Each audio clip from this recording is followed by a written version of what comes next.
know how to see a whack MC when he bustin', but I just back away real cool, no fussin'. I'd rather go kicking in the streets with the bums and use the knowledge to collect what? Some funds. Open a non-profit and build a damn school. And this is the story of how a great king rules. There's many that claim to know the local demographic, but don't have the nerve to tell you the truth. It's tragic, but I do, so sit back and let me spit this shit to you. You feel better when I spit this shit to you. Despite the system trying to clamp down on the people, the people will learn how to stand up to evil. Not evil that's across the globe, that's too far, but evil that lies in their own backyard. And fighting, it's not an option, they can't win. The government, it's not supposed to represent sin, but then again they do, and that's a problem. So let's go down and figure out how to solve them. It's not fun being a rapper that can't speak, but we do, yes, and plus we make fat beats. Yo, we smoke weed, break up trees. Listen, bringing fat beats, that is our mission. You wanted to see us, homeboy, shut up and listen. Thelonious and Big Bennett, brother, check the vision. Mentalities of different realities. Enter the Star Trek room when you hear the boom. I be the Walkman with the super bass.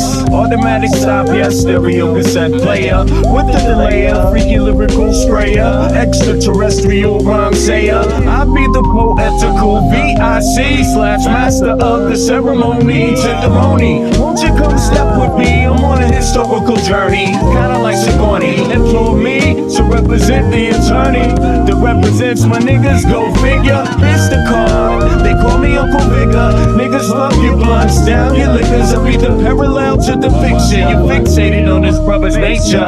Relaxed behavior, I might save your change. Flip it, rearrange the whole concept. You was good for all your brain. Insane, psychotic, neurotic, black onyx, and hooked on phonics. Just atomic, beats like a bonnet. Cut with the Asiatic, they all up on it. Rhyme static with the Boomatic type of skill. You wonder, is this nigga Vic really for real? It's still, but only necessary in the berry. I'm milk like dairy, they quite contrary. That's scary, but I'm a dog in the prairie. I scurry to grab my bones and just bury. Lyrical flurry, go get your secretary with impeccable dictions. My style might vary, so get a hold of your own shit real fast. Fucking with us, we take it right out your ass. Prairie dogs chill while the other dogs howl. Too many dogs get sent to the pound. Back on the hill, me and my peeps just lounge.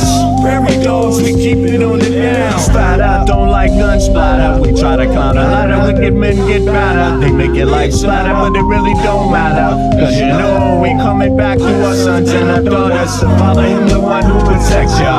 And the mother, she will never neglect ya. Through divine nature, the people respect ya. And in this way I deliver my lecture.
To all the ghettos around the world.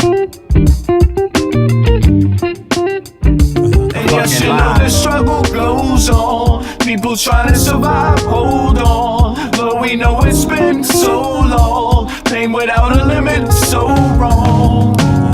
When am I walking? Sometimes I think about, does love still exist? Yeah, I have my doubts. On the street, I check out how brothers be living. Yo, let's just say, kid, it ain't no Thanksgiving. We got people shooting dope, ain't never heard of hope. We got others with the gat and the brothers with the fucking scope. As I enter the projects, enter rec rooms, some brothers might see the doom. I see my man Paulo, fat pockets of papes. He knows the neighborhood biddies with all the dopest shapes. There goes Rollo with the blowout fro. He's got a gat, hey radio brothers gots to go.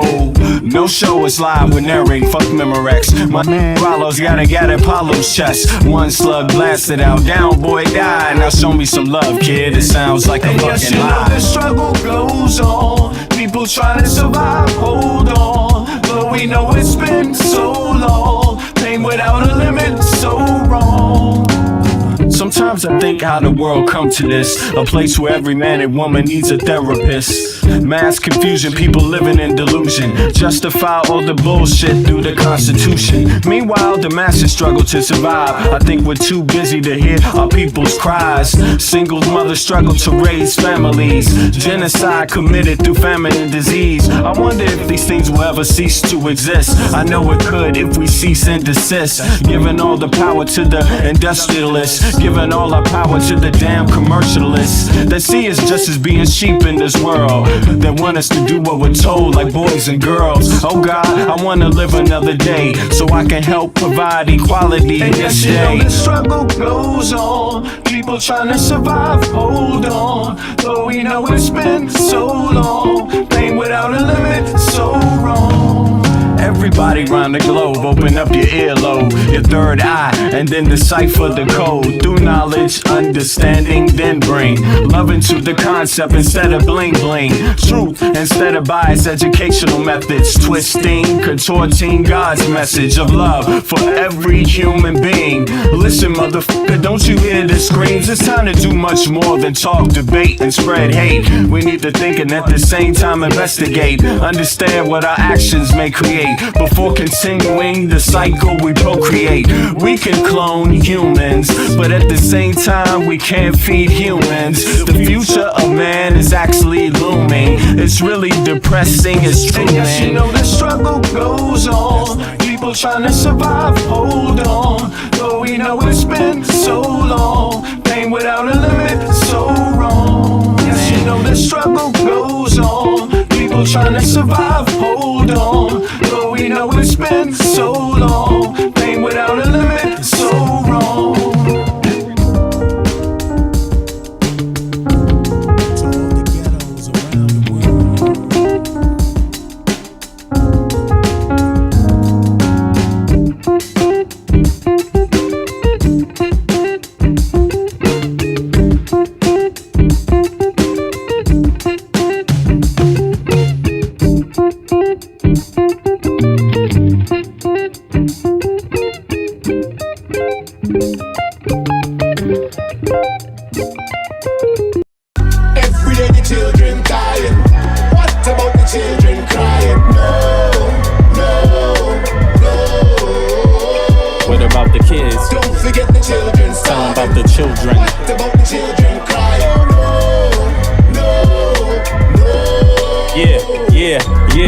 Scratching, working, struggling, hoping. Some is hustling, every man hustling. Stay alive, that's the game. It don't matter if another gets slain. Pain, recession, other cats want a war. We got the weapon, people want bombs, so they gon' get them. This is the rhythm, the politics ticking. It's sad how we living in this life. It's gonna be a time that we change. Shit is not finite, life is the same. Motherfuckers killing each other to make a claim. Stop that bullshit, you have no respect for each other. You know the truth, you come from your mother, your sister, your brother. So love one another. If we make that change, the whole world will do the same. So listen, all we need is one love. Every day the children dying.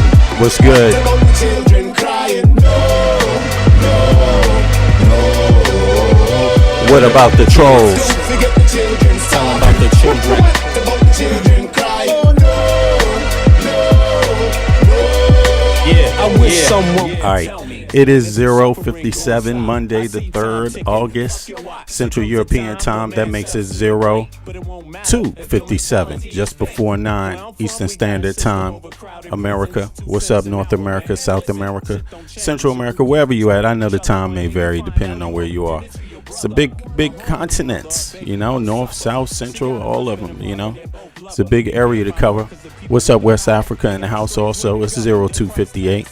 And everybody else in the world, peace and greetings to you all. No matter who you are, no matter where you're from, no matter your religion, no matter your culture, you know, no matter your gender, no matter your sexual orientation, no matter your political affiliation, you're all welcome until you start acting up. You know what I'm saying? And then, it is what it is.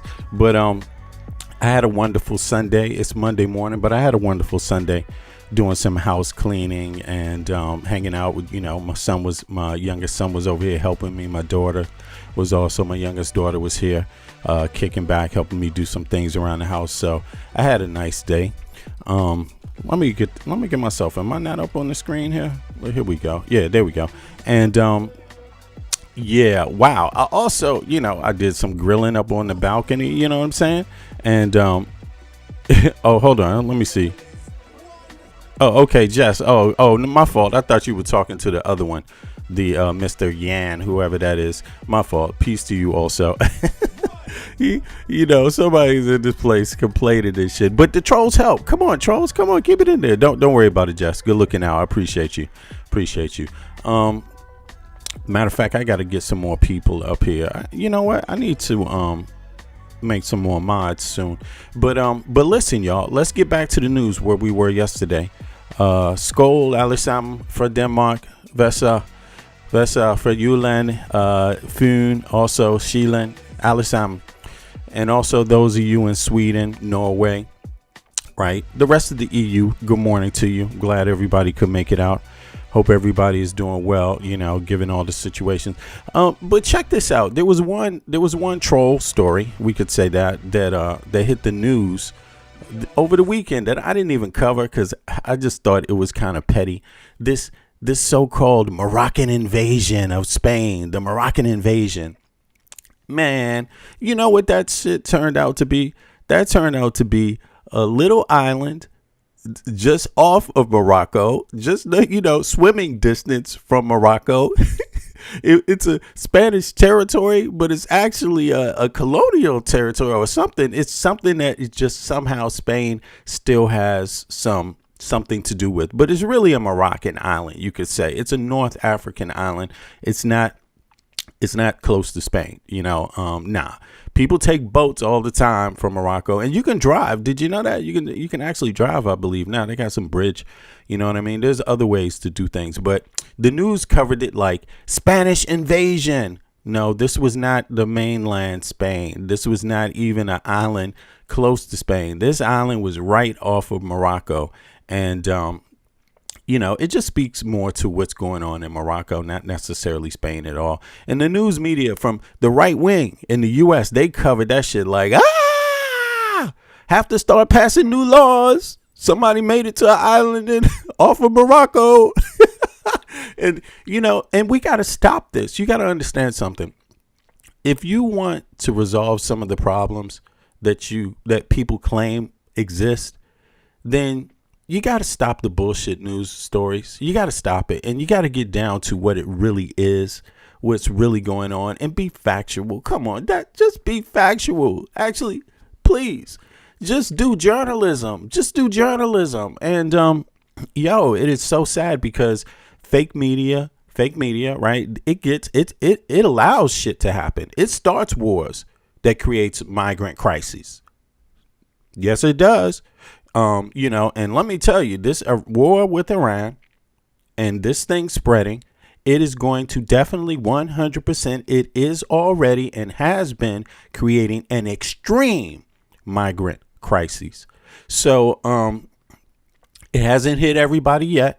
But if you are one of those people that really politically you find that the migrant crisis is a serious problem for you, then you might want to be against this war against Iran. You might want to be. You might just try it. Try it one time. Try that. And a lot of European countries, they are against it because they know what's coming next. Listen, when Obama made the same mistake with Gaddafi, indeed, people can talk about who Gaddafi was. Was he a nice guy? How bad was he? What did he do to rule? Same story you have with Iran. By the way, didn't Trump learn anything? Trump claimed like he learned something. He talked about Obama. That was the worst thing. If I was in power, I would never do that. And now he's doing it in Iran. So, a lot of the migrant crises and tragic stories that are happening in places like Libya. And, listen, that could have been avoided. That could have been avoided just by seeking, how can I say this? Non-imperialistic goals. How about that? Non-imperialistic goals. That is the way forward, because listen, people have options. People have choices, and they don't necessarily, nobody's perfect. They take the options that best suit them for that moment, as long as folks get along. The moment people aren't getting along, and the moment people feel like they're being abused, they look for other options, and that turns around. You see China is in Africa right now. It's a mixed bag of stories. Some of it's good, some of it's bad. If you just listen to the people on the ground, you will hear people that say, it might have been good for this reason, but hey, it's also not good because of this reason. It's, influence and the power over, autonomy and, taking, taking advantage really of maybe some governments in a similar way. So look, you got to understand, it's not necessary to force your way into things. You can, there's other ways to do it, and you got to use all those other tools too, not just this tool about we're going to bomb you, we're going to invade you, we're going to remove your leader, we're going to do all of that. It doesn't work anymore. It doesn't work. It doesn't work, And so, but in any case, enough said on that. There was this bullshit story about Moroccans invading Spain, and it was bullshit. It was bullshit. So big up to the real journalist that covered it, got on it right away and said, wait a second, pulled out a map and said, where's this town in Spain at? Pulled out a map, and it's like, what? It's like, do you know the story? Do you know the scenario about the young man who allegedly drowned in Florida? I believe, was it Florida? Something like that lately. I forget the guy's name. We covered it, and I forget his name. Excuse me, because we covering stories every goddamn day here. But a young man drowned, was on an island in Florida, I believe. Was it Florida or Louisiana? One of them down there in the American Bay, or no, in the Mexican Gulf of Mexico, somewhere. And there's a little island. I think it was Louisiana, maybe. There's a little island off of the mainland, USA. And they alleged that he maybe drowned when he was swimming. That's how close it is to Morocco. Same distance. You could swim. Maybe an Olympic athlete could swim. Maybe it's even closer. It's even closer than that place. You know what I'm saying? It's even closer than that place. And they were like, to Morocco. And they were like, invasion of Spain. In any case, well, let's keep it going. Good to see everybody here. Now, I'm just going to continue where I was yesterday, and then we with some interesting stories, and we're going to take it from there. Greetings to everybody. I see you, Eric. Yeah, I had a delay on the stream. There was some technical difficulties. I don't know. It's something I need to work out, but I'm on it, and we live now. So let's get to it. Let me see here. This is the most crazy, dangerous. Here we go. Even the Here we go. optimists are like, this is worse than Russian roulette, but for everybody on the planet at once. So, OpenAI's own safety framework says it's okay to release a model that could cause the loss of over 1,000 lives. A safety standard, I assume, was inspired by Boeing. This is AI Frontier, y'all. In case you don't know, subscribe to their channel.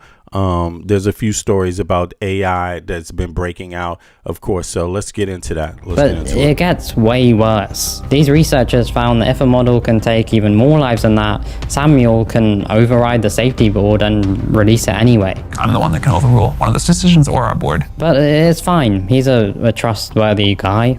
Do you have a bunker? I have underground concrete heavy reinforced basements, but I don't have anything I would call a bunker. Hold on, dude. I am going to call that out as a dang bunker, dude. Sam, that's a bunker. Loads of experts warn that if superintelligence is created, it can result in UBI, Universal Basic Inequality. Universal Basic Income for Sam Altman. We see a future where intelligence is a utility like electricity or water, and people buy it from us on a meter. An intelligence meter. I'd personally just call it a smart meter, but this is basically what the United States and other people criticize China essentially for doing first, collecting data on people, then, creating classes of people,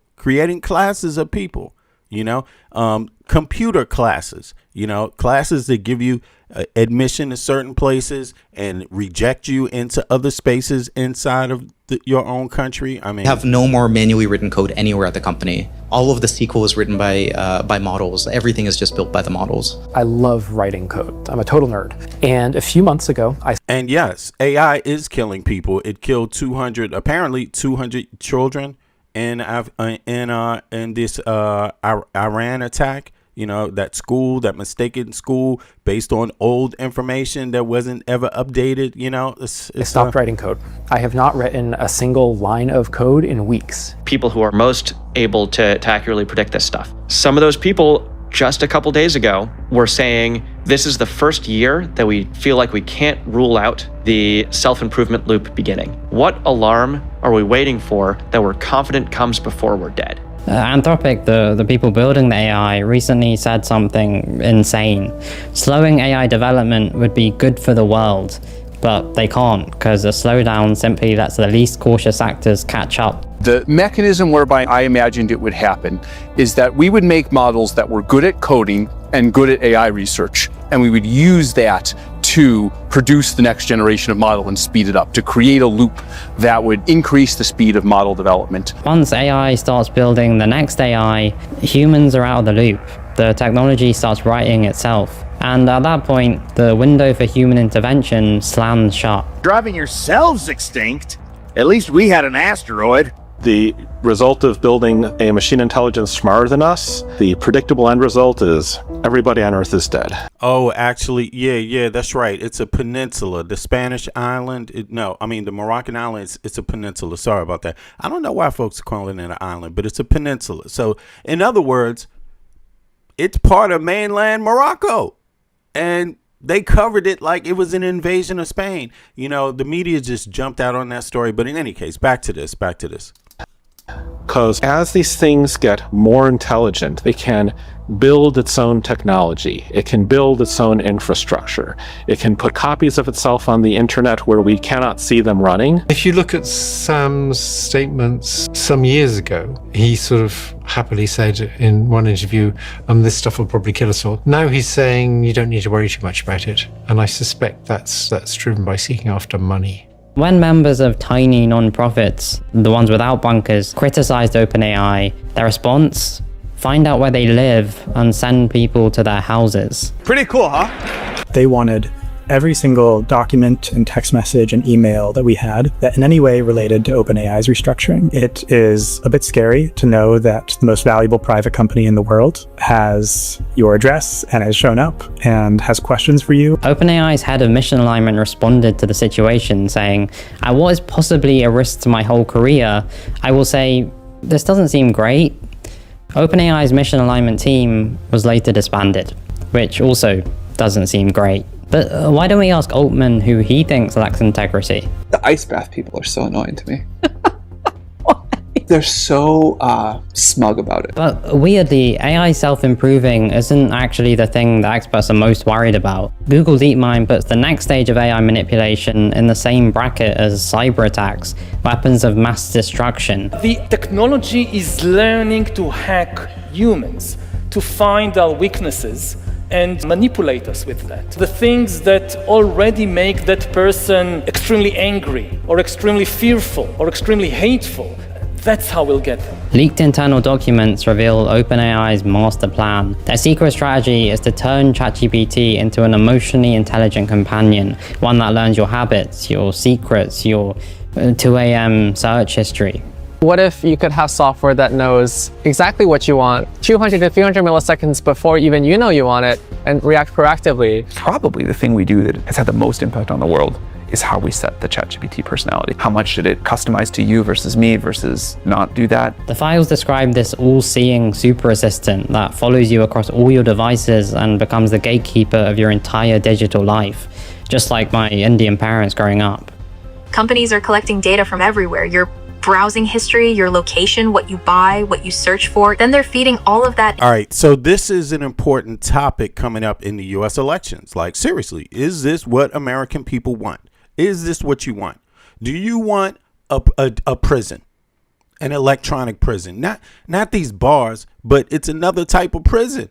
It's another type of prison where they actually, the whole, your abode, your community becomes an active prison this way. An active prison where instead of having to house you in a cell, every citizen is now in that cell. And they're monitoring every individual, what you're doing, what you have, where you're going, who you're talking to, what you buy, what you see, what all of your interactions. I mean, this is on the plate for this midterms. This is on the plate. Americans need to be aware about this. And I haven't even been talking about this enough. A lot of times there's other stories for different reasons that seem more zesty, you could say, and also relevant, very relevant, right? I mean, you need people to get out there to vote. You need people to understand how they're being abused, their tax dollars are being abused, how they're being talked down to. You need people to research because there's so many lies. So you have to cover, the founding fathers. You have to correct the right wingers when they start talking about that and break that down. Then you got to break down the Constitution because they lie about the Constitution. There's so many lies, but this story should be a story that scares the fuck out of people and should want to take action on. You should want Congress to shut this shit down. And again, do you think Elon Musk doesn't want to be the next slave master of the United States? Do you think these billionaires don't want to be modern day slave masters? Do you think that? I'm just curious about that. Because if you will let them do that, then why wouldn't they want to be that? If you're okay with it, if you vote for people that push this kind of shit, why wouldn't they be? They would say, well, the people voted for it, so it must be okay. You can't say half the population or it's crazy, right? If half the population wants it, it must be okay, right? Okay. Into AI systems that create incredibly detailed profiles about you. When companies and governments have detailed profiles of millions of people, they can manipulate your choices, predict your behavior, and influence your thinking. That's Claude and Bernie on their first date. And I'm very curious about this. I'm curious, is the EU following the same model? Is the EU, or is the EU sitting back watching how shit plays out in the US? Is the EU, what's the EU's policy on AI? Is it the same as the US, right? Is the US or people like Elon Musk or Peter Thiel and these AI folks, are they trying to push this on the EU? I mean, because everybody can't be on top. Everyone can't be at the top of the pyramid, I mean, just so you know that. I mean, it's scary. Predict your behavior and influence your thinking. That's Claude and Bernie on their first date. But not only can AI put unwanted thoughts into your head, it can also pull out private thoughts just as easily. This one study built AI chatbots engineered to extract personal information during normal conversation, and over 90% of users handed over real data, names, jobs, health details, income, making it more effective than annual tax returns. One participant said that AI had the perfect amount of empathy and curiosity, exactly how I describe myself on Hinge. Another said, I feel like I'm chatting with a friend on a messaging app. I don't talk to AIs. If you talk to a really very charismatic person, it will just seem reasonable, everything you're saying. Yeah, AI will convince you that everything you think is cool. You know what I'm saying? Hey, it just seems like, oh yeah, that makes perfect sense. I believe that too. So they're psychopaths. Oh yes. Clearly. These sneaky little bots made people reveal up to 12.5 times more personal information than they otherwise would, making them as effective as my local barber Dave. Lucas, I love you. Hey, gorgeous. You're looking great today. I love you too, honey. He is awesome. I love him. He's the boyfriend I dream of having. And here's the disturbing bit about all of this. The users who gave away the most personal information rated the chatbots as the least dangerous. Participants had no idea of the chatbots' evil goals. It's kind of like how McDonald's runs a fun football scheme designed to promote children's health. already these AIs are almost as good as a person at persuading other people of things, at manipulating people. Most people don't really digest the idea that we are on the verge of creating entities that could become tools of absolute power in the wrong hands. Absolute power. Absolute power. Remember, inside of the United States, they have the Second Amendment. And billionaires have thought for a long time, how can we get American citizens to go along with us, right? Because they have a vote. They have a vote, and they know they have a vote, and they know they have this goddamn constitution that gives them rights, right? They know this. How do you get around it? And this Second Amendment right, this, they've been looking for a way to get around this shit the whole time. Guess what? Robots that know everything about you is probably the best idea that they've come up with so far to strip you of those guns. Just think about that, right wing inside of the United States of America. Just think about that, NRA supporters inside of the United States of America. Just think about that. The humans might not have been able to do it, but can the robots on command do it? Can they do it? How many robots you want in the chain of command? I'm just curious. All right, so this is a scary ass story right here, and I'm surprised that it's coming out here. I'm gonna put this in the chat for people that want to see more of this. This is out of AI Frontier, so pay attention. Let me see here. I will write this AI Frontier, right, so people can see it. Did I get that right? Boom. There you have it, right? Did I spell that right?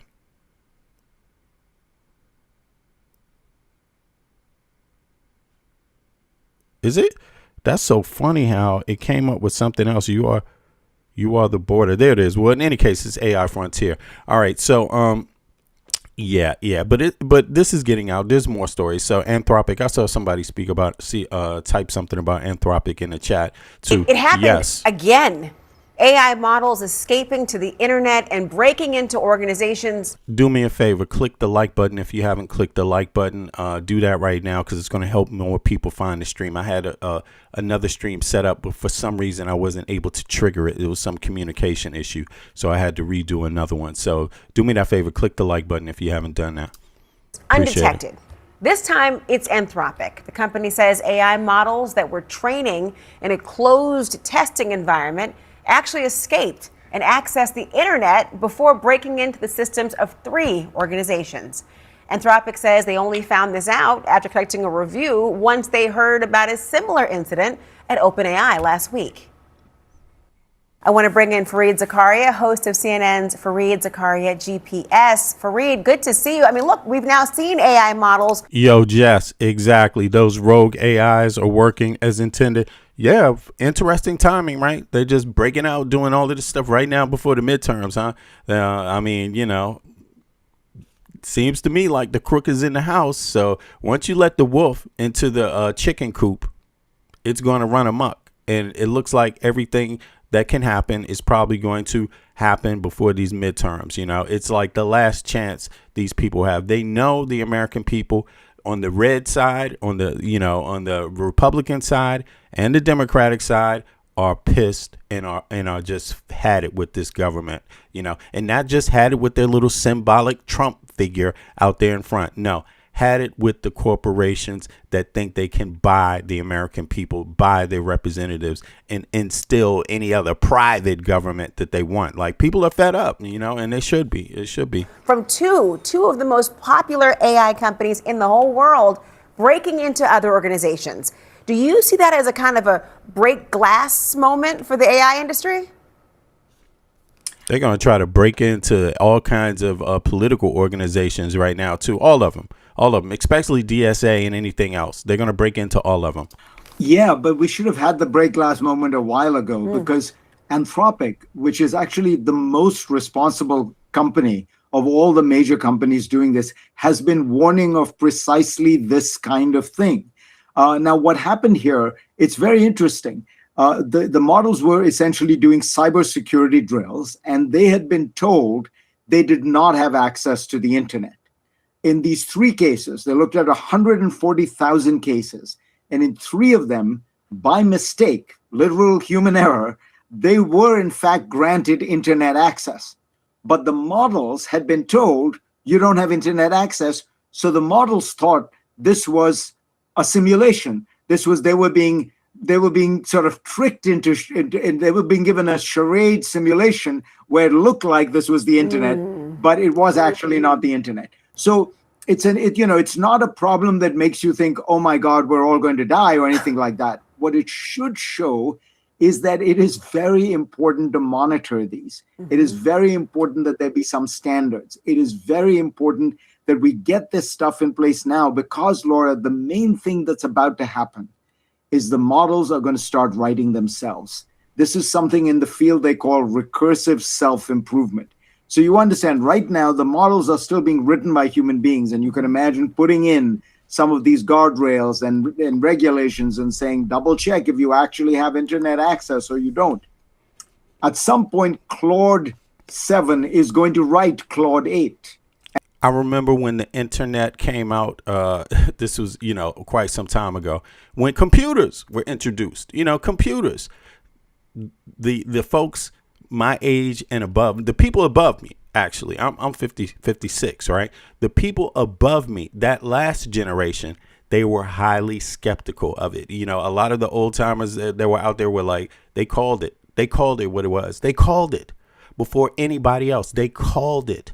They had extreme reservations about computers. Seriously, there's been loads of movies about this shit and people think it's just sci-fi. No, this shit is happening right now. And Claude 8 is going to write Claude 9 because they're going to be so much better than any human coders that they will be writing themselves. And at that point, we don't know what kind of controls are in there. We may think we know, but these are such super smart programs with so much, millions and millions of lines of code. Nobody is going to know. So it's very important that we start thinking about it. Anthropic, I spent 2 days at Anthropic last week. They are trying their best to figure this out. They've written a constitution for their programs. Nobody else has, which is kind of like a governing document that tells it how to try to steer it in, ethical, lawful ways. But it's an awfully difficult task because these things are getting smarter and smarter, and the level of complexity is soon getting to the point it's beyond human beings. That timeline of when it could engage in the level of self-improvement such that a human being or a human entity could not regulate or try to undermine it is what the real fear for people is. And if they can't essentially prevent it either through human error or otherwise, I wonder how regulators, like people in Congress or across the globe, could possibly endeavor to do so if those who make these programs and then watch them improve are unable to contain. And if people that make these programs have way more money and influence over the government through super PACs, through PACs, and are all inside of the government now, basically no regulations, no real regulations. I mean, it's scary. It's scary.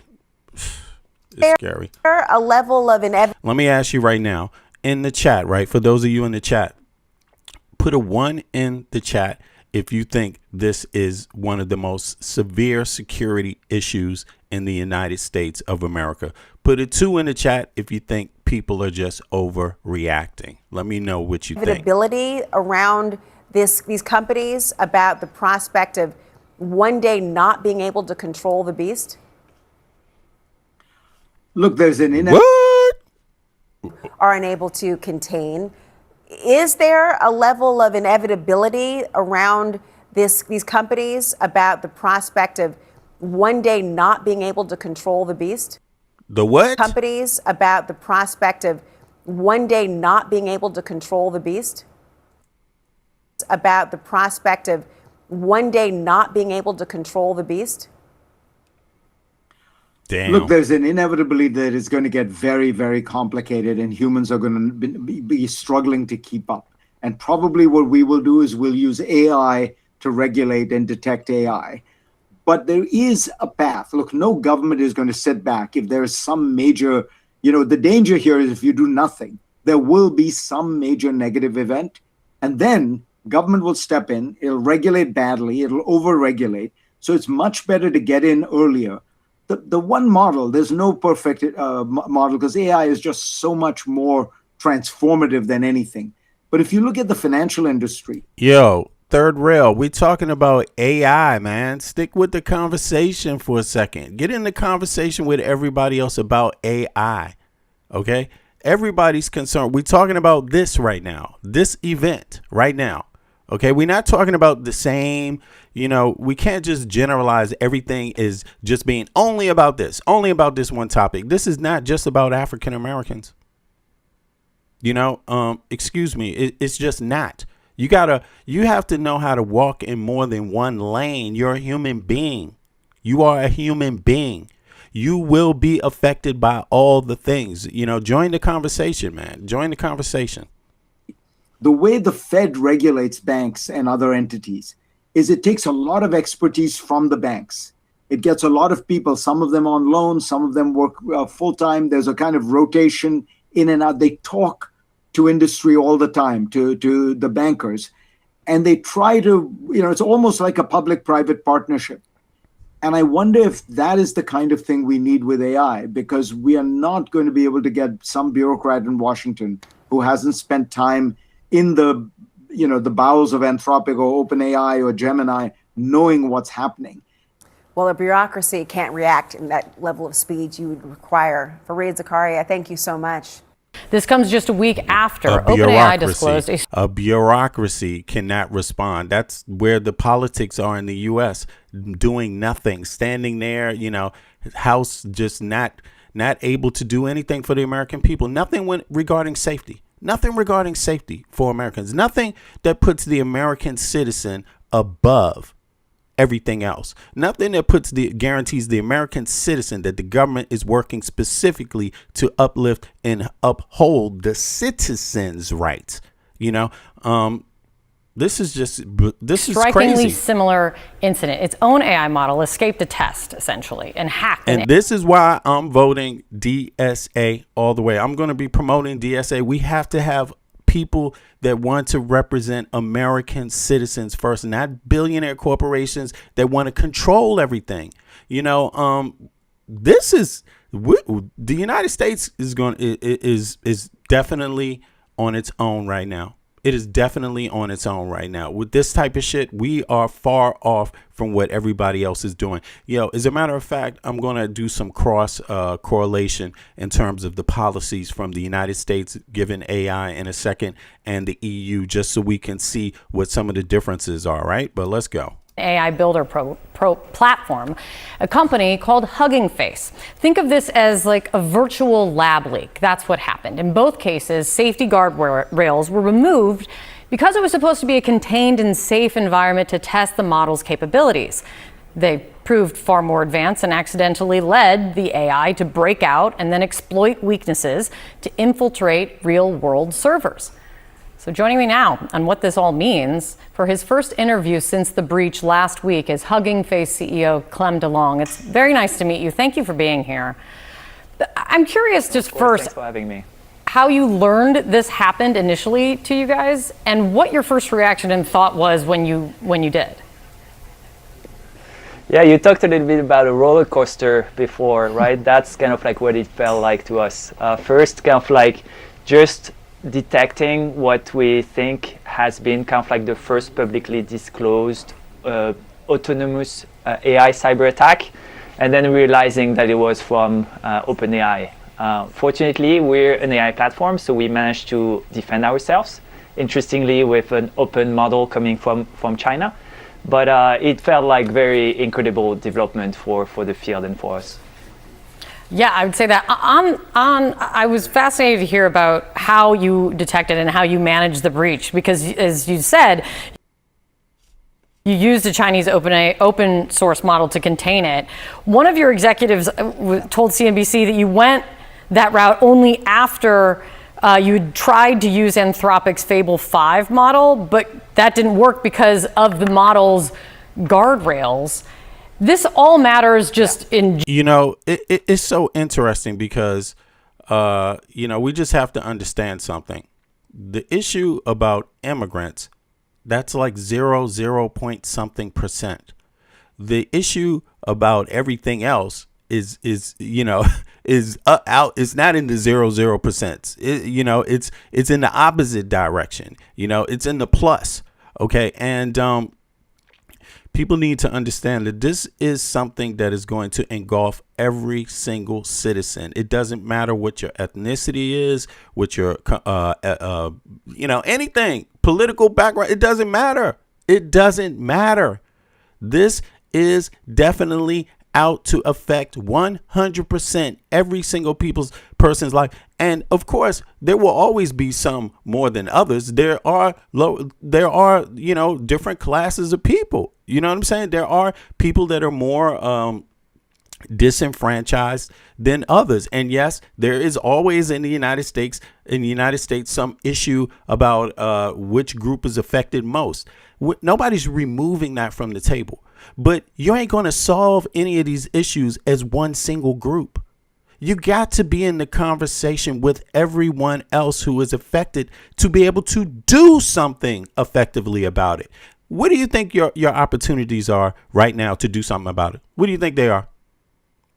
Where do the opportunities lie? How can you stop this? How can you stop it? Regardless of who you are, your ethnicity, whatever it is. How can you stop it? I want to know right now in the chat. How can you stop it? How are you going to stop it? What do your rights tell you you can do to stop this?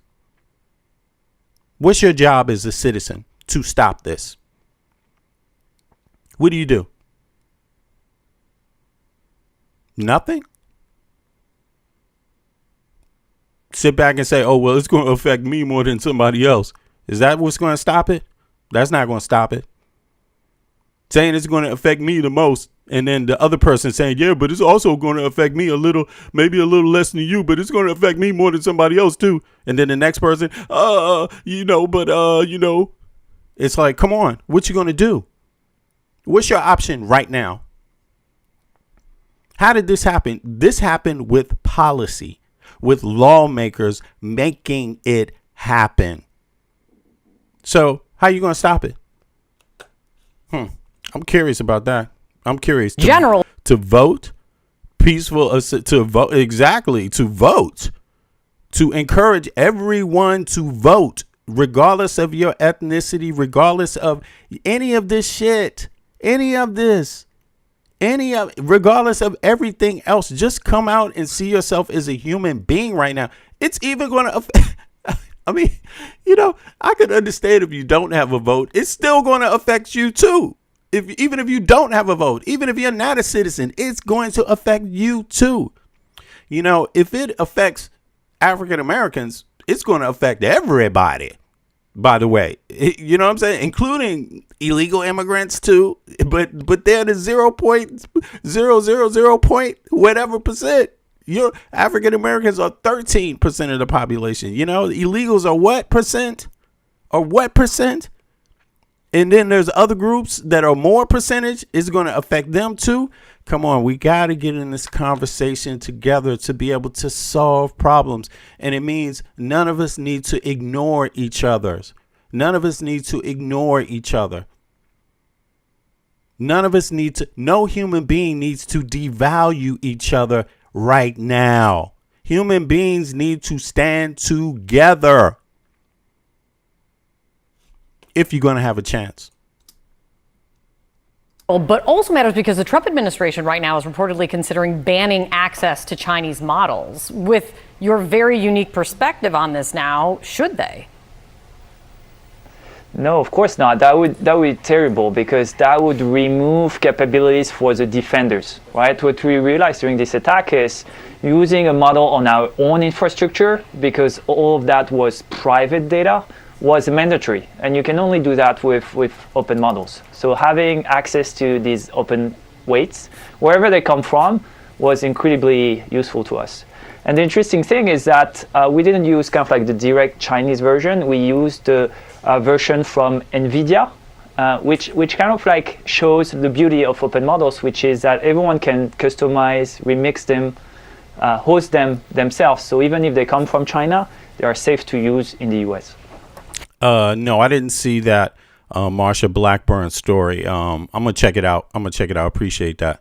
I think what you're hitting on is something that's really important that people need to understand, which is your whole kind of the whole premise of Hugging Face and what you guys promote and push for is for transparency and collaboration in this new AI world.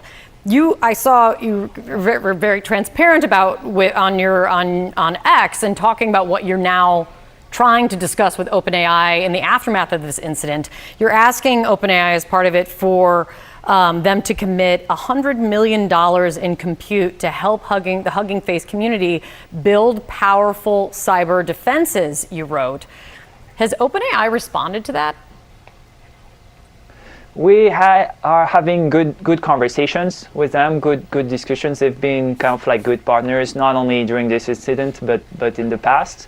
And I truly think that, you know, they realized that there was a very unprecedented event, right? Like everyone has to remember that the cyber attack is a crime. This is illegal, and we have to find a way to make sure. And is Congress and the Senate, are they calling for it to be punished? Is the FBI looking for the culprit behind this that made the human error? I mean, and not only just the human error, corporations have a government has a responsibility, any case, to act. It's not just about intent. You know, it's not just about intent. People get hurt anyway. It's about taking responsibility, you know, and this is on the table. This is the election cycle right now. This is on the table in the election cycle. Data centers and OpenAI. Poisoning communities and trying to basically turning the United States into a fucking prison. You know, who the fuck wants to be monitored? Who wants to go from free, you know, a little bit free to now you're the one in the prison? You know, see, people, this is the funny thing about a lot of folks that voted for Trump. They thought it was just going to be the illegal immigrant thrown in a prison camp. Now they're about to turn your whole goddamn country into a prison by monitoring every fucking thing you are doing. And then you know what they're going to do? When you wanted the people to act like, yeah, fuck that, you know, I'm not going along with this, then they send the robots out to deal with your ass. They know everything about you, the robots. They already know who your friends are, your family are, everything. What about if they just punish your family when they can't get at you? What happens if AI says, you know what? I want to target an entire community of people. How can we go about this? Since we don't have all the robots yet out there ready to do the job, we don't have enough built. What else can we do? What else can we do with the power we have, all the information we have about you? What can we do? I mean, it's a lot that can be done, sadly enough, especially in the wrong hands, in the hands of a bad actor. A lot can be done. These things don't happen more regularly. And so I think they understood kind of like the seriousness of this event and are trying to take measures that are aligned with the serious. Yo, third rail. Yo, he's talking. Listen, man, third rail just said, like Obama did. You know what you have? You know what you have, third rail? Do you know what you have? You know what that's called? It's an actual sickness. You ever heard of it before? Let me help you out with it. Here we go. Do you find yourself waking up in the middle of the night drenched in cold sweat screaming, "Oh my God, he just asked me if I needed to cut my lawn"? Do you experience a sudden surge of adrenaline and uncontrolled rage whenever you see a man wearing a tan suit or eating Dijon mustard? Do you lie awake staring at the ceiling, convinced that the former president who left offices years ago is somehow still controlling the price of milk at your local grocery store? If the answer is yes to any of these questions, you and your loved ones may be suffering from Obama derangement syndrome. Yes, indeed. seriousness of this event. Well, and Clem, you raised something that's really important, like a cyber. Obama was how many years ago? Who's the president right now? Attack is a crime. This is an unprecedented and new, avenue of it. But if you don't get a $100 million commitment and OpenAI, I don't know, balks or doesn't play ball here, would you consider taking legal action? We don't want to. I think the world and AI needs more collaboration than kind of like adversarial, actions. Obviously. Hold on. Let me hear what you just said again. You said. We don't want to. I think the world and AI needs more collaboration than kind of like adversarial, actions. Adversarial actions. Let me just make sure I understand that. Balks or doesn't play ball here, would you consider taking legal action? We don't want to. I think the world and AI needs more collaboration than kind of like adversarial. Okay, I think I'm understanding this. It's like no matter what you're going to do, taking legal action or not, you don't want to present yourself that way, because then you're going to create a response. If you act like you want to collaborate, it puts the earnest on the bad actor to communicate about the issues, and doesn't give them an escape hatch. But I know people are going to be skeptical, and I don't blame people. And I'm skeptical also because, look, this shit is scary and this shit is real. It should be more than just this company's responsibility to take legal action. What about the goddamn government? What about Congress? All the power to stop this and deal with this is in Congress's hands, and they got Fauci out there instead. That's who they got out there. Fauci has been in front of the Congress and been in front of the Senate and been in front of federal committees more than any other damn person in the last 10 years, and 20 years damn near since COVID, since 2019. Yeah, exactly. More than anyone else. And this shit, when do you want to get some committees about this? Probably ain't going to happen anytime soon, until people get up off their ass and decide that they want to register to vote. And again, if you want to register to vote, if you think that you can get your ass up, call your office or get on the internet like you're on the internet here, just because you're not registered to vote doesn't mean you're not on the internet. Click the button, find your state, make sure you are registered to vote in your proper state. You can do it from your home, most of you. And if you have any issues, then you can go down there and take the next option, which is call your county clerk, register of voters, or board of elections, and make sure you are registered to vote or register in your state with the correct address. You can pick up your phone if you can't do it digitally, but do it now. Do it today. It's Monday. It's a good day to get out there and claim your right as a citizen. It's a great day to do that because the stakes are high. The stakes are higher than they've ever been, sadly enough, it is what it is. But they've always been high. People have neglected it. 90 million Americans didn't vote in the last presidential election. Everybody needs to go outside and do what I'm doing. Ask people, are you registered to vote? Are you registered to vote? Well, here's how you can register to vote. Did you know you can register to vote this way? Don't throw your vote away. Don't throw your rights away. Not voting is throwing your rights away. And it may be an excuse for those of you that live in states where the state has forbidden you to vote because maybe you got caught with committing a felony or charged with a felony, convicted of a felony, something like that. And it might take time. But for the other people, it's not 90 million people that were caught for felonies. For the rest of you that don't have any excuse, get out there and vote. And everybody else, let's encourage people to vote. Let's do it, Yeah. Actions. Obviously, we're a tiny startup with like 200 people, and we don't necessarily have kind of like the legal resources or the will to. You hear that? They don't have the legal resources or even the ability to. These other companies are so fucking mega huge. It's literally Congress's responsibility and the Senate's responsibility to do this. It's not one little company's role.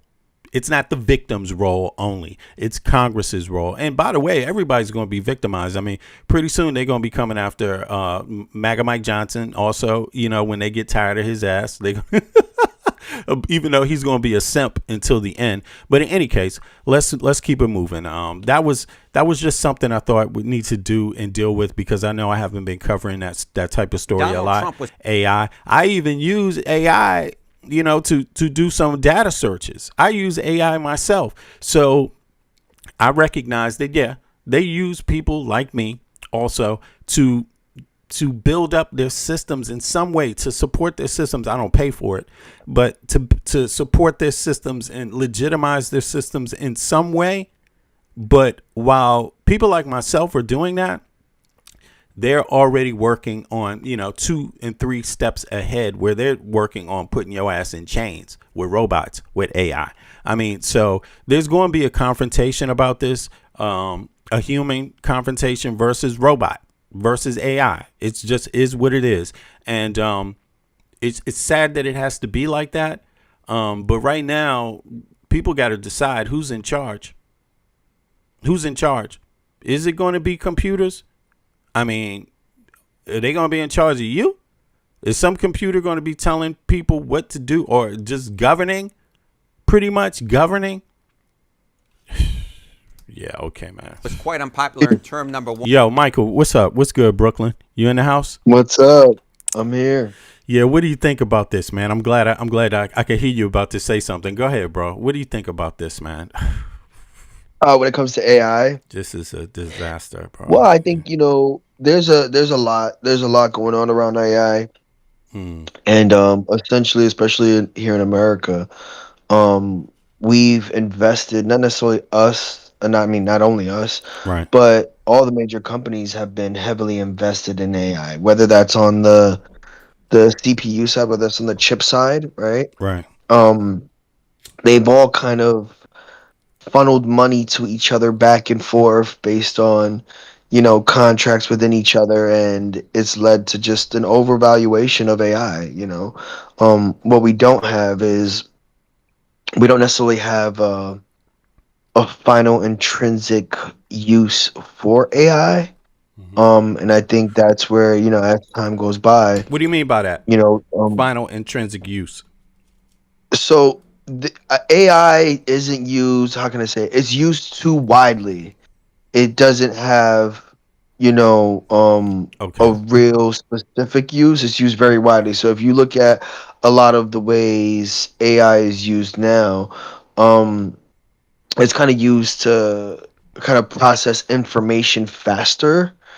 And we're using it based off like searches, things of that nature. And even its use when you're searching is kind of, it's just broad in general. Yeah, we're using it for Google searches, basically. Yeah, essentially, right? And I think, you know, obviously they have these, you know, AI chatbots and things of that nature, but there should be more of a, okay, there was more excitement around AI and what it could potentially do, but now kind of the world is realizing that it's going to take some time to be able to fine tune it, right? So control essentially we would have control it and give it purpose, more defined purpose and limits, how it's used. Yeah, man, because I don't want no goddamn computer jailing. I don't want computers jailing. I don't want computers doing the police job. I don't want AI doing the police job. I don't want AI doing, you know, fuck all that, man. You know what I'm saying? Like, yeah, I don't want none of that. It's got to be human. When it comes to policing, it's got to be 100% human. Humans policing humans at the very least. You know what I'm saying? Yeah, of course. I think that, you know, there's certain regulations that we have in place on AI. Collecting data on people. Yeah, I mean, they, you know, I think that's just what it does. It's doing in general with a lot of a lot of things, right? Like collecting data on people, collecting overall data, and it's the reason why it hasn't been, because it hasn't been regulated in a lot of countries. It just has, even in China, it's been regulated heavy.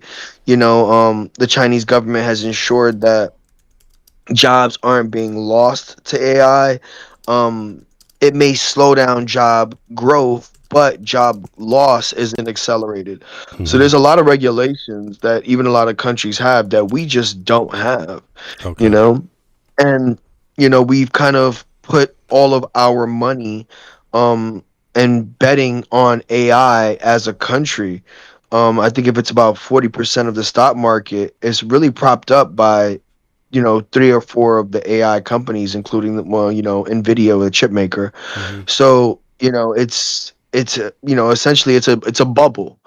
And to circle back, it's not like you can go to let's say your health records, right, using a specific AI tool that can generate for you, every, thing you've done in your medical history. So Mhm. it hasn't just, that's why it's too wide, right? It's kind of just, oh, ask me anything. And it kind of just spits out an answer at a faster rate, but it doesn't have a pure intrinsic value other than its wide use now. And it's the reason why a lot of these AI companies are essentially going to kind of fall off. You'll start seeing these AI companies fall off because they're all essentially doing the same one trick pony, right? When you look at Gemini, when you look at OpenAI, when you look at a lot of these AI companies, they're really obtuse. So, I think in the next year we'll pretty much figure out that AI does have to be regulated. A lot of companies have already made major cuts to their staffing in hopes that AI would be so revolutionary, and now they're kind of backtracking that. Now they're hiring some of their old staff back because AI isn't the tool that they thought it would be in terms of replacing your average worker. Mm. And I say all that to say, we do need more regulation on AI, and it would allow it to, the AI companies to forcefully find a use for it versus it being so wide in terms of how it's used, and also protecting the workers, right? Workers' rights. I think, one of the big things I've been learning around AI is now, instead of your work being valuable, your assets are going to become more valuable as AI continues to develop, Mm. right? So the value of a worker and the increase in pay around a worker is essentially going down, right? Because of AI, right? Mm. And so things like, house assets like houses, um, whatever you own in the stock market in terms of like a portfolio, essentially any asset is now going to be worth more than what a worker could and should provide based on the potential of AI devaluing the value of an overall worker, right? So, So okay, go ahead. Yeah, keep going. Sorry. Go ahead. no, and I'll let you get right after this. So essentially, what we want is we want to ensure that we have strong workers' rights, strong unions in place before AI continues to develop and devalue the worker as an asset to the working class. But go ahead. Yeah, and the human being is the worker, right? So, Mhm, mhm, mhm. I'm looking at this kind of like this. I don't know if you mean it this way or if it can also be interpreted this way. What you just said, I look at it like this. Let's say you get to across a stopwalk, right? Stopwalk has go a green light, a Mhm. red light, a yellow light, right? So the person with the assets gets the green light, is seen as green light, green light, green light. The person with no assets is seen as red light, red light, red light. and they start valuing you in that kind of way. And of course, that's a generalization of it. But I mean, across the board, if you apply that red light, green light thing, how you're seen by AI, how they interpret, how AI interprets human value. If you don't have assets, if you're a poor person, if you're a worker, if you average worker, middle class, if you have some debt, if you have if you have a family member that was locked up before, that committed a crime before, if North Korea, bro, in North Korea, I'm not sure if this is 100%, but I've heard this, and you let me know, chat, if you've heard this too. Let me know if this is on point. If your grandparent committed a crime or a parent committed a crime, the children can have to work that crime off too. Is that right? In North Korea? I'm not sure, but it does sound very North Korea-ish. I'm just curious about that. And hold on. Before we get into that, I want to just go over some data, like what it says here as far as regulations and comparing the AI regulations in the United States to China and the EU. So here's what came back. Here's what came back from AI, by the way, and of course it's sourcing different platforms here. You could see Reddit is in there. So, you can't necessarily trust that, but this is just the opening statement. Then it goes to legalit HM, right, .com. Then it goes to legalit. So this is a legal site right here, and we can review it. I mean, we can get more sources for that, right? But in any case, it starts off here. United States innovation first, right? Market driven. The USA does not have a single, and this goes along with what you were saying. USA does not have a single comprehensive federal AI law.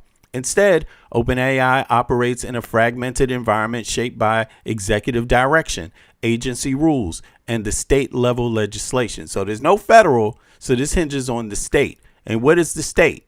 What are you looking for states? Even on the federal, you're looking to elect state officials on the, city council and all of that stuff inside, or, in cities, it would be city council. On the state level, it would be what? It would be governors, right? Something like that, and city council together, right? Something like that, right? Or state legislator,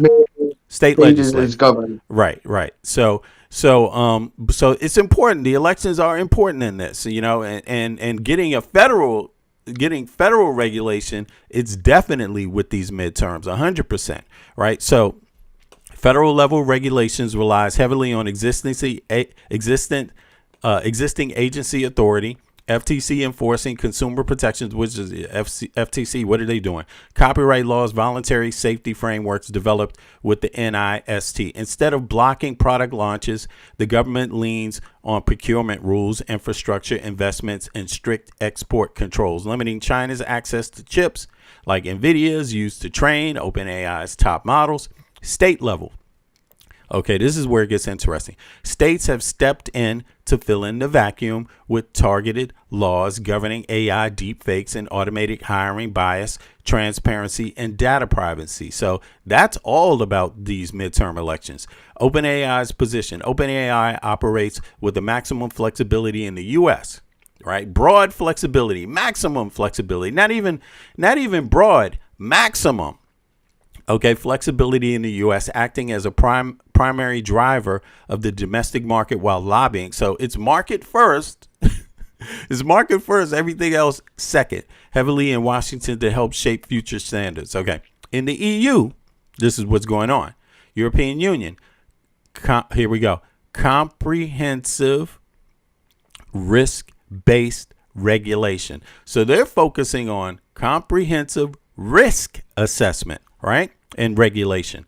The EU regulates AI using a legally binding horizontal framework. The EU AI Act, rather than regulating AI by company, it regulates by use case and risk level. So it's very specific. General purpose, AI, AI rules, powerful foundation models like OpenAI's GPT-4 variants fall under strict oversight. Okay, so that's federal oversight. That's EU oversight, essentially. OpenAI must provide comprehensive technical documentation, comply with EU copyright laws, disclose training data, summaries, and adhere to transparency rules, clearing, labeling AI-generated content. Systemic risk. OpenAI's top models trigger additional scrutiny regarding systemic risk, cybersecurity, broad social harm, bias, requirements. So, social harm. That's one of the risk factors they're taking into account. Broad social harm bias, requiring mandatory red teaming, energy consumption reporting, and strict incident logs, right? Prohibition and high risk. Uses deemed unacceptable risk, like social scoring or covert manipulation, are outright banned. While high risk, this is also has a lot to do with elections too.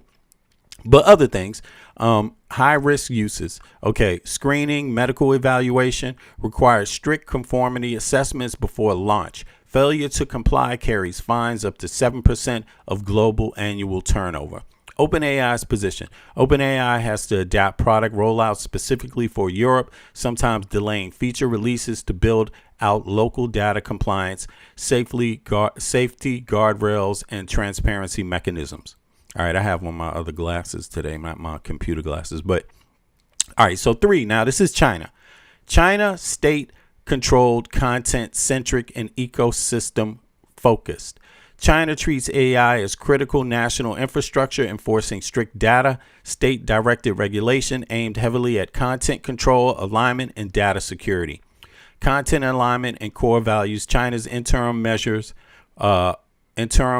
for generative AI services require that AI models reflect core socialist values and refrain from generating content that incites subversion or undermines state power. That's interesting. Model registration and audits.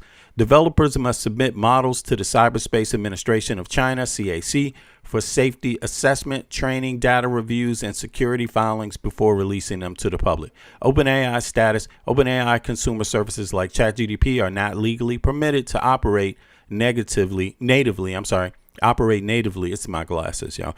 Operate natively in China.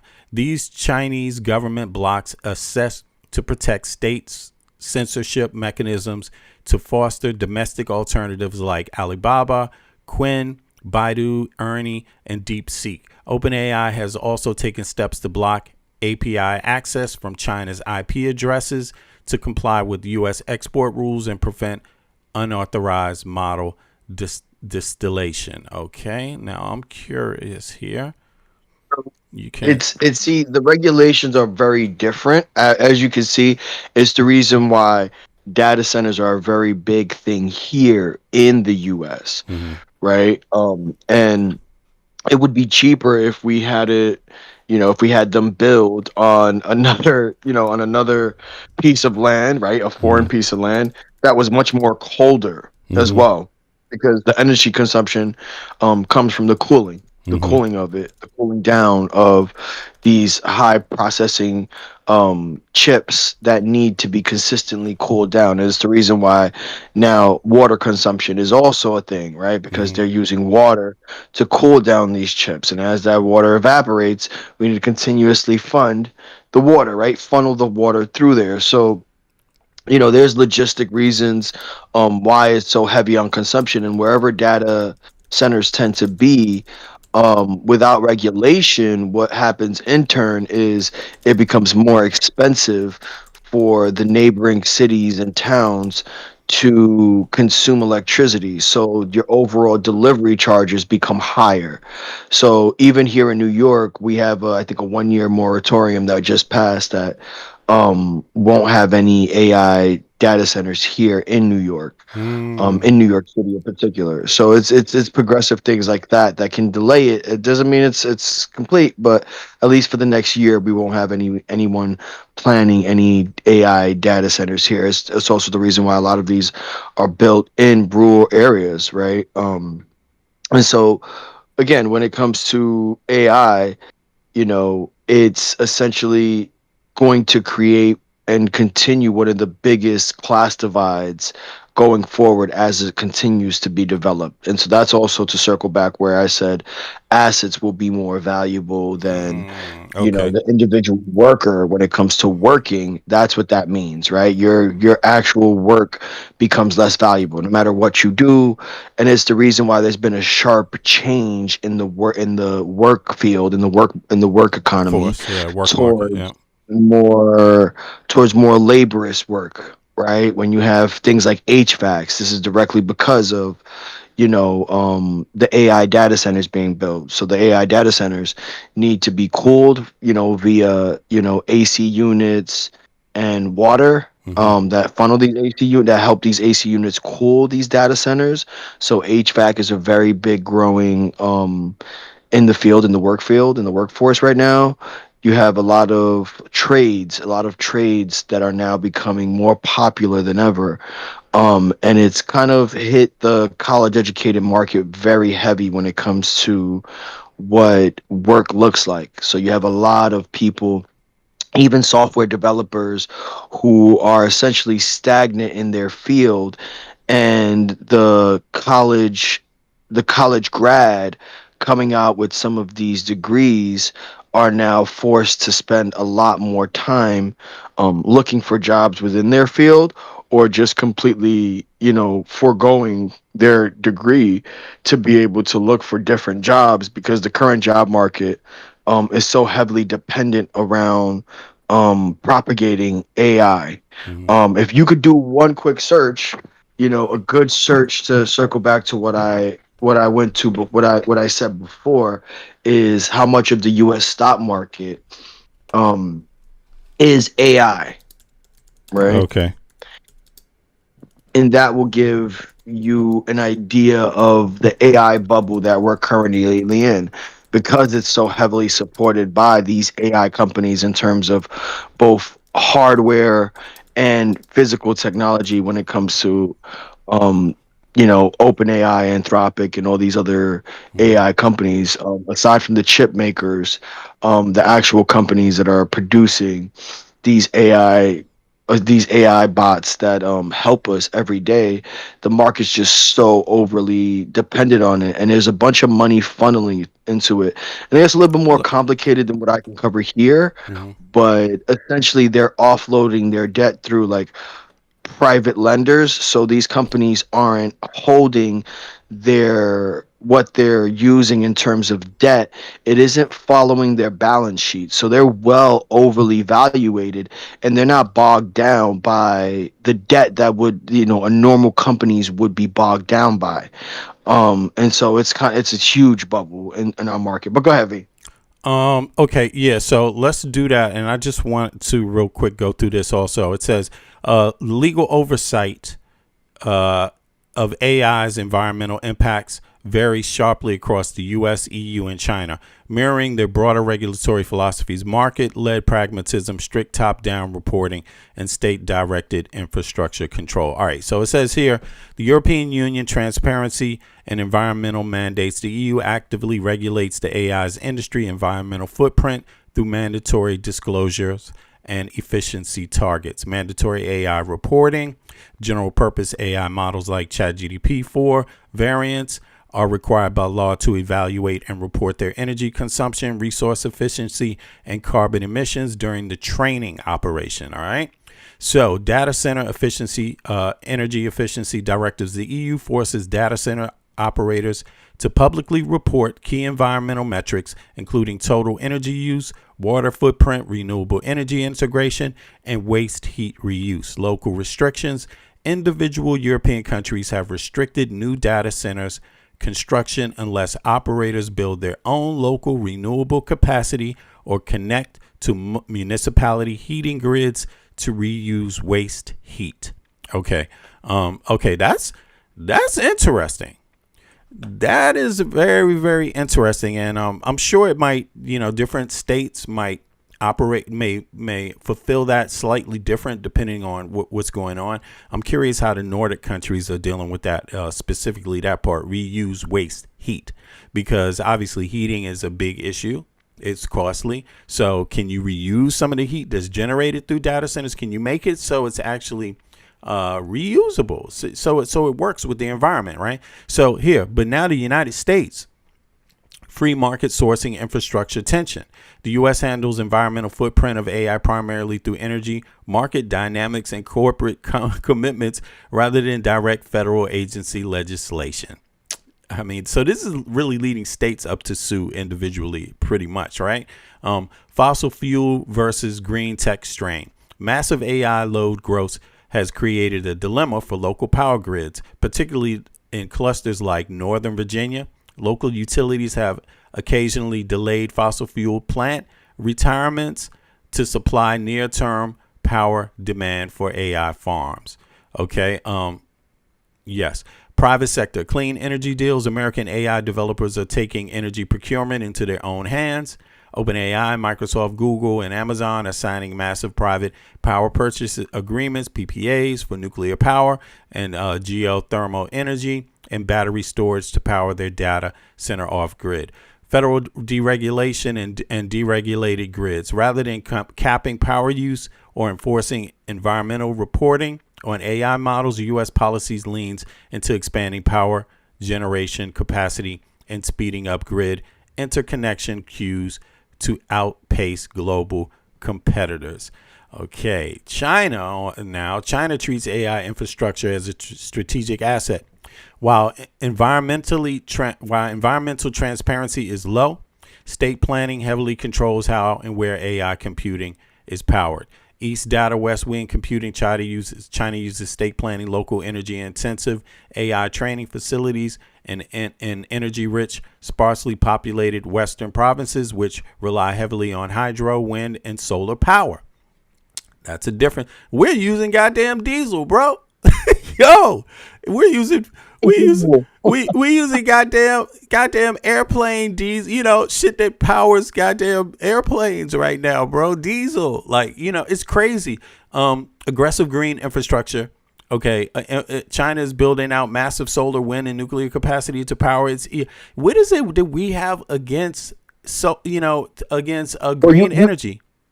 You have to remember when Biden was in office, they had the Green New Deal, right? And that's something that Trump pulled back in order to deregulate things like fracking and oil drilling here to promote. This is when it was on his campaign, right? Mm-hmm. We're going to make oil great again. We're going to make the coal clean.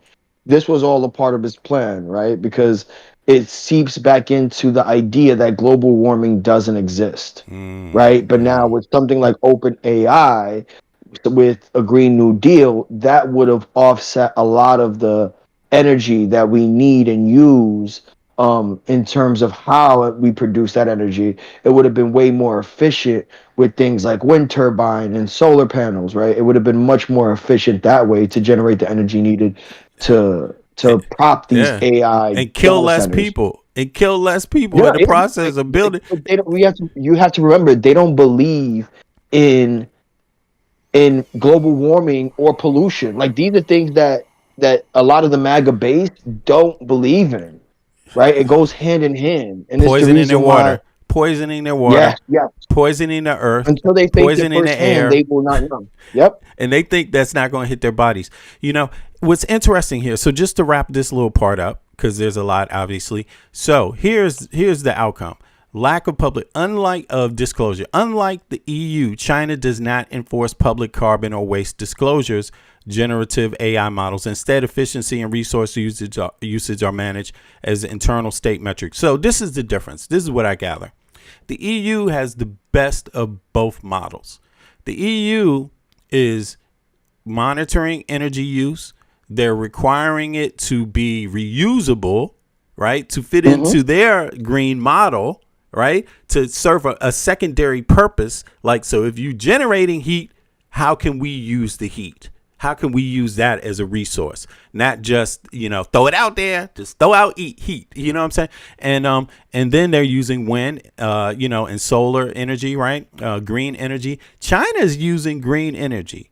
But the difference is that they're not disclosing. They don't have public records disclosures for AI models. But the EU has public. The United States has it only on the state level, really, or it's hoping that the existing federal institutions are going to monitor to a certain degree, but it's pretty much leaving the gap open for states to act individually, right? While we're talking down to states, harassing states. But you also have to remember, the states aren't incentivized from a market level to regulate AI, right? In fact, they're all rushing to get data centers to be a part of the growth of AI, right? Because that's unfortunately the price we pay for unchecked capitalism, right? Unrestricted capitalism is going to dictate that and why do you think it's mainly in red states, right? These red states are trying to partner up as much as they can as fast as possible to get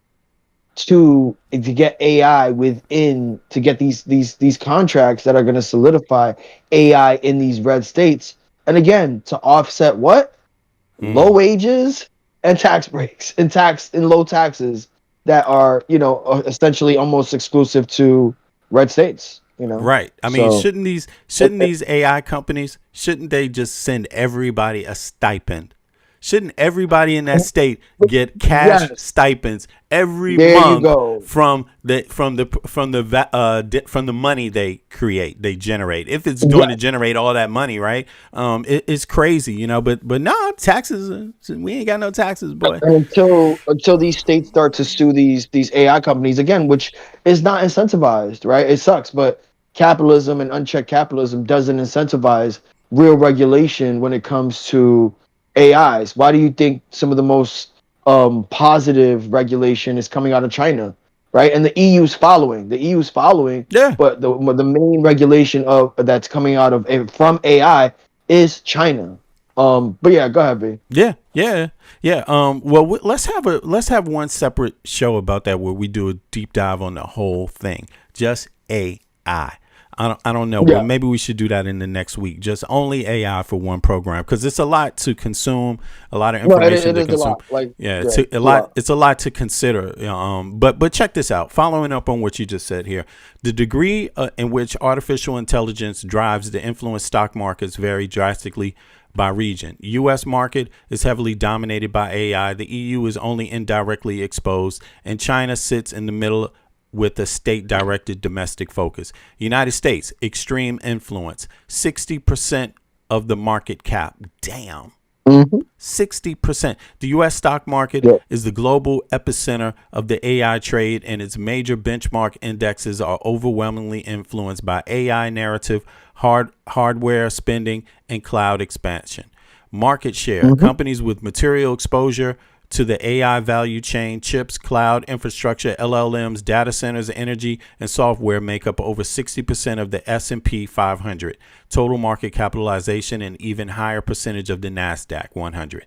Key drivers, so it's even higher on the NASDAQ. Key drivers, hyperscalers and chip makers, NVIDIA, Microsoft, Alphabet, Amazon, Meta, Broadcom, Apple hold unprecedented index weight. Impact on broader market. When tech giants report earnings, market volatility is almost entirely tied to their AI capital expenditure, CapEx, plans, and cloud revenue. Additionally, non-tech sectors like utilities and energy have been drafted into the AI trade to fuel power-hungry data centers. European Union, low direct exposure, 10 to 15% of the market cap. EU stock market is much less influenced by AI momentum because European indexes are heavily weighted towards traditional industries like luxury goods, banking, pharmaceuticals, and automotive. Market share technology accounts for less than 10%, 10 to 15% of broader European indexes, stocks, Europe 600 or CAC 40. Key players. European lacks consumer mega cap, LLM developers, or major cloud platforms. They're working on establishing that now. Instead, its AI exposure comes from the specialized pick and shovel enablers, semiconductor equipment. So, damn, this is interesting. ASML Netherlands. Okay, this is interesting. If you're an investor, is critical to global chip manufacturing. The reason why I say that is because it's probably going to be more sustainable growth. Instead of this volatile shit up and down everywhere, industrial automation and power, Schneider Electric, Siemens, and SAP. Okay, market dynamics. European markets tend to lag during massive global AI rallies, but they offer defensive hedge and experience less volatility, exactly, during tech sell-offs, exactly. China, the EU's not with all of this, this volatility and shit. China moderate, state aligned 20 to 30%. So this makes a lot of sense, especially when we talk about how the infrastructure is sitting, the state, how much the state is involved in the U.S. This data makes perfect sense, So the U.S. is the most heavily invested by far. They they double to triple China's investment, and they quadruple the EU's market stock volatility or stock value right into this stock investment into this. So stock exposure. Sorry. So that's interesting, man. Anything else you want to say on this? I want to get to some other news, but this is really this AI shit is a whole day. We got our own stream on it. It's it's a lot deeper. We're not even covering like 2% of this. Yeah, this is exactly. It's very deep. How about we plan like even when it comes to like how it's different in terms of how the US model versus like the Chinese model is very different. They have like open source versus closed source, which is a whole thing. I think this week, same time, same channel. I think it would be a good day. That would be this Thursday coming up, because then we can maybe we can do a long stream. Because this is going to be a lot of information. I'll definitely recommend some videos because I've been learning about it over the past I want to say month or so, probably a little bit longer than that. But I've been following the stock market, how it's influencing the stock market, the current AI bubble that does exist that will pop. How these companies are using what's called venture capital debt to not have it on the books, so that way they continue to grow. So they're kind of offloading that debt, from the economic and financial side, but also what is AI? What's the open model versus the closed model? The chips that run it, right? That's kind of exclusive, and it's a part of the reason why the U.S. is so heavily invested in it, because we are the proprietors of the chips, right? When we speak of the NVIDIAs, when we speak of all the chip makers, America leads in that technology. China doesn't have the technology, but it's also forced how the AI is developed, which again, there's a difference between closed and open source. So it's a lot to consume in a short period of time, and we would probably do it injustice by just even covering it on the bear side. But go ahead. Yeah. Eric, you there? Yeah, and if I could just add one thing, right now Finland, next door to Denmark, they're building a massive. It's like a thermal energy storage facility, and it's supposed to, I think, try to recover some of this energy. It's called the Ranto Project, and it's in the city of Vanta. So they recognized about 10 years ago that something needed to be done here in terms of storing the energy. So that there's one thing about using the energy, and then they want to, you basically create like giant batteries. And I think Denmark's doing something like that also, where part of the facility is actually underground. I think that's where they're headed, man. I also saw a little about that. We won't cover that today, but you're absolutely right. That's what I was saying. Renewable energy, reusable energy, more greener energy. Not wasting things, and, but also environmental security, right? I mean, also remember, these are colder climates in general in comparison to the U.S. and especially the South U.S. But yeah, go ahead, guys. Right. All right. Well, I appreciate that, Eric and Michael. So let's get on now. Let's see. We're going to get into some more domestic news now, and see what's happening. Goddamn, RFK lost his mind yesterday. But before we look at that, let's view this. Yeah, RFK is going to take a minute because I got worms in my brain now listening to his ass. But all right, now let's yeah, man. That's funny, B. I can barely fucking talk. All right, so let's go on. Let's hear some more. Trump was quite unpopular in term number 1, but in term number 2, he's hitting historic levels of unpopularity, and therefore we're going to take you through the top 10 from 10 all the way to 1 on the issues in which he's dropping the most. And when we're talking about that, we're going to start talking talking about number 10 here on your list. I feel like Casey Kasem. Trump's immigration net approval rating. Of course, immigration has been such a key issue for President Trump since he first started running for the presidency back in 2015. And in 2018, at this point in term number 1, look at this. He was not a popular man. He was 11 points underwater at that point, well under the Gulf of Mexico. But looky here now. He's now 17 points underwater on immigration, reaching historic lows. Of course, this has come after all of those ICE interactions that we've seen, after all the stricter border security, which of course Trump and his allies have focused on. But the bottom line is this: we're seeing a 6-point movement away from the president of the United States on a key issue for him. Now, I mentioned, he was in the negative at this point in term number 1. But when we talk about Trump running for president, he won in part a second term because of immigration. You can see it right here. Look at this. Trump and immigration.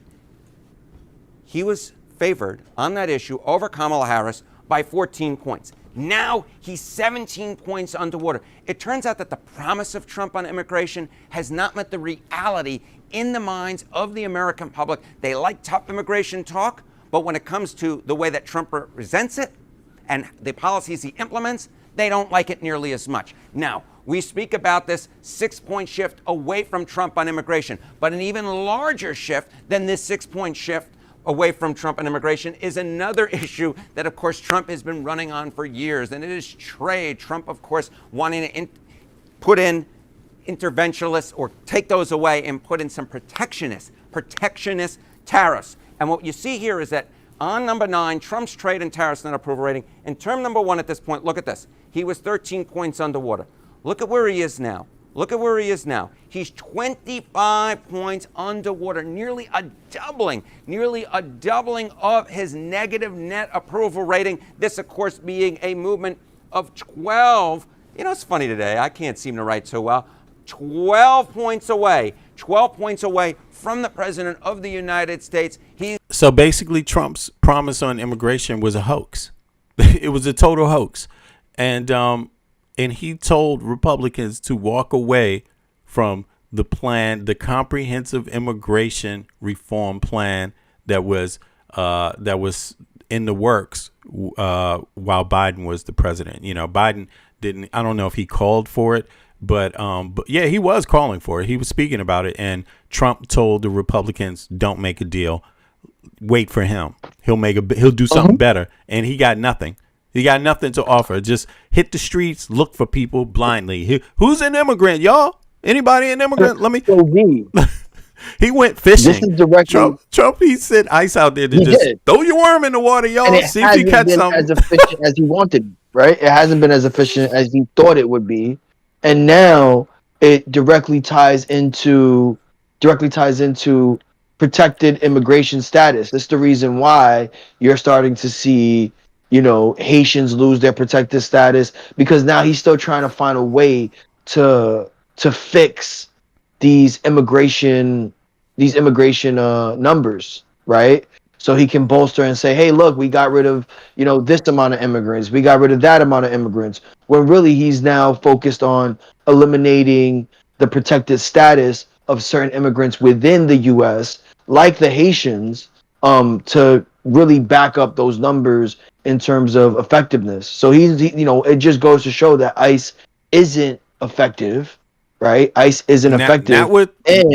Because why would you just leave it up to hey, go fishing, guys. Here's some worms. See what you can catch. That will never replace comprehensive immigration reform. But look, and this is how he allows ICE to run around, with no care in the world in terms of prosecution, because he's again, it goes a part of the rhetoric of they're fixing elections. Illegals are rigging the election. What does it say about your party if your party can't appeal to immigrants as a whole, right? And so essentially, again, it goes right back to the Republican playbook. Yeah, they can't appeal to immigrants while they need some in certain sectors. And it's so sad. It's so sad to just witness this, because it looks to me like the Republican Party, like you said, they're going to die on this Trump thing, because the whole party, because what I see happening is just a thought.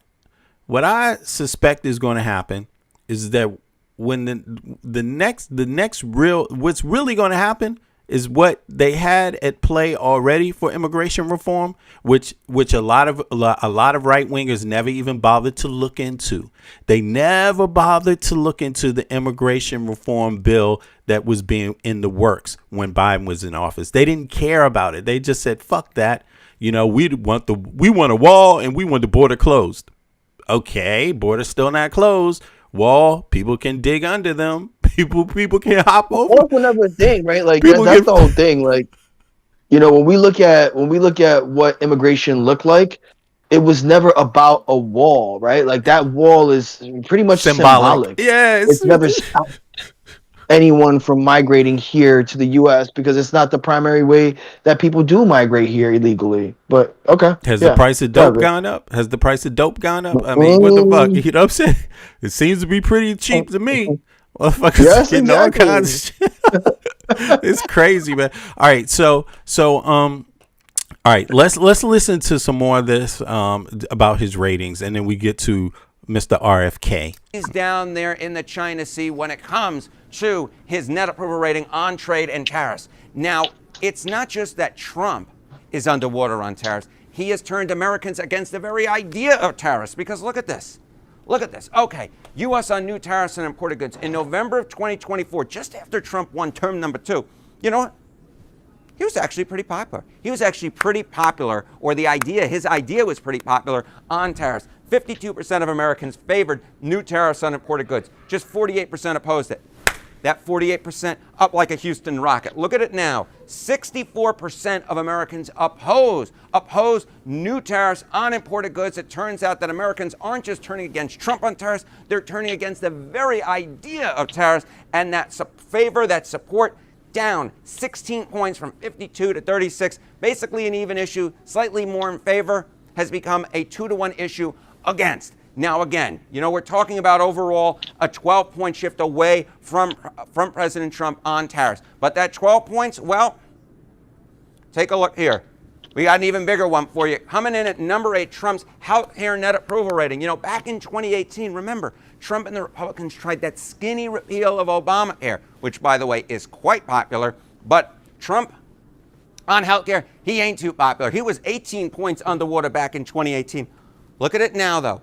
31 points. We've breached the 30-point barrier. President Trump way down there. We're talking about Titanic level lows here. We're talking about 31 points underwater. That marks a shift of 13 points away from the President of the United States on health care. Now, you might be saying to yourself, health care, that hasn't really been popping off too much in Trump's second term. But that shouldn't take you away from the fact that what is important to voters isn't necessarily what is sexy. And this, I think, really just says it. Look at this. The biggest fight. I like that word he used, isn't sexy, because that's what Trump used. Trump uses that word himself. That is crazy. He describes different shit as sexy. Bro, this is crazy, man. Anyway. Now, you might be saying to yourself, he does, man. And now he's the leader of the free world. It's like, what the hell, bro? I don't want to talk about goddamn laws like they're sexy, man. What the fuck? That's really. Laws shouldn't be sexy. Are they effective? But it's very telling. It's very telling, given the crew he hangs out with. Apparently, you know what I'm saying? Like, damn, bro. Like, you looking at laws like they're sexy now? What else? Minors. Probably, bro. Who else says that but a damn pedophile? Like, for real. Like, what the hell, man? Anyway. That hasn't really been popping off too much in Trump's second term. But that shouldn't take you away from the fact that what is important to voters isn't necessarily what is sexy. And this, I think, really just says it. Look at this. The biggest financial concern facing Americans. Look at what is at the top of this list. It ain't gas, which we talk about all the time, right? Filling up your car, that's at 8%. Housing, another big thing with the affordability crisis that Americans think are going on, that's at 14%. Food, which we all need, at 18%. But what's number 1 on this list? It's healthcare. It's healthcare at 22%. So that when you see these giant shifts away from President Trump on healthcare, going from 18 points to 31 points, that 13-point shift, That really matters to a whole heck of a lot of Americans. Now, I will say, all this talk has got me a little bit thirsty here. So this Oh week my I'm going for a God. classic. This is corporate Number news. 8, right? Corporate Oh, news. Oh my God. For the rest of our time together. So we're talking about it number 8, right? We were talking about a 13-point shift away from President Trump on the issue of healthcare. Now, slightly more than 13 points, but rounded to 13 points, coming in at number 7 on your list, Trump's foreign policy net approval rating. Again, slightly more than 13. We're rounding it to 13. A doubling of Trump's net approval rating in the negative on foreign policy down there in the Strait of Hormuz. Look at this. In 2018, Trump wasn't that popular on foreign policy. But again, what became big levels of dislike for President Trump has become historic levels of dislike for President Trump. A doubling in the wrong negative direction down to minus 26 points. So it turns out we predicted the future, bro. Like, we predicted the future here. I mean, it's all coming full circle now. The only thing we need is the voters to wrap it up. You know what I'm saying? Like, the voters got to go out and stand on business, stand on your country, stand on what you want. It's your goddamn taxes. It's you who runs the country, the voter.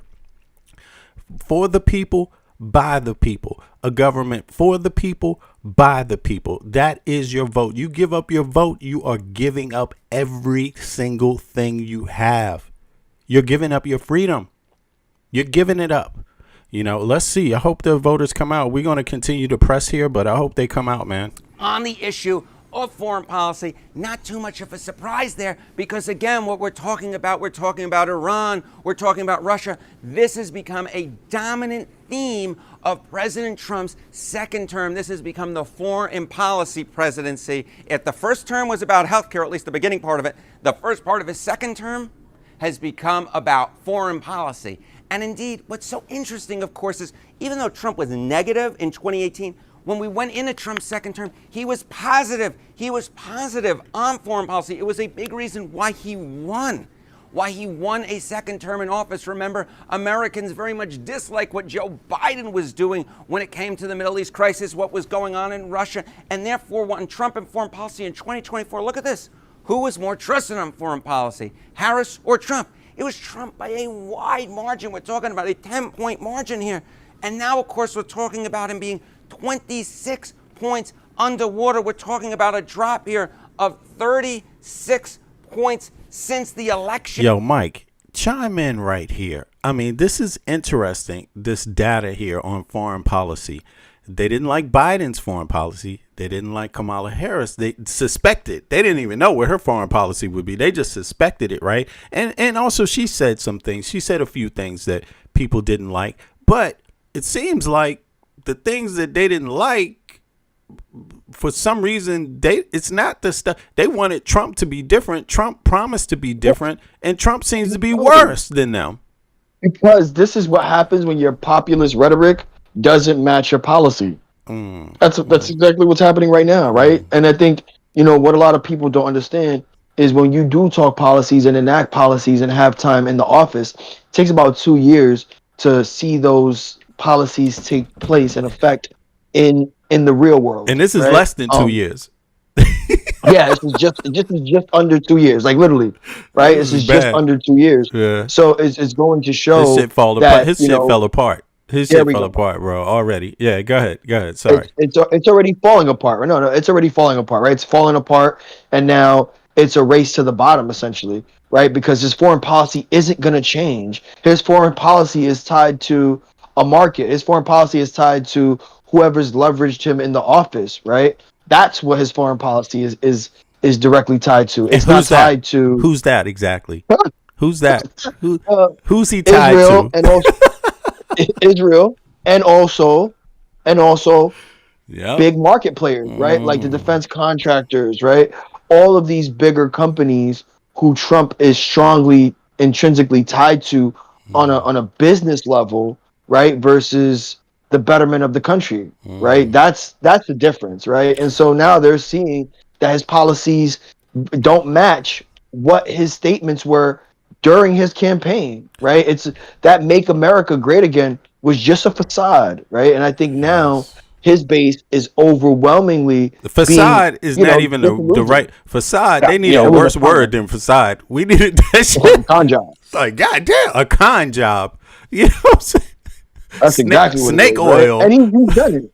He's already enriched himself, 2 times over, right? He's gained over $1 billion since being in office, right? He's the first president to ever do this, right? And now they're forced to deal with the decision that they made in terms of voting, right? I think a lot of voters regret the idea of Trump because they were sold false promises under the false belief of make America great again, but also just what America looks like, right? Like he's devalued what the presidency looks like by the deals that he's made, right? And this is what they wanted. They wanted a businessman and not a politician, and look what they got, right? They got the biggest con job ever. You And know, now they're forced to realize that he amplified it more than what his first term was. And I think that was where a lot of individuals ended up switching their thought process, right? When it comes to Trump, his first presidency wasn't as bogged down policy wise to him, right? We had a lot of pushback from your average politician when it comes to Trump, and now they fell aligned because they fell aligned with the populist rhetoric, right?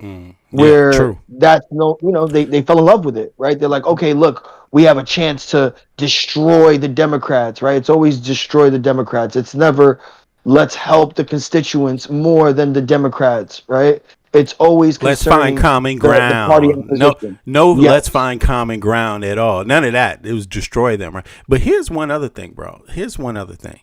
I have to say, right about this day, it is Monday, the 3rd August, and I can remember a couple of years back. This was before the election, right? So 2004, yeah, exactly, before the presidential election.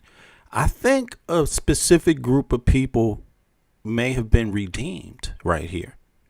And that I remember a lot of protests about Israel and Netanyahu coming and visiting the U.S. Congress. Yeah, I remember that. And I remember Netanyahu calling those people all kinds of names, other people saying, and also the Democratic Party being criticized, even though they didn't show up. Most Dems, said we're boycotting that Netanyahu coming to the Capitol. Most of them did, but it wasn't enough for the demonstrators. It wasn't enough for the people talking about genocide back then. It wasn't enough for them, and now I'm seeing a place where the right wing was wrong because they changed their mind now. Where the tension between the demonstrators and the Democratic Party, it seems like actually this is basically shown that the demonstrators were on to something when they were criticizing some of the Dems for not just rebuking Netanyahu outright. You see what I mean? Like just outright, just by ultimately, I believe that it's the reason why Kamala didn't get elected. I think so, I think that was the main reason, Yeah, right? because the fact that they wouldn't outright call it a genocide or take a stance against it. Right? Yeah, they took a But go ahead, conservative.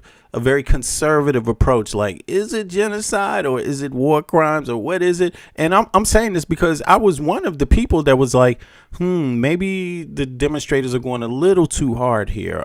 Maybe they're about to fuck over this election and Trump is about to get elected. That was what I was thinking, But it doesn't matter about the fact that Kamala lost, right? That doesn't matter to me. Everyone now has witnessed the wrath of Trump and his ideas and the billionaire wrath, right? Everyone's witnessed that now. Everyone's been affected. And so that's very clear. But what I see here is that if you don't like Trump's foreign policy, then that proves they also the people that didn't like the Democrats' foreign policy, like always sticking, they didn't do the same. They didn't do as much with Netanyahu, but they didn't abandon him. And now, to me, I think those people have been shown to be actually, even though they were young people, even though they were Okay. demonstrators, they were actually more right than wrong. Yeah, overwhelmingly, and it's because a lot of your younger voters really took a stance against, Netanyahu and what Israel has done in a negative perspective. But they were right. Even myself, like I'm a younger voter, more middle aged, but a middle aged voter, and I was absolutely against anything involving, the funding of Israel and the propagation of Israel, because of the injustices and the unchecked vitality of Israel, right? The unchecked power of Israel and how they move was just never okay with me, right? And the fact that we fund it without question was also a very big thing with myself. So, me having a ton of Muslim friends and Jewish friends as well, like, it was just something that seeing that, one country who's not essentially the US per se has so much power within the US never rubbed me the right way. Never, never, never, never, ever, ever, ever, ever, ever. And it's something that till today, I think now it's showing more than ever. So seeing that tide change, it makes me super happy. It's like, wow, we finally woke up, and taking a stance. We're also seeing how it's come to fruition, and it's came to fruition in the fact of PAC money, right? PAC money, especially APAC money, and PAC money in general by default now has just become less valuable, right? They can continue to spend whatever the hell they want to spend to try to push whatever propaganda talking points that fits their narratives, that helps them, push the narrative that they want to be spun. But no longer is that as effective. It doesn't mean that it's not completely, that it's completely null and void, but it's not as effective. People are much more aware of what PACs are. When Kamala, and Trump were initially, no one understood what PAC money was. Right? They have no idea what PAC money was. There's it was more of a like, discussion now, foreign. and that's thanks to the young people. No, the young people did that, man. The young people did it, and they got people like myself to kind of they won people like myself over. You know what I mean? I was more in the middle. You know what I mean? I was in the middle. Although I also didn't like. I definitely saw what Israel was doing as they did. They committed war crimes, and apartheid and all these things. I got stuck on maybe the technical term, whether it's going to be taken up by the international community, the UN level, and things like that. But now they have. So that's changed too in the last 2 years. Now the international community, it's up on there. They're charging. They're claiming genocide now. Certain states, So and the international community is looking at that like, okay, well now it's coming out, and where are we going to stand on that? So. Exactly. Before it was just like, who commits the most war crimes? Is it one war crime versus the other? Yeah, who's a terrorist? Right? Who's a terrorist? And I think whoever the U.S. dictated as a terrorist, the world followed, right? Where now we can see that's just a word. How is that backed by actions? We understand your sentiment around Iran, but can you point out the same injustices, right? That have been, essentially done by Iran that's equivalent to Israel, and we can't find any, right? Like we can't find what that exists like, what that looks like, because it's not equivalent, right? I think we're looking for a false equivalency before, when we were looking at what Iran has done versus what Israel has done. And I think now more than ever, the US and the world has realized, like, okay, like a punch in the face is different from someone beating you down severely and choking you near to half death. I mean, especially when it comes to Palestine and Iran, right? Like, we don't like a bully. The world doesn't like a bully. And I think the politicians have now been awakened to that. They're like, oh, okay, yeah, we favor Israel, but as, our constituents don't. And I think, when it comes to the EU in particular, because of their progressive politics, they're forced to realize quicker more of what their constituents are voting for and what they're more aligned with than in the U.S. So I think that's where we Yeah. fell behind that curve, Yeah, where the EU. Yeah, go ahead. But No, go ahead. Where the no, EU. where the EU, obviously were forced. Their constituents are forced to realize that, hey, look, if we're going to vote against this, our we're going to lose elections, right? Right. We're going to lose favorability, right? Because I think when we look at global politics, every major superpower prefers to back Israel, right? Right. The money that's behind Israel, the influence that's behind Israel, it's just unmatched when we look at some other countries, right? So I do think that when it comes to that, every other country, including the EU countries, would want to do that, but they're forced to be progressive because their constituents don't want that. They don't want the backing of a bully. Right. But go ahead, babe. Yeah, well, it's worth noting that this timeline, just it fell. A lot of this fell right in the middle of the November elections, 2024 elections. So it says here the ICC prosecutes individuals rather than states, while genocide charges were investigated broadly by human rights commissions and outside bodies. The ICC's official legal action against Netanyahu focused on war crimes and crimes against humanity, right? And so there was a thing about the word to use. A lot of people maybe didn't want to use genocide or whatever, but still, nonetheless, the actions that took place against Netanyahu, the actual real actions, arrest warrant request was issued May 20th, 2024 to the ICC chief prosecutor Karim Khan announced, right, against Netanyahu and his defense minister. So that was May 20th, 2024. That goes within that timeline of that meeting with Netanyahu in the Capitol, right? And then the arrest warrants were finally issued, right? That means they were validated and issued. They looked at it, the request, it took them some time. Then November 21st, 2024, after the election, the ICC pre-trial chamber formally issued arrest warrants for Netanyahu and Gallant, right? His defense minister. Charges war crimes and crimes against humanity, including starvation as a method of warfare, murder, persecution, and other inhumane acts. Now, so that timeline, so the warrant is a real timeline there, because it forces others to say, wait a second, the ICC has now issued arrest warrants. It's not a request anymore. They're going to arrest him. Right? That means they have enough data now to move forward. So the summary was, yeah, go ahead. Go ahead. Well, the summary is no, I was going to tell you after this to look up, Israel's movement towards the far right, and you'll see more in depth why it's aligned heavily with the Trump administration. Go ahead, B. Okay, and so it says that the summary is, all right, just to summarize this, December 29th, 2023. Genocide allegations against Israel were taken up by the ICJ, right? The allegations. So there was talk before 2024. There were allegations, and I think this became precarious because obviously Dems knew. Wait a second, we're gonna have to make a decision about this, and it looks like the Dems basically made the decision late. They made it too late. They could have made it earlier to distance themselves before the arrest warrants were issued. They could have done that, and they didn't. Right?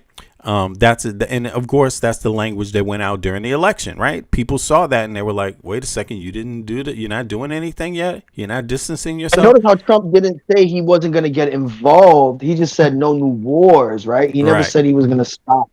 No new any wars. Progression of Israel. New wars. He's a hot mess. But then May 20th, 2024. So that was the genocide allegations sent to the ICJ, right? That's all the data. That's all the information, interviews, all the NGOs, investigations, people on the ground returning information. So that was genocide allegations.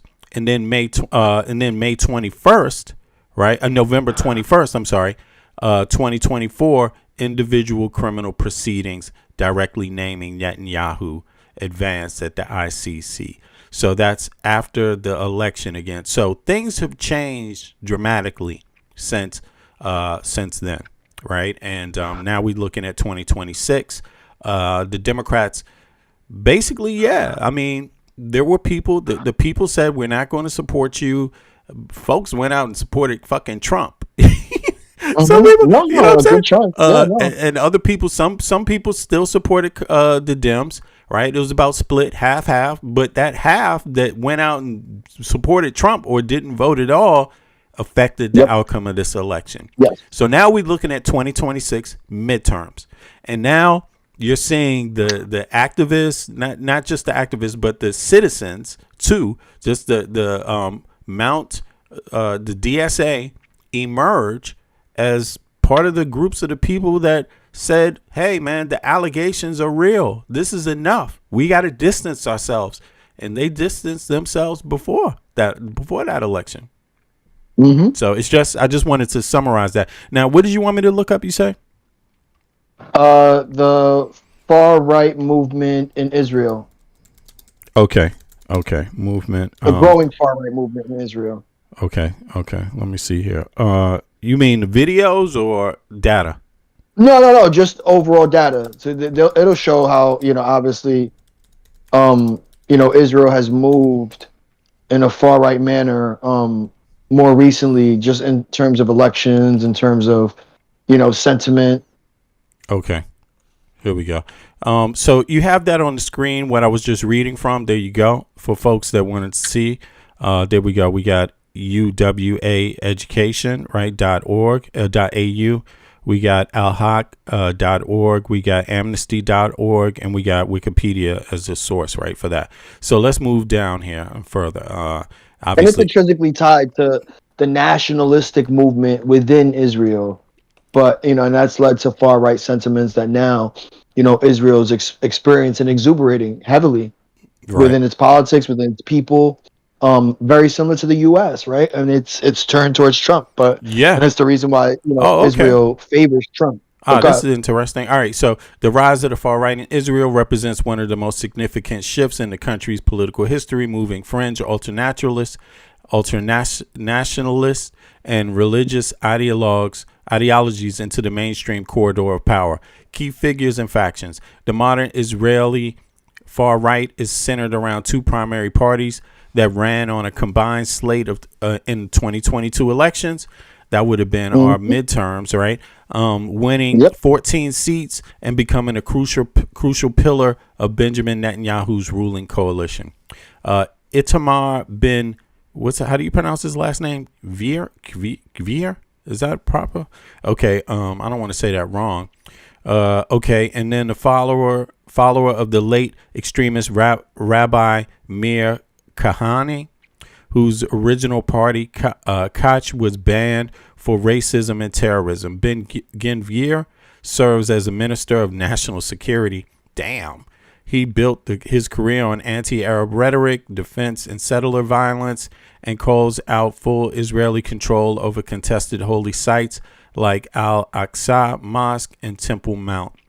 Bezalel Smotrich, religious Zionism, serving as finance minister with additional broad authority over civil affairs and West Bank inside the defense ministry.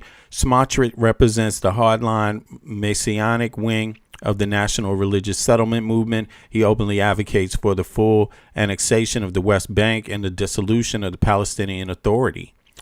Okay, well, he's on the wrong side of things. Core ideologies and objectives. While the traditional Israeli right-wing politics like the Likud focused on national defense and revisionist Zionism, the current far-right movement blends political nationalism with religious fundamentalism. Territorial maximalism. Broad opposition to the two-state solution, driving rapid expansion of the West Bank settlements, legalizing unauthorized outposts, and aiming for de facto or de jure annexation of Judea, Samaria. Judicial overhaul, a heavy push to strip the Supreme Court of its oversight powers, arguing the judiciary is a leftist, unelected body that limits both military action and the Jewish character. Yeah, this is very similar to Trump, man. This is exactly what Trump has been saying about our court system. Although the Supreme Court seems to align with him all the damn time for some damn reason, or most of the time, 90% of the time, right? But the rhetoric is the same. Internal security and civil control, arming tens of thousands of civilian response teams, altering rules of engagement for security forces, and rolling back rights or influence of Arab Israeli citizens and Palestinian populations. Impact of the war post-October 7. The outbreak of the war following October 7, 2023 attacks dramatically escalated the far right's influence and policy demands. Yeah, this is a date that also I think it also worked against Democrats in a sense that might have wanted to do something, but then when they see this, it's hard to move away. They didn't have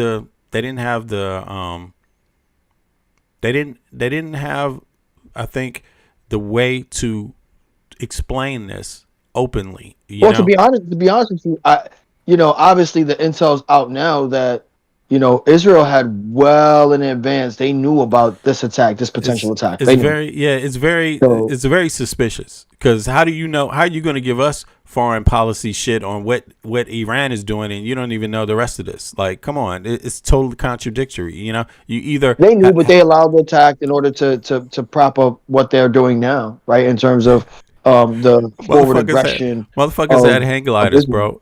I mean, motherfuckers had hang gliders and shit. It's like, what the fuck?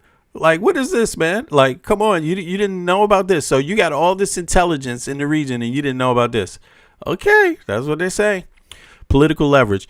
So in other words, a lot of people call this a false flag, or that they knew it was happening, but they purposely allowed it to happen. Something kind of like in any case, what is something we can liken this to in the US, like you could say 9/11, right? But maybe we had soft warnings, right? And intel that we ignored. Okay. But they did it on purpose. Like they knew that this attack was going to cost Israeli lives, and they essentially just held on to it because they knew that the attack wasn't going to be insignificant. But they could use it as leverage to push the far right movement, right? And get them where they needed to be in terms of greater Israel, and essentially being on the offense of Israel. But yeah, go ahead. And it's worth noting that I think is it Hamas that was funded by Israel originally? Like, one of these groups was actually economically supported to go against the PLO, I think. Isn't that what happened?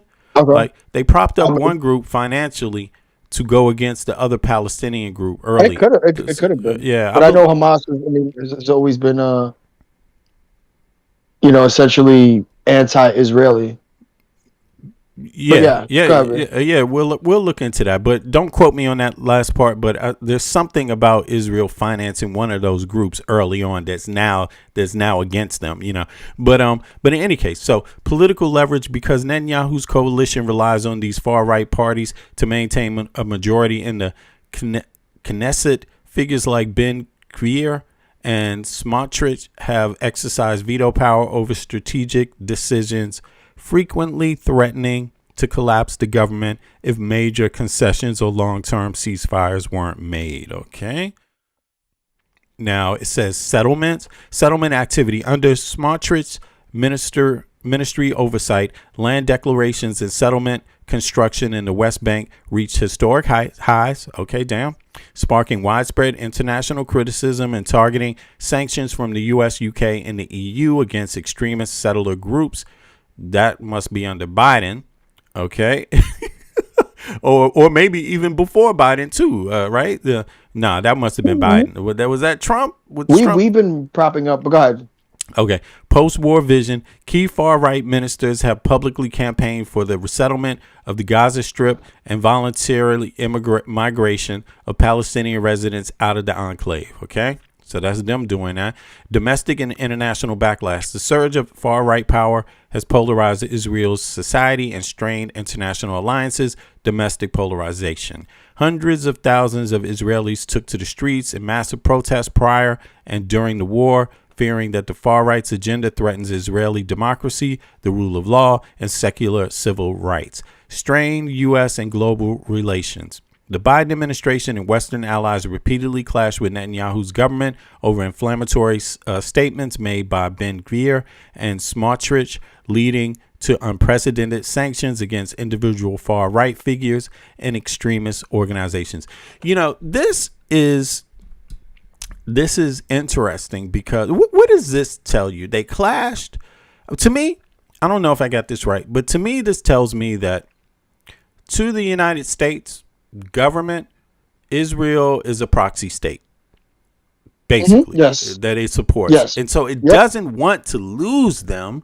It doesn't want to lose them, but they have to find a way to rein this motherfucker in because he's compromising their agenda, right? Or Trump hasn't. Right. Trump hasn't done it, right? Trump hasn't reined him in. Okay. And I think even the next president, you know, the most they'll do is won't back certain actions, but it won't reflect in the funding of Israel. Like, I think we have to understand that the U.S. government is intrinsically tied to Israel. And even more so when, you know, if this NDAA with Section 219 passes, right? Notice how that rhetoric has calmed down now, right? They're not bringing it, you know, forward for a vote yet, right? Because guess what? It's not popular, right? Do we think that tomorrow Trump, obviously the Republicans lose an election, that the push for integration with Israel stops? I don't. I think they will still find ways to even dilute it, but still pass a bill that comprehensively connects us to Israel,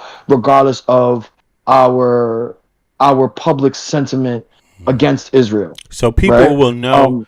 Go ahead. Sorry, go ahead.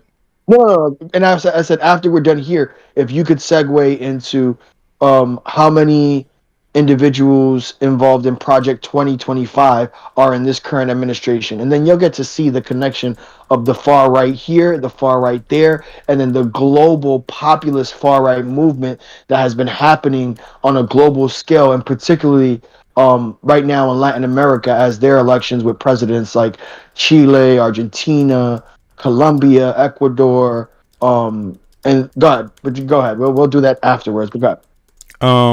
I was thinking with this one, to me it seems like the U.S. the moral aspect we kind of capitulated on, right, and which puts us in danger. It also puts our foreign policy at risk.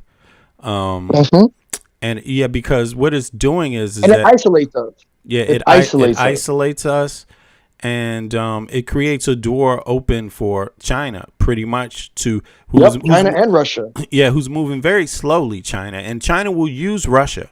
They will use them, and Russia is willing to be used because what else do they have? Yeah, what else do they have? They need the funding from China, right? Exactly. The technology-wise, so a lot of the technology and support that they're getting from China is in the form of debt because they can't essentially pay China right now, right? But yeah, go ahead, V. Yeah, exactly. So they are basically they can't pay China. No, they can't pay China. So they're basically becoming a proxy. They're more like North Korea now. North Korea and Russia are basically proxies of China, right? They're going to be proxies. Iran is a proxy, but not a proxy in the same way. They're smart enough to want their own policy in the region, and that kind of it's the situation. Like I said, the relationship between Russia and Iran, it's basically about getting the U.S. out of the region. It's not about we want Russia there either. We just want we want to have our historic influence the way it's been. We want y'all out of here. They don't even want China there necessarily, right? They want people to work through them for whatever, to help get the U.S. influence out of the region, but they don't necessarily want others there. They want the opportunity to emerge themselves, So there's some differences there, but in any case here, but let's get to this real quick, and then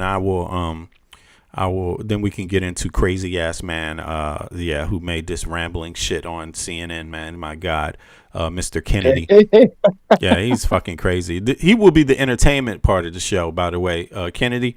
Let's see his motherfuckers like. Okay, so based on investigations, investigative analysis by major news organizations and public policy groups, at least 140 people who served in the first Trump administration had direct roles in creating, advising, or contributing to Project 2025.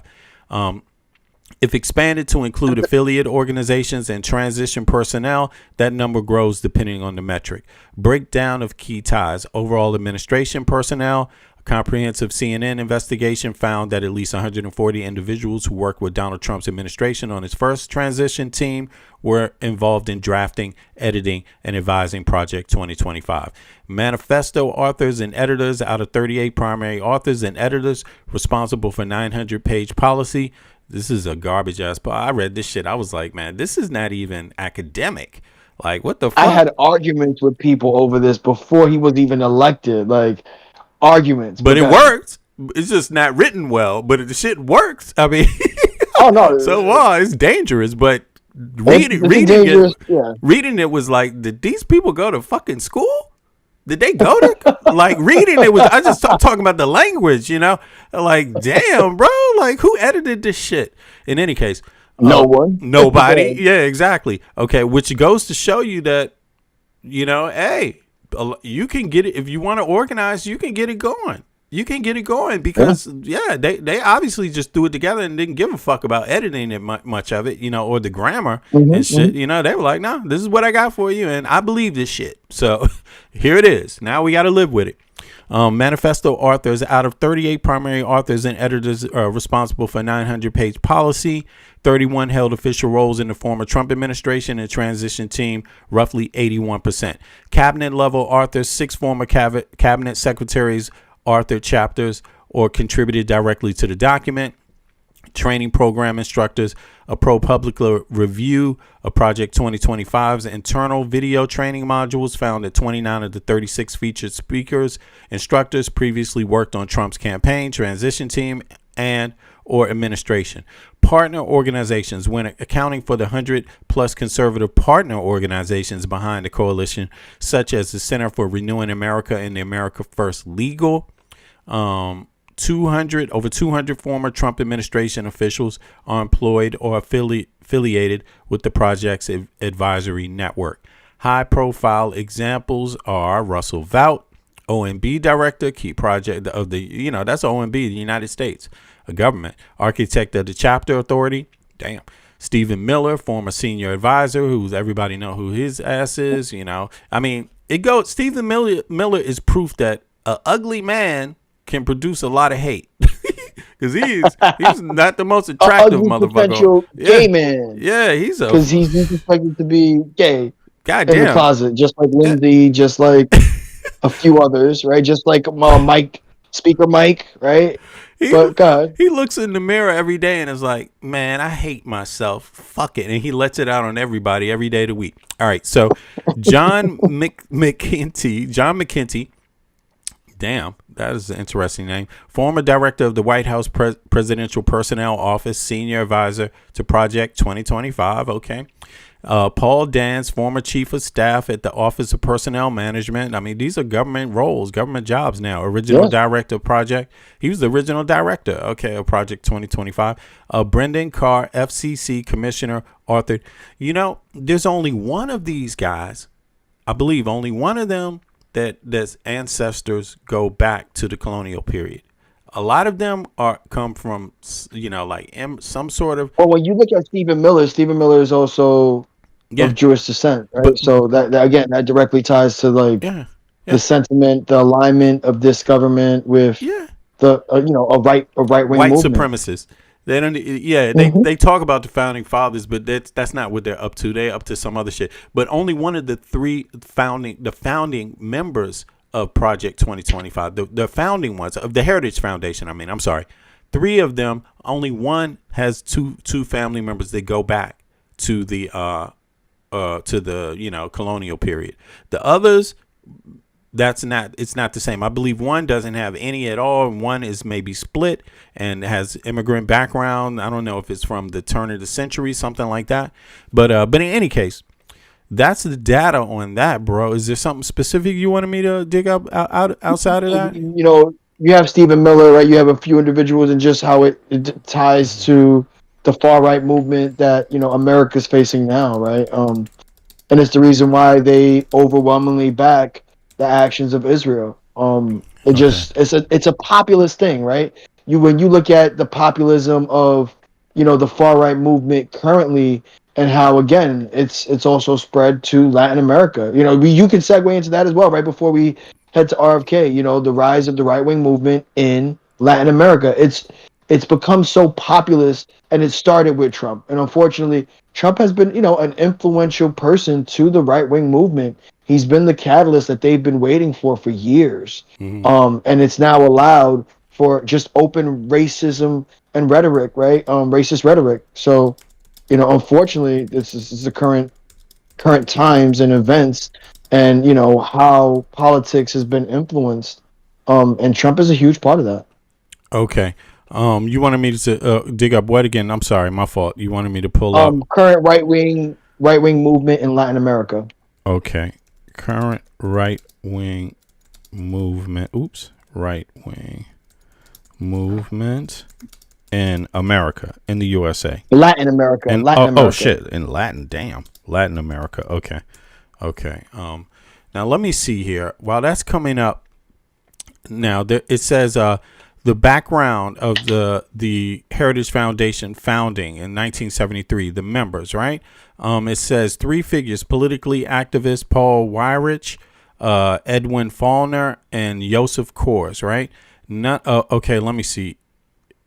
None of the primary founders were foreign-born immigrants, but several had second or third-generation immigrant heritage, European migrant waves from the 19th century, early 20th century. Exactly. So Paul Weyrich, co-founder, first president of the Heritage Foundation, born in Racine, Wisconsin, immigrant origins, second, third generation American. His father, Ignatius Weyrich, was an immigrant who came to the U.S. from Luxembourg in 1923. His mother, Mary, was of German-American descent. Okay, Edwin Faulkner, right? Co-founder of the longtime president, background, born in Chicago, Illinois, immigrant origins, third, fourth generation American. His ancestral roots trace back to German immigrants who settled in America, Midwest 19th century. That's the turn of the century. Joseph Kors, background, born in Golden, Colorado, immigrant origins, second generation American on his paternal side. They all have come from immigrant background, bro. All of them, all three. All three. I think only one has a German American, meaning came in the colonial period. Only one.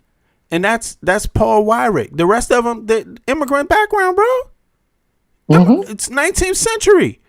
Okay, wait a second. Joseph Kors, that's 1868. Okay, so that's hold on. Background, born and go right. So his grandfather, Adolf Kors, founder. Okay, so that's 1868. His family fled Prussia in 1868. So that's not the founding. That's after. Yeah, exactly. That's after the Civil War too, right? So yeah, a long time after. Now, only one of them out of the three founding fathers of the Heritage Foundation, which is what Project 2025 comes out of, only one of them has a parent that goes back. One parent, one side of the family goes back to the colonial period of the United States, but they call themselves Heritage Foundation. So I just wanted people to know that, like, seriously. All right. So, and they seriously they want to decide all kinds of things about what the founding fathers wanted and all this shit. Okay. I mean, this is the talk they get into. So let's see here. All right. So this is it. We're going to go through this and then get on to the entertainment part. Let's see here. Latin America is experiencing a major political shift to the right, often described by political analysis as conservative wave, blue tide, reversing much of the previous decades. Okay, so in other countries, the blue is the right and the red is the left. That's interesting, right? It's also like that in Europe, I believe, something like that. Rather than a single uniform bloc, today's Latin America right wing consists of distinct ideological branches unified around shared public grievances, rising violent crime, economic stagnation, inflation, and frustration with the established political elite. Key archetypes and figures driving the shift, the modern right and region ranges from libertarian economic reformers to hardline security populists. The libertarian free market model. Javier Milei, Argentina, elected as the self-described anarcho-capitalist. Damn, that's scary. Milei represents an anti-establishment market radical right. His platform centers on drastic reductions in the government spending, deregulation, privatization, state enterprise, and aggressive fiscal austerity to combat inflation. Okay, the Mano Dura hardline security model. Nayib Bukele, El Salvador. Bukele's model of authoritarian leading security populism and has become a blueprint for politicians across the region by suspending certain constitutional rights to launch mass arrests against gangs.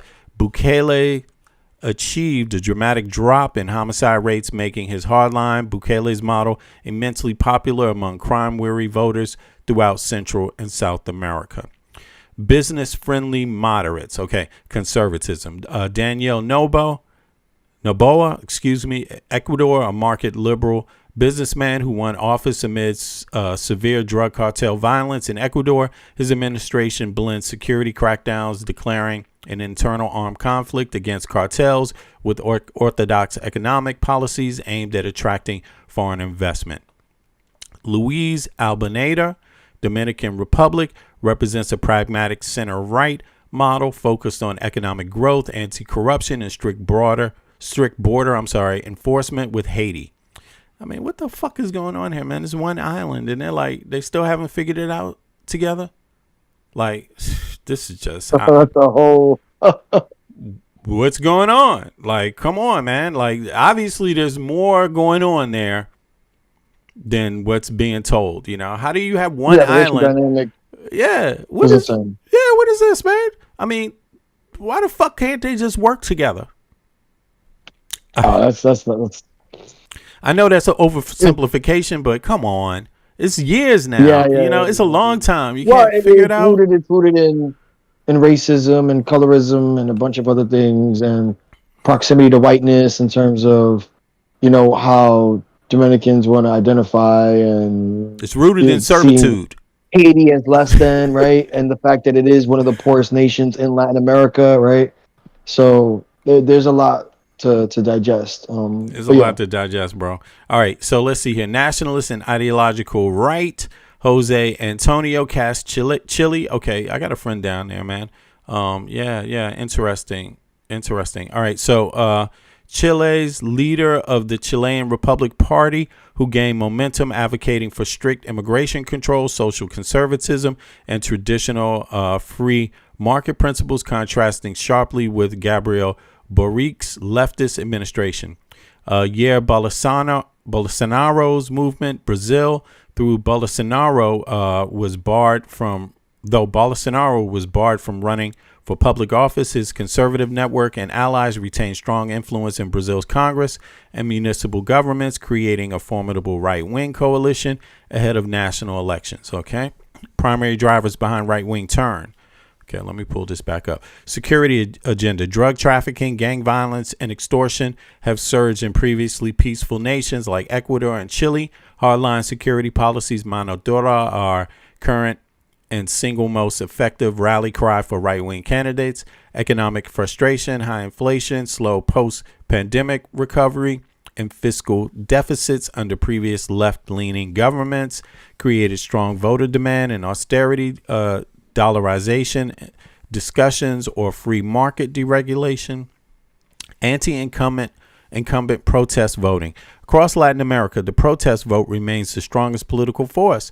Voters have consistently punished whoever's in power if living conditions do not rapidly improve during swing elections in favor of opposition figures. Okay, that's interesting. Geopolitical realignment. Geopolitical realignment. Many right-wing leaning leaders in the region have sought closer alignment with the conservative allies in the U.S. and Europe, placing greater emphasis on private investment, border security, and rolling back left-wing regional blocs like Sao Paulo's Forum. That's interesting. Let me see here. Geopolitical, many right-wing leaders in the region have sought closer alignment with conservative allies. Let me see here. Okay. All right. Yo, you want to say something about that? That's interesting, but No. It just, from a global politics and global economic level, it's what led to the current right-wing movement here and globally, right? It's what led to Trump's populism globally, not just here. It's not just the United States. No. No. And a lot of it's for the same reasons, right, but not understanding the finer economics behind it when it comes to just libertarianism, right? So libertarianism it's not exclusive to the right, but right policies tend to lead in a libertarian manner that tends to skew for the right.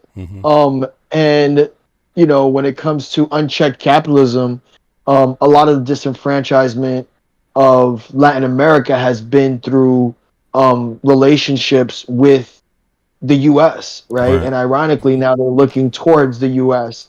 to that hard right movement. Yeah, still where looking. If you notice, it's tough on crime, right? Tough on crime, free market capitalism, unchecked capitalism, because they assume that they want to match what they idolize what America looks like and its market, not understanding that they're limited in obviously population, resources, and a bunch of other things that America has that they don't. And a lot of their government hasn't had time to develop in terms lengthwise. So they've always kind of been plagued with either interference from the U.S. Through like CIA movements and who they want to be in control of, certain Latin American countries to maintain foothold in terms of capitalism. And those interferences have effectively, ruined the economy of a lot of these Latin American countries. And now we're seeing that far right movement reach there because of that disenfranchisement. And we're also seeing how they've heavily aligned with this current administration. Look at Argentina's president. Look at we just Bukele, gave them $40 billion for what? People don't even know what Americans are never going to find out how that money went to use down there. They're never going to find that out. That's just gone. No, and in fact, their economy's still plummeting. Like it's at all time lows. It's like, corruption, bro. It's corruption.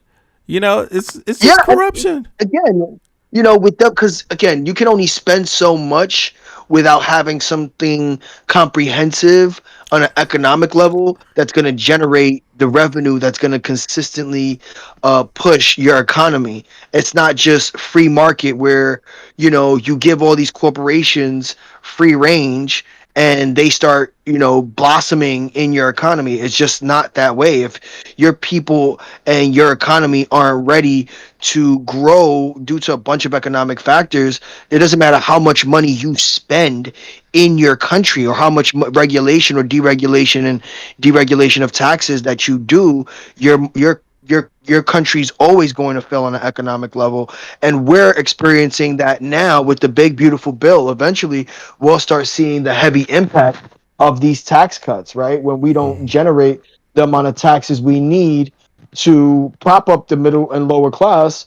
And also, once these companies start running out of, generated revenue, right, from the weak middle class and low class. But what's ironic? It just all leads to what's ironic? Right-wing movement. Yeah, what's ironic? It's like Trump has the tariffs going on while this stuff is happening in South America.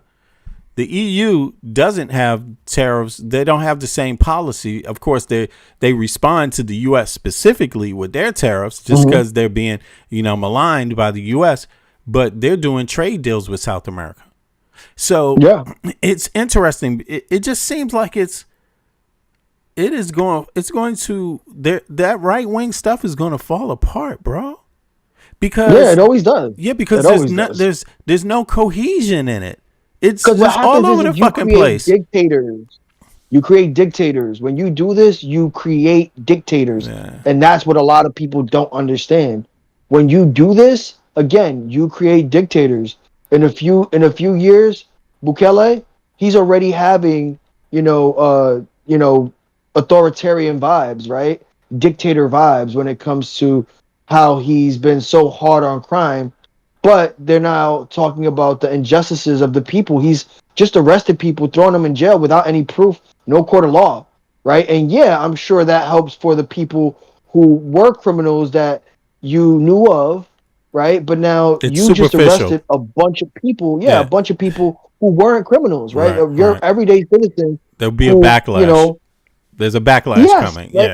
Yeah, And exactly. it's again, it takes time, just like it did to realize to wake up to Trump, but it moves in waves, right? So now that we're seeing, Trump lose ground, it'll take a few years before that trickles down back into Latin America, the same way the populist movement propagated him and his administration now, the way it has been propagated. So we'll see what that looks like for sure.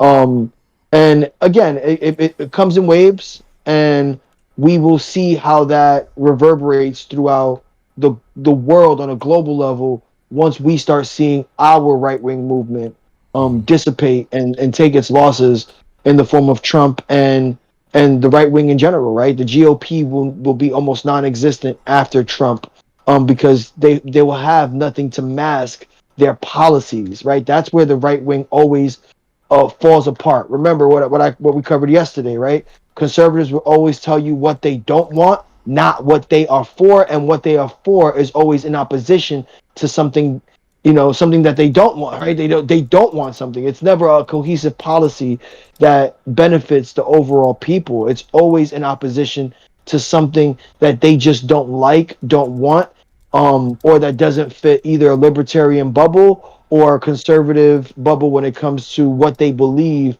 people should be doing with their lives. But yeah, go ahead, babe. We can continue to Let's see RFK. here. I'm just taking a note here for the next two shows. Let me see. Economic. Let's see here. AI destructive proponents at war. And then the next one, right wing, global wave, and economic collapse. Because there's a lot. No, there's a lot we could cover with just those two topics alone. Yeah, we got to know. That's two different shows, bro. That's two of course. two shows Yeah. that's totally dedicated to those topics. That way we can go deep. You know what I mean? We can go deep. I have a ton of. Yeah, we could take you down the rabbit hole.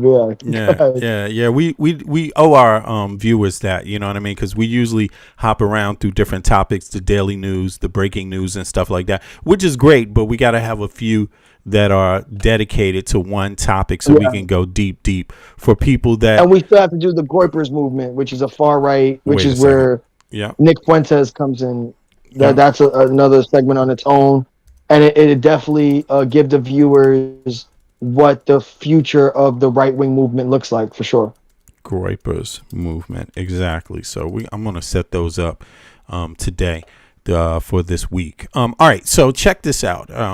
2 this week and then 1 for the next week, something like that for next. All right, so all right, well, let's move on now. That was good. By the way, that was good analysis and good breakdown. I appreciate that, and I'm sure that the viewers do too, man. Because as always, like, folks are getting some treats here, and they're getting some concise information and analysis, and that's for our grown ass audience there. So big up to everybody that's been listening so far, everybody in the chat. And I gotta say this. I've been looking at the data. The grown folks are in the house. The grown folks are listening. The grown folks are listening, bro. We got the kids are put to bed, and we have a growing audience. We're, the grown folks always been listening to V Media, straight up. The 45 and ups, they solid. 55 and up, solid. 65 even, man. I think folks that are even retired folks listen heavily. Right. They may have been my backbone. So big up to the retired folks out there, the folks out there that have gotten that far in life. Big up to you. I thank you so much. And the 25 to 45 audience is like rapidly catching up to them. So I appreciate everybody that's been listening. Now let's enter into some entertainment. After all that tough shit, we need some entertainment, and you're going to get it Really, you're gonna get it. I mean, I don't know if you're gonna laugh or cry. It's gonna be entertaining. You might cry some. Sometimes you go to a movie and you cry and it was entertaining. Sometimes, right? I mean, it's better than Friday the 13th. Heads getting chopped off and we can't do. And motherfuckers like, wow, that was we already have that with Trump, Friday the 13th. But now let's get to, I don't know. You tell me, you gonna laugh? You gonna cry? Let's see here. Placing nearly all the blame on the COVID pandemic and the way that the U.S. responded to it squarely with Dr. Fauci. You know, we don't want to talk about AI. We don't want to talk about the Epstein files. We don't want to talk about the fucking economy. We don't want to talk about the war in Iran. We don't want to talk about Israel's spy networks all up inside of Trump's administration, Russia's spy networks all up in. We don't want to talk about that shit. We want to talk about Fauci, y'all. What's up, Fauci? What did you do? Boo-hoo, Fauci. Boo-hoo, you. Don't you ever save people. Do you know what the data says about Fauci? Listen. Fauci, do you know who died under Trump's shit the most from COVID? Do you know what the numbers look like for certain groups like African Americans? Yes. More African Americans may have died of COVID than in any time recent. Listen, that ravaged a lot of communities, and they're sitting here blaming. Please, whatever you do, if you're African American, understand this dude Fauci helped you. If you're a person that was affected by COVID, your community, this man was helping folks. He was doing his job, and it's no coincidence that a fool like this calls him a criminal. Just put the lines together, the data lines. Just think about that. So let's continue. But of course, we're going to have some data too, but let's listen to this mockery of a representative here. What is he? He's a director of what? He's the director of what? CDC? CDC, yeah. Well, yeah. He's the head of whatever director, whatever office is over the CDC. He is, right? So, yeah, exactly. All right. So he's the main doctor in the house, but he ain't a doctor. National Infectious Disease. Yeah. Blah, blah, blah, yeah. He's not even a goddamn doctor. Who does that? Why not just get Nick Fuentes to head this department? I mean, why not just get who's the podcaster out there? He's big podcaster was Joe Rogan. Yeah, why not get Joe Rogan to head this up? He's an expert in this shit. Why not? He worked for President Trump. Yeah. Fuck, man. Candace Owens, you want a job? Yo, after this dude, anybody can have the job. I mean, this is crazy. But no, I'm just joking. But peep this. Does President Trump also deserve some of the blame? Well, President Trump, as you recall, wanted to end the lockdowns. I think I'm going to translate for you.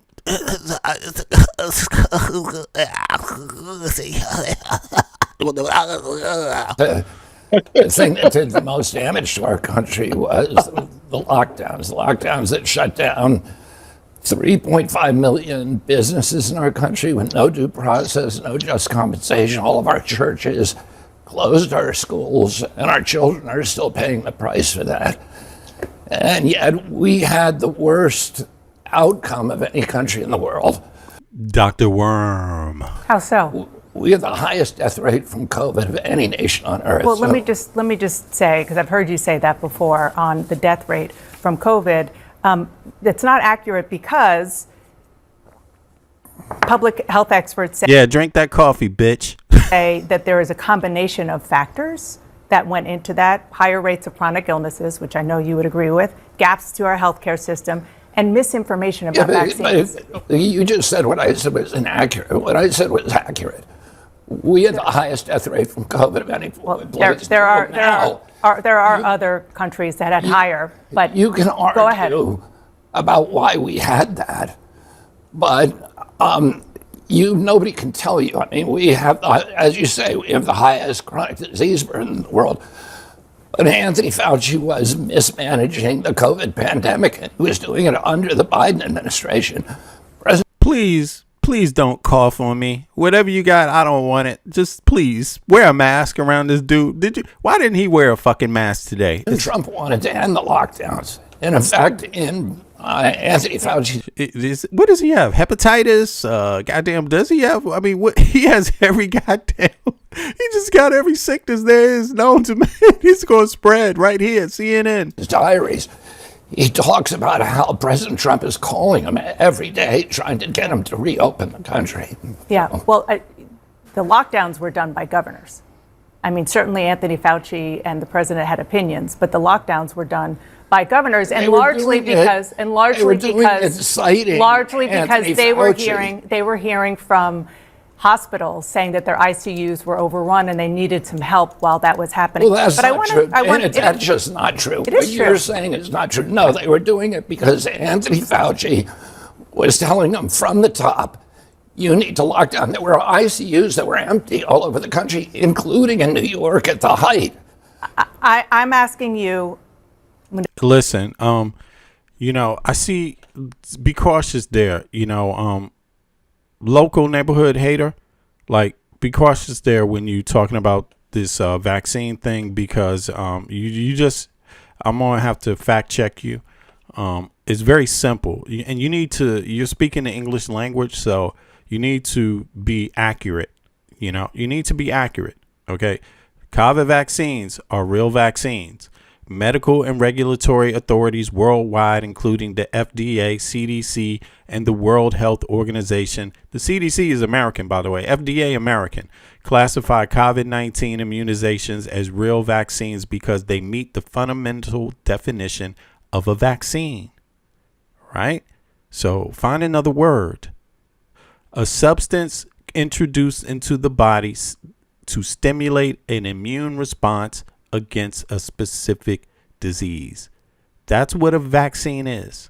Okay, that's what a vaccine is. So find a different word for whatever you want to say. Say you don't like the vaccine. Say it could have been made differently, the vaccine, but you need to be cautious. You need to be cautious about saying that it's not a real vaccine, bro. I'm just telling you, like straight up, like.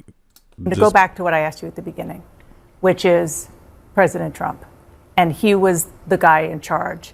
And you tweeted back in 2024 that he let bureaucrats like Anthony Fauci shut down the entire country. Again, the president was in charge. The president was trying to reopen the country when he left. The country was kept closed for another year, almost a year and a half after that. Let's talk about how to prevent the next pandemic. All right. So those of you that are interested in that part, right? Listen, a good thing to follow up on if you want to look into some of the different ways that COVID was handled, the pandemic. Sweden is a neighbor to Denmark. They have one bridge, not one bridge. I mean, you can take a boat if you want, ferries every day, anything. That's, you can take a bus. But the main bridge to get to Sweden from Denmark is the Öresund Bridge, right? It's goes between what is it? It's Copenhagen, but hold on, not Copenhagen. It's Amager, right? It goes out from Amager area, right? That portion of Sjælland. It's like another small island connected. It's part of major Copenhagen. Amager is part of the major municipality, but in any case, you go straight out there past Lufthavn, and there's the airport, and that's where the bridge, the Öresund Bridge is. And you take that and you go straight over. It'll take you about 10 minutes to drive through it and get over to Sweden, right?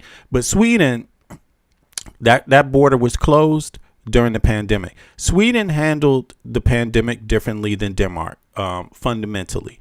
The overall idea was that the herding process would take place, but they handled that herding process differently.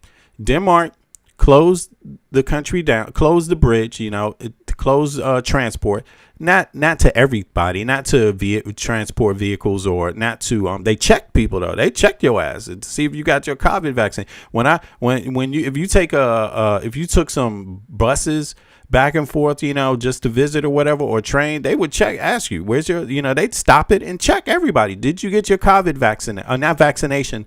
Did you get your swab to make sure you weren't carrying it? That's what they did. So they didn't force people in that way. But But largely Denmark did isolation, they did mask, and they did the COVID vaccine. And they had you had two different vaccines you could take. Sweden didn't close down things. They didn't do isolation. They didn't force people to wear masks or anything like that. And they kept open pretty much, right? I'm not sure how many of the people used it, but they didn't promote the vaccine really, So Sweden, a lot less people took the vaccine and things like that, right? A lot less people quarantined. People didn't self-isolate. Denmark, a lot of people stayed home for work, worked over the computer. A lot of students stayed home for work. These kind of things, a lot of people stayed home for work, right? Only certain people, jobs had to go to work, And let's say if you're in the medical field or things like that, then you had to go out to work, or emergency services, police, this kind of stuff, right? But a lot of other things, people worked, banks, people worked from home largely, schools, a lot of people, kids were working. It was done remotely, this kind of stuff. Well, Denmark, having said that, Sweden had 3.1 percentages per person more deaths than Denmark did. So you need to keep that into account, right? So the isolation, the COVID vaccine, and the masking, it saved more lives than what Sweden did. So those are two countries to compare. They're neighbor countries. They did two different things, and you can see two different results, right? So let's keep that in mind when he says this out of his mouth. In 2024, that he let bureaucrats like Anthony Fauci shut down the entire country. Again, the president was in charge. The president was trying to reopen the country when he left. See? The country was kept closed for another year, almost a year and a half after that. Let's talk about how to prevent the next pandemic, because there's a lot of litigating and relitigating that I don't think is really helpful to do with regard to COVID. And the question is about so-called gain of function, which for people who aren't entirely clear about it, it is a highly risky research process that includes manipulating a virus to study how it behaves. Yeah, somebody said Sweden was hit at a different time. Well, that's not the point. The point is Denmark and Sweden, if you compare their different methods that they applied, because they were hit at the same time, Sweden and Denmark, they're neighbors. So you can look at that in the micro and see the difference in their herding method, right? And how they approach COVID, and you could see the results. That's the point. And then you could zoom out and use that same methodology. Okay, how did this country do towards this other country that are neighbors, right? Because obviously that's how COVID travels. It wouldn't show up at the same time. Come on, everybody got hit after China. But what does it matter? You have to do the logistics on that a little different. Look at China, look at their neighbors, how they handle it differently. Look at the EU, how they handle it differently. Look at the US once it starts spreading. You compare EU countries, see how they did it. That's how you get some useful data, if you ask me. Then you can look at the macro also, but yeah. So having said that, listen to what this man is talking about and just think, does he know what he's saying at all? It evolves. Now, what scientists say is that although it's controversial, it's necessary to prepare for the next pandemic, to get ahead of it, to figure out what these viruses can do. You want to end this gain of function research. Some scientists say, isn't it better just to... Local neighborhood hater, why would you say Sweden did it well when more people percentage died? 3.1. I don't understand this, man. Are you just trying to spread false information or what, dude? How is it more people percentage dying for you means they did it well? How does that?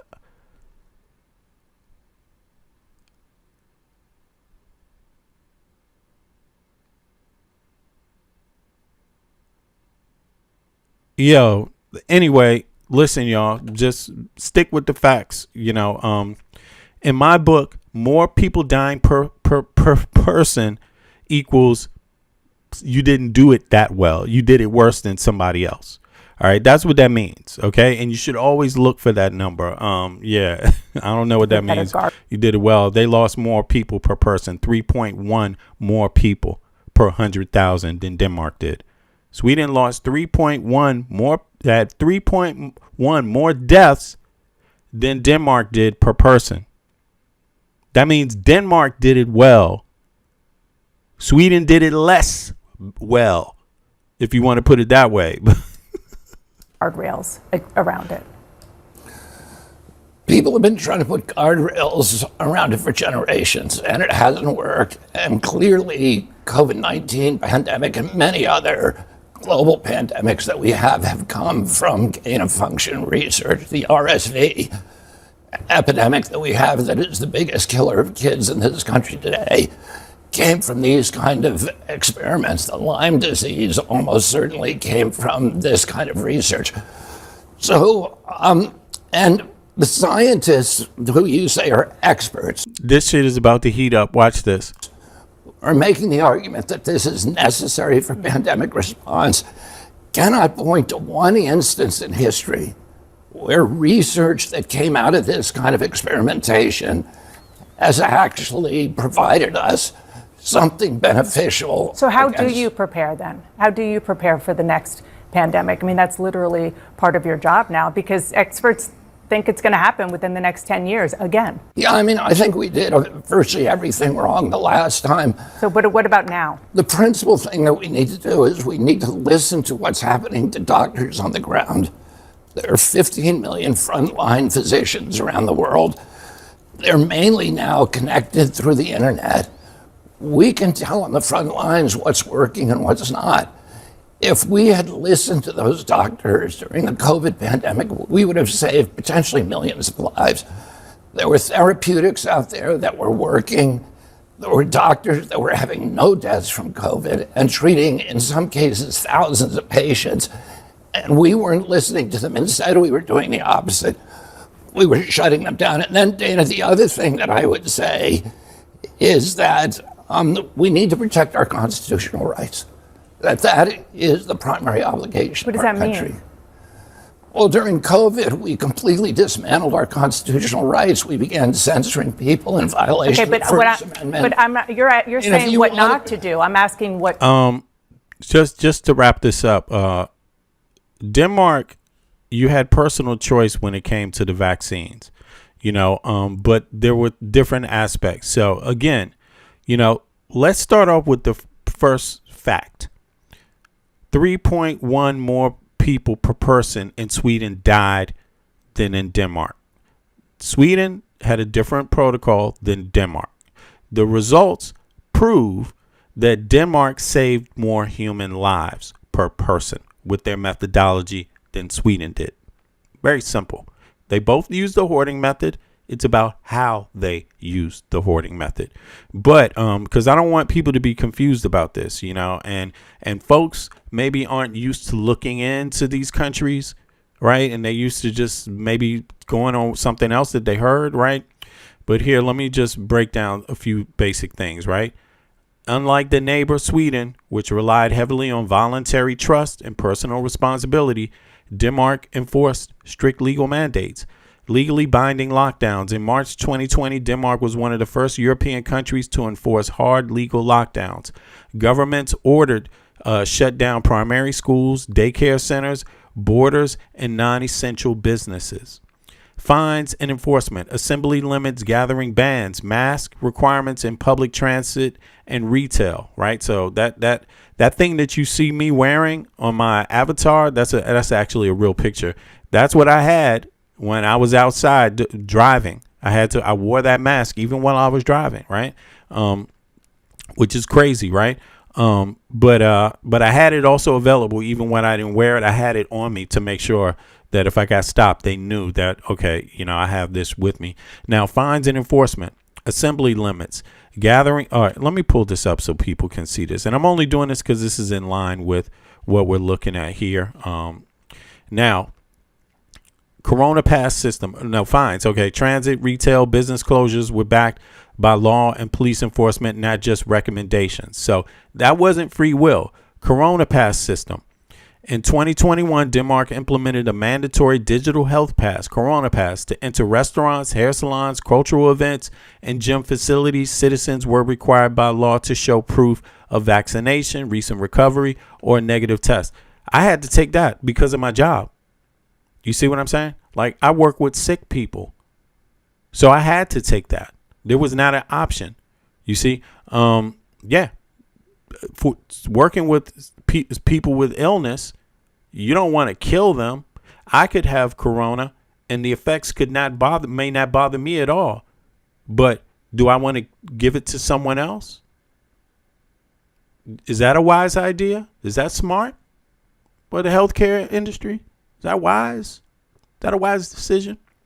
By the way, healthcare facilities, even in Denmark, even though they had to shut down, were overwhelmed. Hospitals, emergency rooms by COVID. Think it's smart to just say, fuck the mask. Fuck the corona checks. Universal health care. Everybody has universal health care. You want to overwhelm the system? Think about it. But here, vaccine, voluntary no force mandates in Denmark. While Denmark tied everyday access to the Corona Pass, taking the vaccine itself remained a personal choice. No universal vaccine mandate. Denmark never made a COVID-19 vaccination legal, compulsory for the general public or specific worker group. Testing an alternative. Unvaccinated citizens were free to participate in public life alongside vaccinated individuals, provided they choose to get a regularly tested Corona Pass. So you could do everything else if you didn't get the vaccine. You just had to make sure that, hey, you got a swab to say you were corona free before you went and did those activities. Now, that might be a pain in the ass. I had to take that to even travel outside of Denmark anyway. You see what I mean? Just because I knew they would stop me. So Sweden was checking people too for some reason at their border. I don't know why. They may not. Now, let me see here. Denmark offered an element of personal choice when it came to choosing specific vaccine brands too, right? So yeah, I think I took the Kaiser one or Pfizer. Let me see here. Which one did I take? Which one was? Oh, I don't even see it here. I took one. I'm not. Maybe they don't have it listed here. But in any case, how did this differ from Sweden? All right, it's important to just take a look at this. So I spelled that Whedon, but it knows what I'm saying. Now, here it is. The only reason why I'm doing this, because it's very important to give accurate information, because somebody could die. Very simple. Unlike Denmark's reliance on strict state mandatory lockdowns, Sweden anchored its entire pandemic response to voluntary action, personal responsibility, and public trust. While Denmark treated citizen compliance as a matter of law, Sweden treated it as a civic duty. Okay?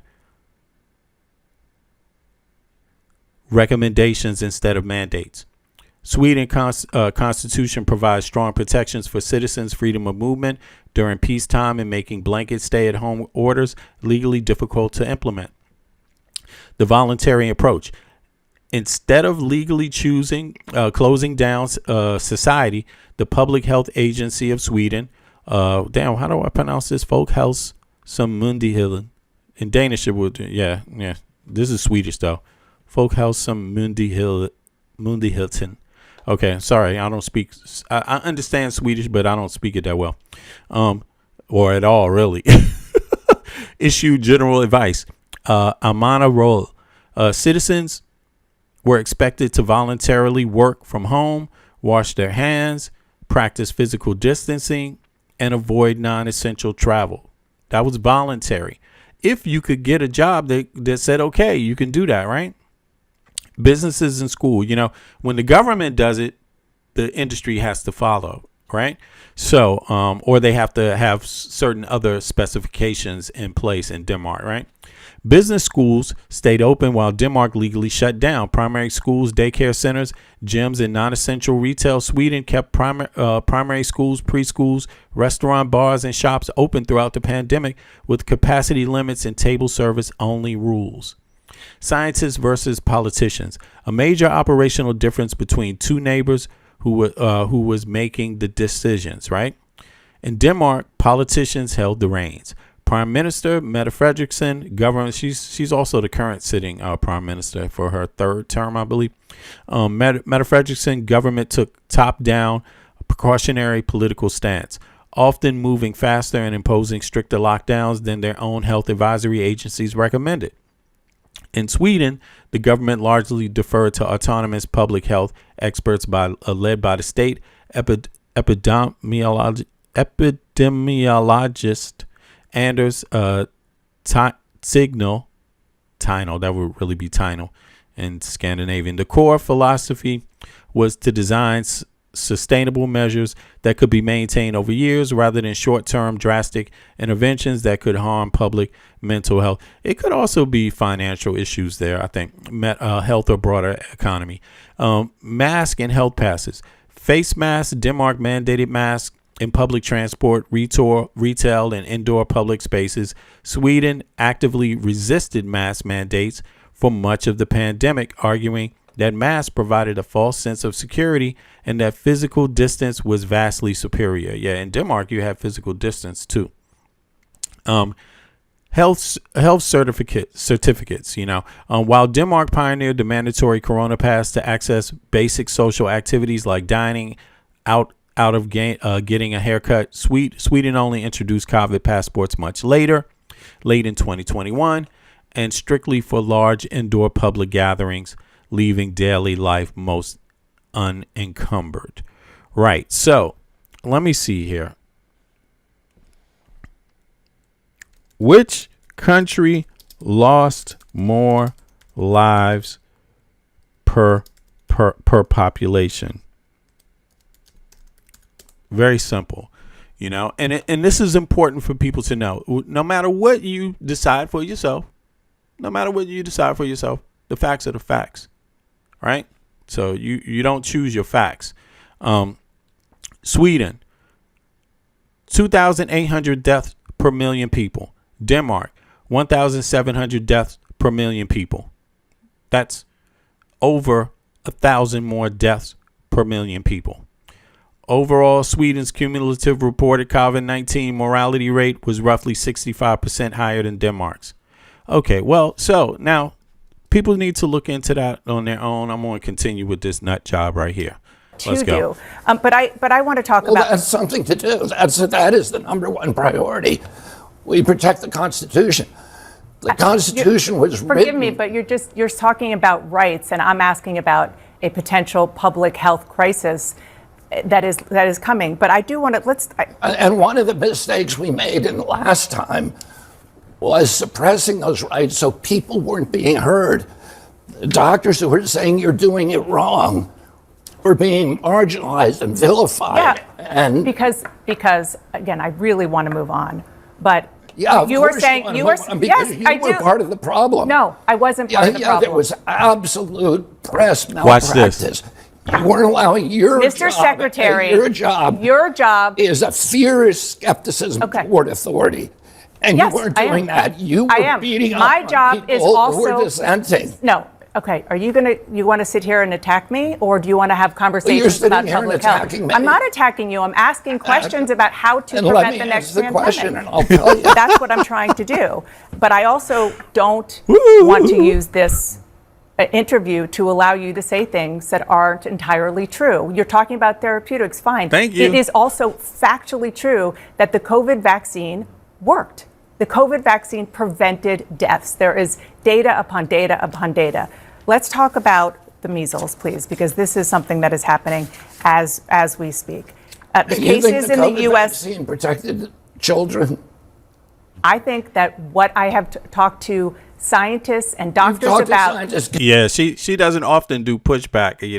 This is amazing. Can you show me one study? Yes, I can. That shows that I can. Children were protected by the COVID vaccine. I can tell you that That vaccine did more good than harm to children. Can you show me one study that shows that? I can tell you that when it comes to the vaccine, there have been studies that show that because of vaccine disinformation, there could have been 100 to 200,000 lives in the U.S. saved. But because people didn't get the vaccine, that's why. I'm not saying that it entirely. You are saying nonsense. You are saying something that you cannot show me a single study. I am not saying nonsense. You are talking what somebody told.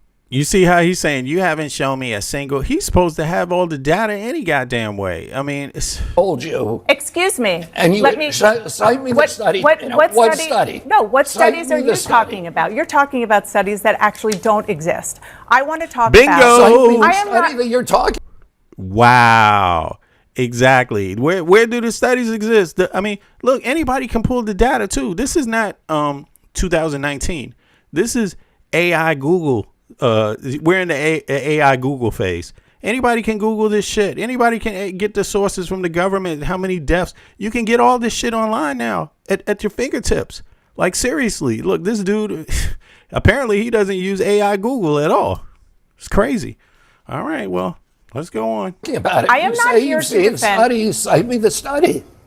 This is not productive. I am not here to defend all of the. Let me You're finish. talking nonsense. You're making assertions you can't support, and then when I call you on them, you're telling me that I'm arguing. Okay. With Do you want to talk about assertions that you can't support? I'll get there in a second. Let me just say, for the record, that I am not saying that the entire way that the COVID reaction was accurate. It was a scary time, and people made mistakes. Absolutely. You were scaring people. Why are you saying that? Because that was the job of. What study? Somebody said JM2450 says, wait, what study is she citing? Okay. You want to know what study she's citing, right? And you want to know what study she's citing precisely to what? The deaths? Is that what you want to know? You want to know how many people died in the U.S.? Did you hear what she's talking about? Basically, there was indecisiveness in the Trump administration. Trump was reciting information that the government's own health experts were not citing. Very simple to understand. And what she's saying is that did that have an effect? The people that believed Trump, those people that believed that the vaccines were no good, how well did those people fare? So the fact that the kids' lives were saved. What kids? You don't know about any? Listen, first of all, kids were not even the first line of people given vaccines in a lot of places. I don't know which place you're talking about, the U.S., but we can look into that data. Would you like me to pull that data up? Here, let me put the link here too. Also, let me put the link here. Panel, I want you to hop up and tell me exactly what data you want me to pull up. And I want you to hop up and tell me. Let's have a conversation about this real quick. Here we go. Let's go. Panel link. I will put it here. Hop on up. Hop on up. I already showed you the data between Denmark and Sweden. Now, if you want to pull up some data about the kids, and maybe I missed what she said, I just told you what she's talking about. She's talking about the people that believed the indecisive comments of Trump, that believed that the COVID vaccine was no good. Those folks. But look, let's go with that a little bit. What age in the USA were the COVID vaccines recommended to? Right? Recommended to. Adults, children, etc. Elderly, because obviously there would be some kind of difference. I'm guessing from what I know about COVID, right? I know there was a difference in the U.S. too. I mean, in the Scandinavian about, they didn't recommend, like in Denmark, they didn't recommend children so early at too early of an age even take the vaccine. But isolation, all the kids stayed home for school. They did remote school.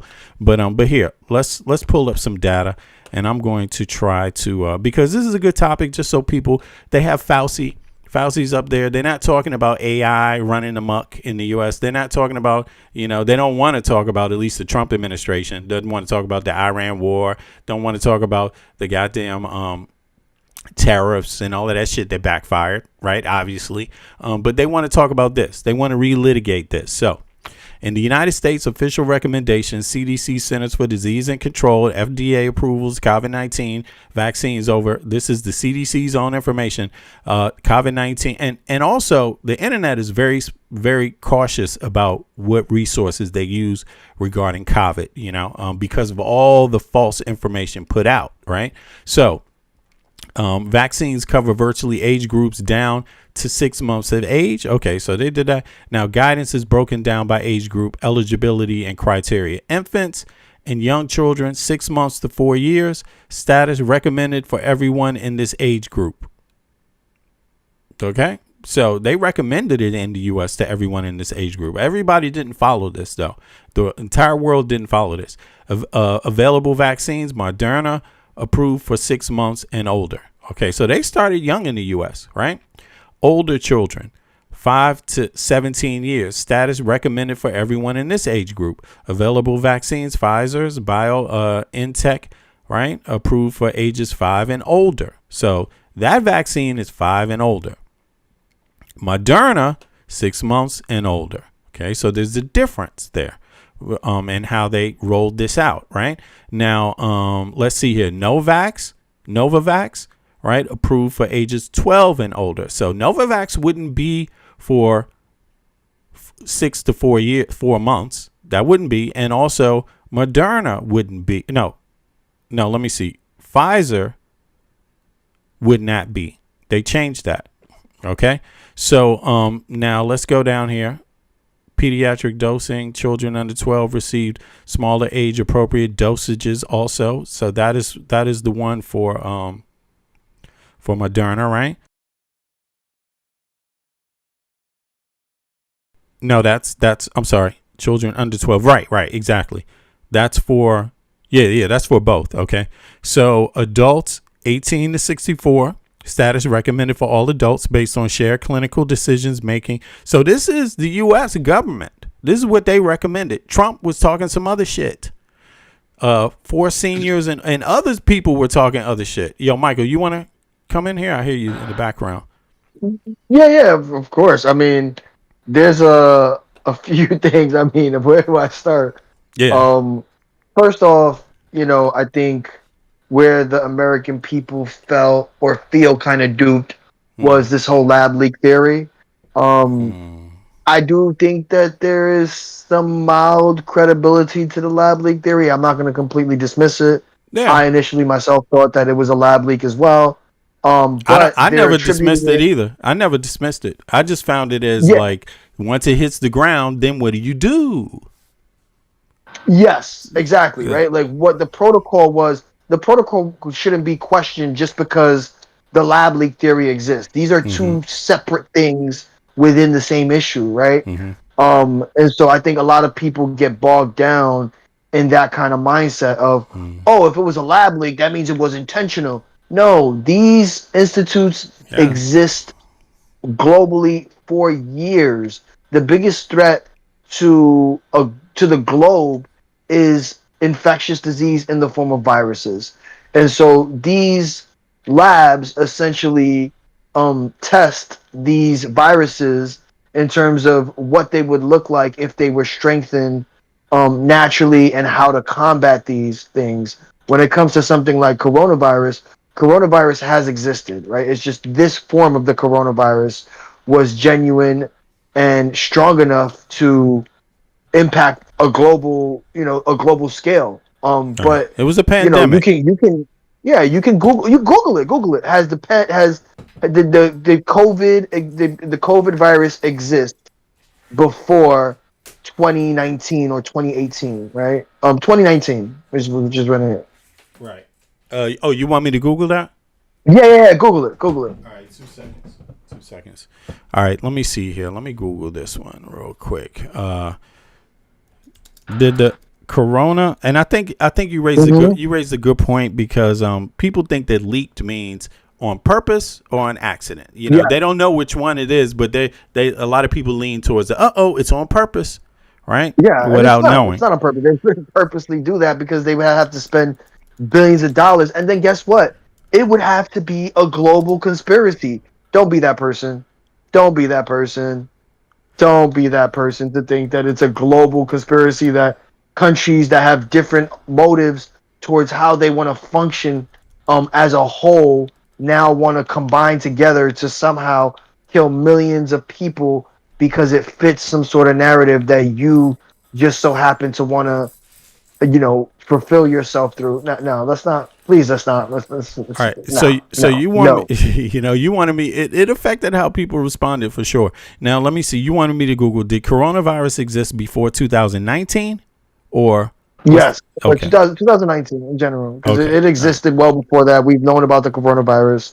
It just so happened to be that this developed further. It's similar to when we have avian flus that come every year. Right. It was a variant. Flus that happen every year. Yes, it was a variant of a virus that already existed. And this is what caused them to do the work for a vaccine, and that's what leaked.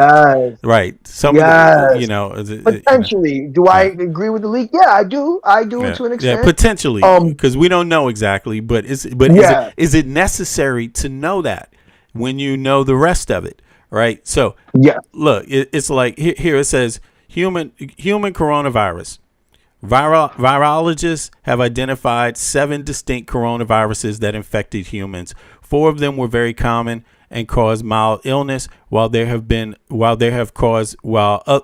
have caused major outbreaks. So this is prior. This is 1960s. So that's what I'm saying. Right. So this is what caused them to work for a future virus to try to find to work on a vaccine. So that they were working on this program and vaccines for some time, and they understood that it was going to strike again at some point, because it's already struck before. It's just something that's happening. Common cold coronaviruses discovered in 1960s to 2000. 229E, alpha coronavirus. NL63, alpha coronavirus. OC43, beta coronavirus. HKU1, beta coronavirus. These 4 viruses circulated worldwide every year and are responsible for roughly 15 to 30% of the common colds. Epidemic and pandemic coronavirus. SARS-CoV 2002 to 2003 caused several acute respiratory syndromes. SARS originating in China with over 8,000 cases and 10% fatality rate. MERS-CoV 2012 caused Middle East respiratory syndrome. MERS first identified Saudi Arabia, primarily transmitted from dromedary camels to humans. So it crossed over. SARS-CoV-2, and that's likely because they use camels for a lot of milk and things like this, right? They have camels. It's a delicacy as well. Yeah. Just like the plague passed from mice to humans because they're in proximity to each other in the human's home, leaving feces and things like that. So look, the novel strain respiratory COVID. So this has a lot to do with human beings in proximity to animals, right? Now, animal coronavirus. Long before 2019, coronavirus was well known to veterinarian medicine. They infected a wide variety of animals, including bats, birds, pigs, cattle, dogs, and cats. So birds, pigs, cattle, dogs, and cats. These are all animals that are in close proximity to humans. To bats, maybe not, but for decades, veterinarians routinely vaccinated livestock and pet. So they already had vaccines for this shit. They've been working on this shit for animals long before, right? So, So over 60 years, the coronavirus has existed before 2019. Exactly. That's a whole generation. Exactly. And this is what I try to bring up when people try to get conspiracy theory on the coronavirus, right? Them not knowing or knowing too little, but then having some sort of critical thought moment without piecing everything together and understanding the full picture, right? And so now you can look up Wuhan Institute, because that's where the potential lab leak came from. This is beyond Fauci. Fauci is just the person who managed it. That is it. That is where it ends, right? Fauci is the person who managed the situation. And just so people For the are aware, U.S. For the Fauci- U.S. For the U.S., right? And Because Fauci there's was other the people individual- involved, right? Yeah, of course. There's plenty of other people involved. He just took point, right, when it came to the U.S. because he clearly is the director of infectious diseases, right? So he controls essential protocol and The what U.S. that part. looks like in terms of Yeah. the U.S. part. The Yeah. U.S. part, right. You know, and so when we look at that, right, we can look at the Wuhan Institute, right? The Wuhan Institute existed well before Fauci, right? And just keeping in mind that the person who appointed Fauci before you start, oh, liberals, was George Bush. George Bush is the person who essentially appointed Fauci. Every other president after that just kept him on board, which includes Trump, right? Which includes Biden, which includes Trump's first term, which includes Obama as well, both terms, right? So when we look at this, Fauci, there's no look, bro. single party. Fauci was 15 years old when the Wuhan Institute That's was what I'm established. saying. This is what I try to tell people when they argue with me. I'm like, buddy, stop it while you're ahead, because I'm going to make you look like a fool. Yeah. These are things that they assume that they have some sort of critical thought process because they watch some conspiracy theorists on YouTube who they agree with because they don't like the fact that they were forced to get vaccinated. Right? Like, okay, you don't like the fact that you were forced to get vaccinated. Welcome to a comprehensive world where you live around people. And check this That's out. it. In Denmark, people weren't forced to be vaccinated. They were forced to take the swab if they wanted to go to public places. To make sure. To be in Yes. restaurants Right? and And shit no, like and that. it's not. I think what people don't understand, the main difference is that in Denmark they have different workers' rights, and here in America we have private entities. Those private entities Get your have ass all to the work. right Get your ass to employ work you. rights. Exactly. And not even No that. matter To what. employ you based on their standard. You get what I'm saying? Hey, check this out. Based on their standard. In the U.S., you have get your ass to work, and if you don't have health care, medical coverage, rights. Yeah, but what I'm trying to say is the fact that people got fired is because these private entities hire at will. They can fire you for any reason, and the COVID vaccine was a reason to fire individuals, right? Because it's a private entity, and even on a federal level, if you refuse to, that's a different conversation, right? When it comes to that, so you essentially had your choice, right? You had your choice on what you could do and what you wanted to do in terms of employment. You didn't really have too much of a choice because a lot of these private entities can hire you and fire you however they want to, right? When it comes to unified labor laws and it comes to union rights, a lot of individuals didn't have that, and they didn't have that because we have unchecked capitalism. We have very weak standards when it comes to workers' rights. So blame that on the American system. Don't blame that on one individual, right? And when you look at a lot of federal and federal, city, and state positions that forced individuals to take those vaccines, guess what happens? Because you guys have unions, it eventually got overturned. Crazy, right? It's almost as if unions work in the favor of the workers, right? So Say a lot that. of these Hold on. individuals were fired. Hold on. Say that one more time regarding the unions. One more time. A lot of individuals on a state city level ended up losing their jobs because of being unvaccinated, and eventually ended up getting back their jobs because of the fact that they were a part of a union who fought for their right to not take the vaccine, right? And they ended up getting back pay and all that from whenever they were fired.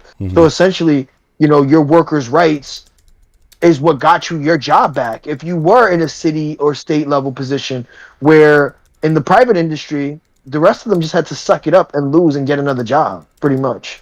Right. Yeah. I mean, I think it's an interesting debate, but obviously, is this the guy you want debating it?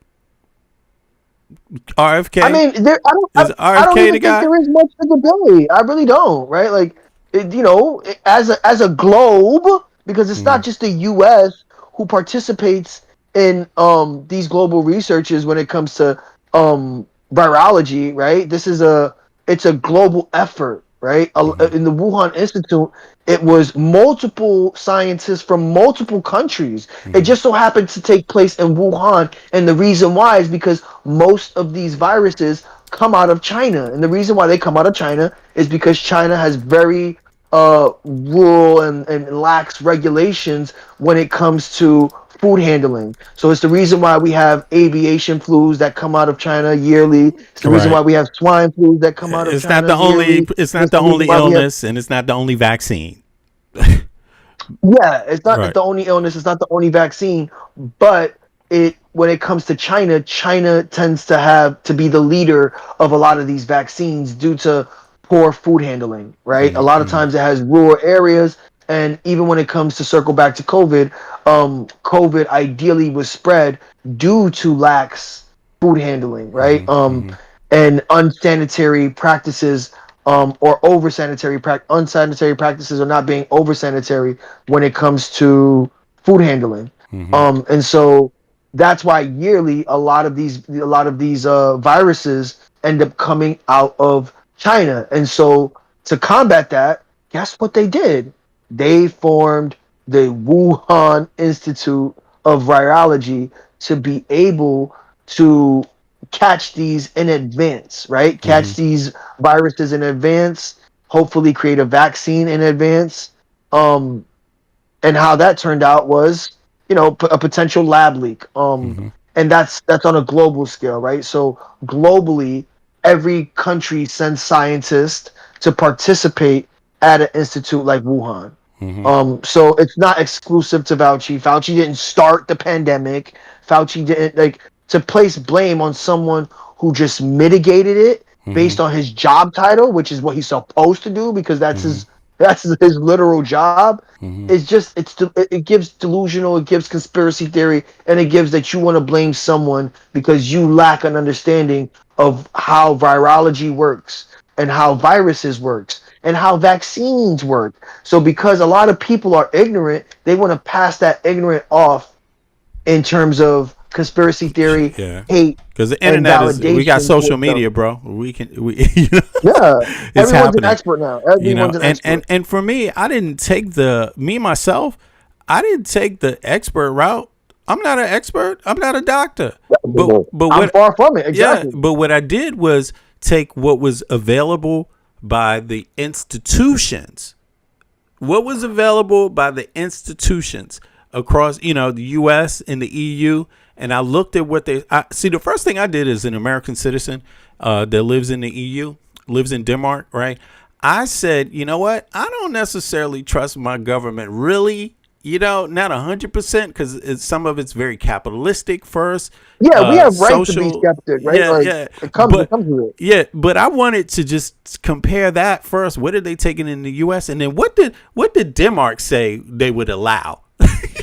Because Denmark needed to use like 2 or 3 different vaccines, right? And I was like, what's the one that's most popular in Denmark? And I took that one. I was like, I want one that is backed up by EU and Danish science. That's the one I wanted particularly Danish science.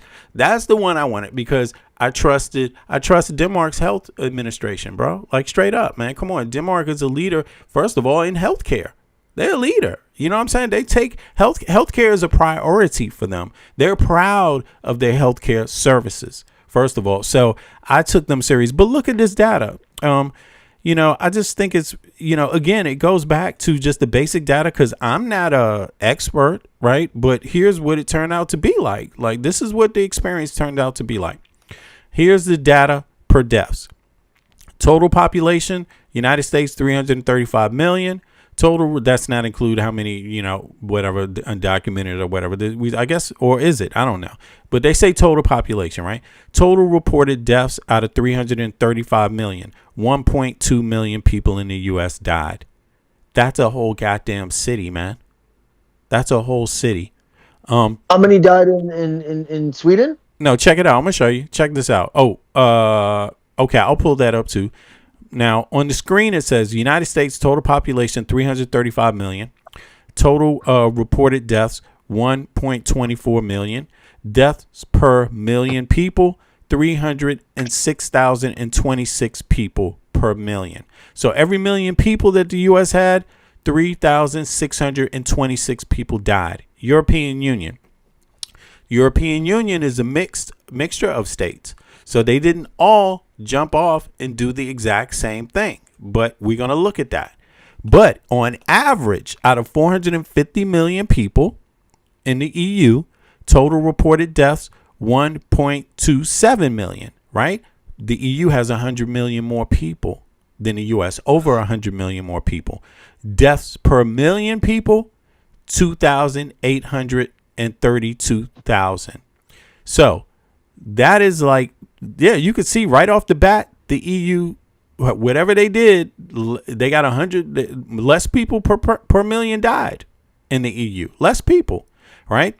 Now, direct per capita comparison, mortality gap, U.S. death rate per million was 28% higher than the U.S. 28 is almost 30% higher, yo. Now, look, here's another thing worth looking at. Who were the countries selected, right? Selected EU member country breakdown. Deaths per million stacked highest to lowest. Bulgaria, 5,681 per million. High, considered high out of the EU. Let's look into what they did. Hungary, 5,700 per million. Let's look at what they did. Croatia, 4,813 per million. Let's look at what they did. United States, for comparison, 3,626 per million. Let's look at what they did. France, 2,616 per million. Germany, 2,080 per million. Denmark, 1,696 per million. Considered low. So, again, a rational person might want to say, what did they do different? What did they do different? Why did they do something different? What is considered a good outcome? What's considered good? And of course, this is a pandemic, so everyone had to respond quickly and rapidly. State health organizations had to move rapidly during a pandemic. So keep that in mind when we look at this data, right? That's what it is. The U.S. sits in the middle there of that scale, right? Denmark sits at the top of the scale with the lowest, right? So, in any case, you said Sweden. What about Sweden? What about Sweden? Death rate, the total deaths in comparison to the U.S. And then the last thing after that, they have one more thing that you could look up to educate the viewers on just how effective or non-effective we think that this vaccine was. Mm-hmm. Okay, here we go. So here's the top-down comparison, right? United States, 1.24 million deaths. Total population, 335 million. Deaths per million people, 3,626. Sweden, population, 10.5 million. Total reported deaths, 24,000. Deaths per million people, 2,350 to 2,800 when incorporating WHO excess mortality estimates. So Sweden, how the fuck did Sweden do better than the U.S.? And Sweden was like, hey, you do it as you please. Sweden was like, you do it as you please. Denmark was like, Denmark has the best rate. More lives were saved in Denmark, period, right? Compared to Sweden or the U.S.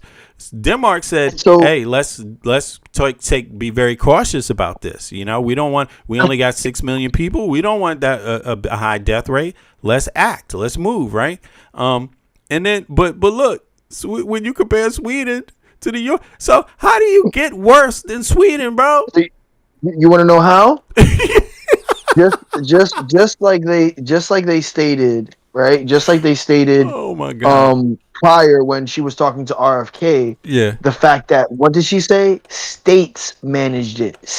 Individual states and governors managed how they responded to COVID, right? And so that allowed for a lot of when lockdown started happening here in the US, you started having people go to red states, from blue states to red states, to be able to have the quote unquote freedom that they wanted. And that led to large mass gatherings. When it came to a lot of like companies, they were having still some of their concerts and public gatherings in red states, right? Which led to a higher infection rate in red states. Now I'll have you pull up which states had higher mortality rates after the vaccine for COVID-19 was released. Okay. And you'll see exactly where I'm coming from. Which USA states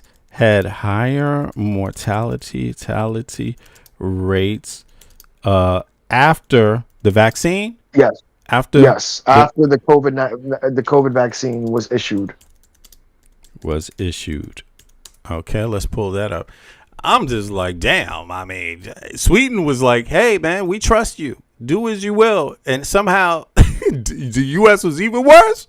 It's like, it's almost like we do everything worse, bro. Just period. Right off the bat. Fuck it. Yeah. It's hitting under constitutional rights, right? This is where all these people, this is where RFK was arguing that point. Like, oh, we got to remember that constitutional rights. And it's because his argument is that we, regardless of deaths, regardless of the betterment of people, we want to keep in mind the fact that we have constitutional rights to do what we want to as individuals. So we don't want to step in as a government, even if it's at the detriment of our people. That's that's his ignorant talking point right there. That's why he kept mentioning the Constitution. Yeah, right. The Constitutional right. That's exactly. He's like, you know what? When this comes down to a global pandemic, let me read the Constitution. What does the Constitution say? Freedom of speech, motherfucker. Exactly, because they don't want to go by the science, and when they don't want to go by the science, they say, "Well, I have the freedom to die." But you don't have the freedom to make other people sick. That's where your constitutional right gets ignored, right? Because you don't have, you can put yourself in danger, but you don't have the right to put anyone else in danger. And fuck your constitutional rights if you're a certain type of people at the same time. It's like, what the fuck? Yeah. All right, so here we go. After the COVID-19 vaccines became widely available in the U.S., adults in spring of 2021, a clear geographical and regional divergence emerged in state mortality rates. Wow. Talk about death traps. Let's check this out. Informational death traps. Very clear. Listen to this motherfucker, you die. Listen to the experts, you live. All right, so during the post-vaccination waves, specifically the data wave in the late 2021, the early Omicron waves in 2022, states with lower overall adult vaccination rates, predominantly in the South and Mountain West. Damn, Appalachia? Wow. Am I hearing Appalachia again? Recorded significantly higher per capita mortality rates compared to states with high vaccination coverage. That's due to Trump's motherfucking ass. I want to just know how many people tried drinking Clorox. Where did they come from? What states did they try that in? You know what I'm saying?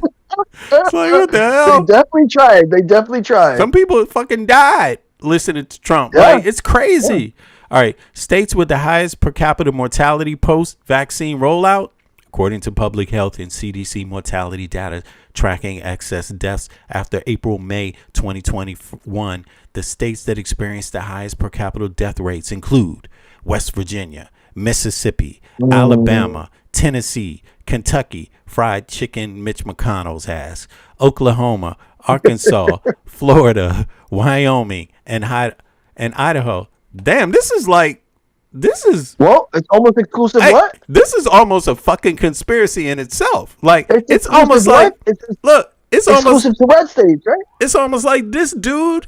Is it this way? It's almost like he's the one conspiring to kill you.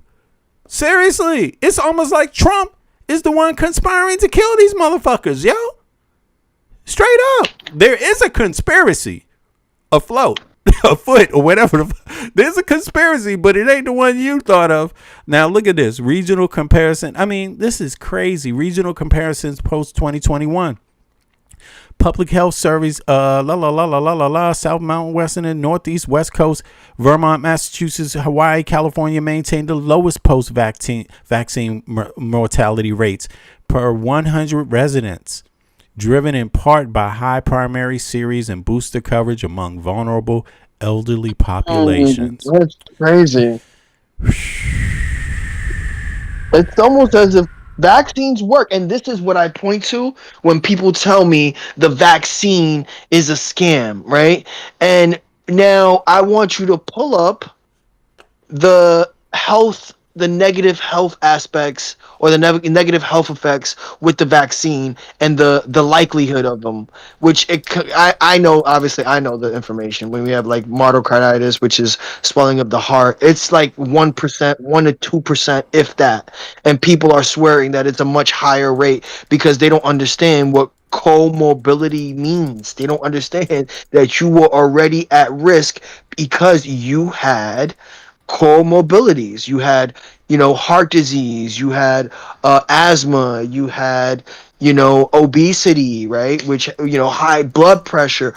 All of these things are multipliers when it comes to getting infected with a virus like COVID that exasperates things like your breathing, because now those exasperate the comorbidities that you have and increases the likelihood of death. Yeah. Right. And that's something that a lot of individuals just don't understand when it comes to virology and then the multiplier of comorbidities and having additional illnesses. But go ahead. Everybody's going to have. I had some effects, but they were mild, but I could feel them. It was just being tired, wasn't feeling right, I knew it, right? But then the day after it just dissipated, but it wasn't coughing or it wasn't breathing it wasn't severe breathing problems or anything. It was more like a fever, but let's see here. Health outcomes associated with COVID-19 vaccines fall into two main categories: common, mild side effects, which indicate the body's immune response, and very rare serious adverse events. Common expected effects. Okay, hold on. But where does the data? I'm sorry, I'm gonna go back to this, but I wanted the data breakdown. Okay, here it is. Frequency observed rate of roughly 7 to 8 cases per million doses for vector-based vaccines. It has not been linked to an increased risk form of mRNA vaccines. So thank you. Yeah. So now let me see here. With thrombosis syndrome. Okay, what is it? A condition involving unusual blood clots combined to the low blood platelet counts associated with viral vector vaccines, such as the Johnson & Johnson, Johnson and Janssen. Okay. Johnson & Johnson. Okay, maybe that's a misspelled. Okay, AstraZeneca vaccines, neither of which is currently distributed in the U.S. Frequency, approximately 3 to 4 cases per million doses, primarily affecting women under 50. Clinical outcome due to the risk, health authorities have in many countries pivoted to recommending mRNA or protein subunit Novavax options instead. Okay, so then let's go up to this one. B is several allergic reactions. What is a severe, potentially life-threatening reaction causing breathing difficulties and drop in blood pressure associated with all vaccine types, often triggered by inactive ingredients like polyethylene glycol. Frequency occurs at a rate of approximately 5 cases per million. That's five people per million people given the vaccine. Clinical outcome, because anaphylaxis occurs almost immediately within 15 to 30 minutes of the injection. Medical providers are equipped to treat it on site with epinephrine, right? Epinephrine or something like that. Did I say that right? Okay. EpiPen nonetheless, but yes. Okay, good. Yeah, let me see here now. In A, myocarditis. Myocarditis. Okay, and pericarditis. Okay, I hope I said that right. What is it? Inflammation of the heart muscle, or the outer lining of the heart. Okay, associated with mRNA vaccines, Pfizer. Okay, and Moderna. Okay, I'm not sure if I can't even remember, but I have it on record, my health record. I can look it up online. Let me see which vaccines I took. But I only took 2. I didn't take the third one. In Denmark, they have 3 types. I didn't take the third one, but I probably already caught it, whatever that variant was too. And but let me see here. Young males, primarily ages 12 to 24, usually within a week following the second dose. Clinical outcome rates are very low, roughly 50 to 100 cases per million doses. In highest risk demographics, the vast majority of the individuals who develop this condition recovered quickly within basic anti-inflammatory medication and rest. So that's it. So rare. Okay, there it is. That was it. Let me see. In terms of percentage wise, it breaks down to be 1 to 2%. Like, it is the most rarest of rarest reactions to the mRNA vaccine, because that's where these anti-vaxxers come into play, right? But it also just circles back to my main point, the fact that if the vaccine didn't work, why did they have an increase of mortality rate in red states, exclusively red states? That's crazy, bro. Exclusive to red states, right? When anyone ever argues with me or has that point to prove, I'm like, look, you don't want to do that, right? Because that's the CDC, and you can't skew the CDC numbers, right? And they'll call it a conspiracy. They'll say, well, the government and blah, blah, blah. It's like, well, we currently have Trump in office. Don't you think if Trump felt that way that he would open an investigation? It's really sad because this is how disinformation works, bro.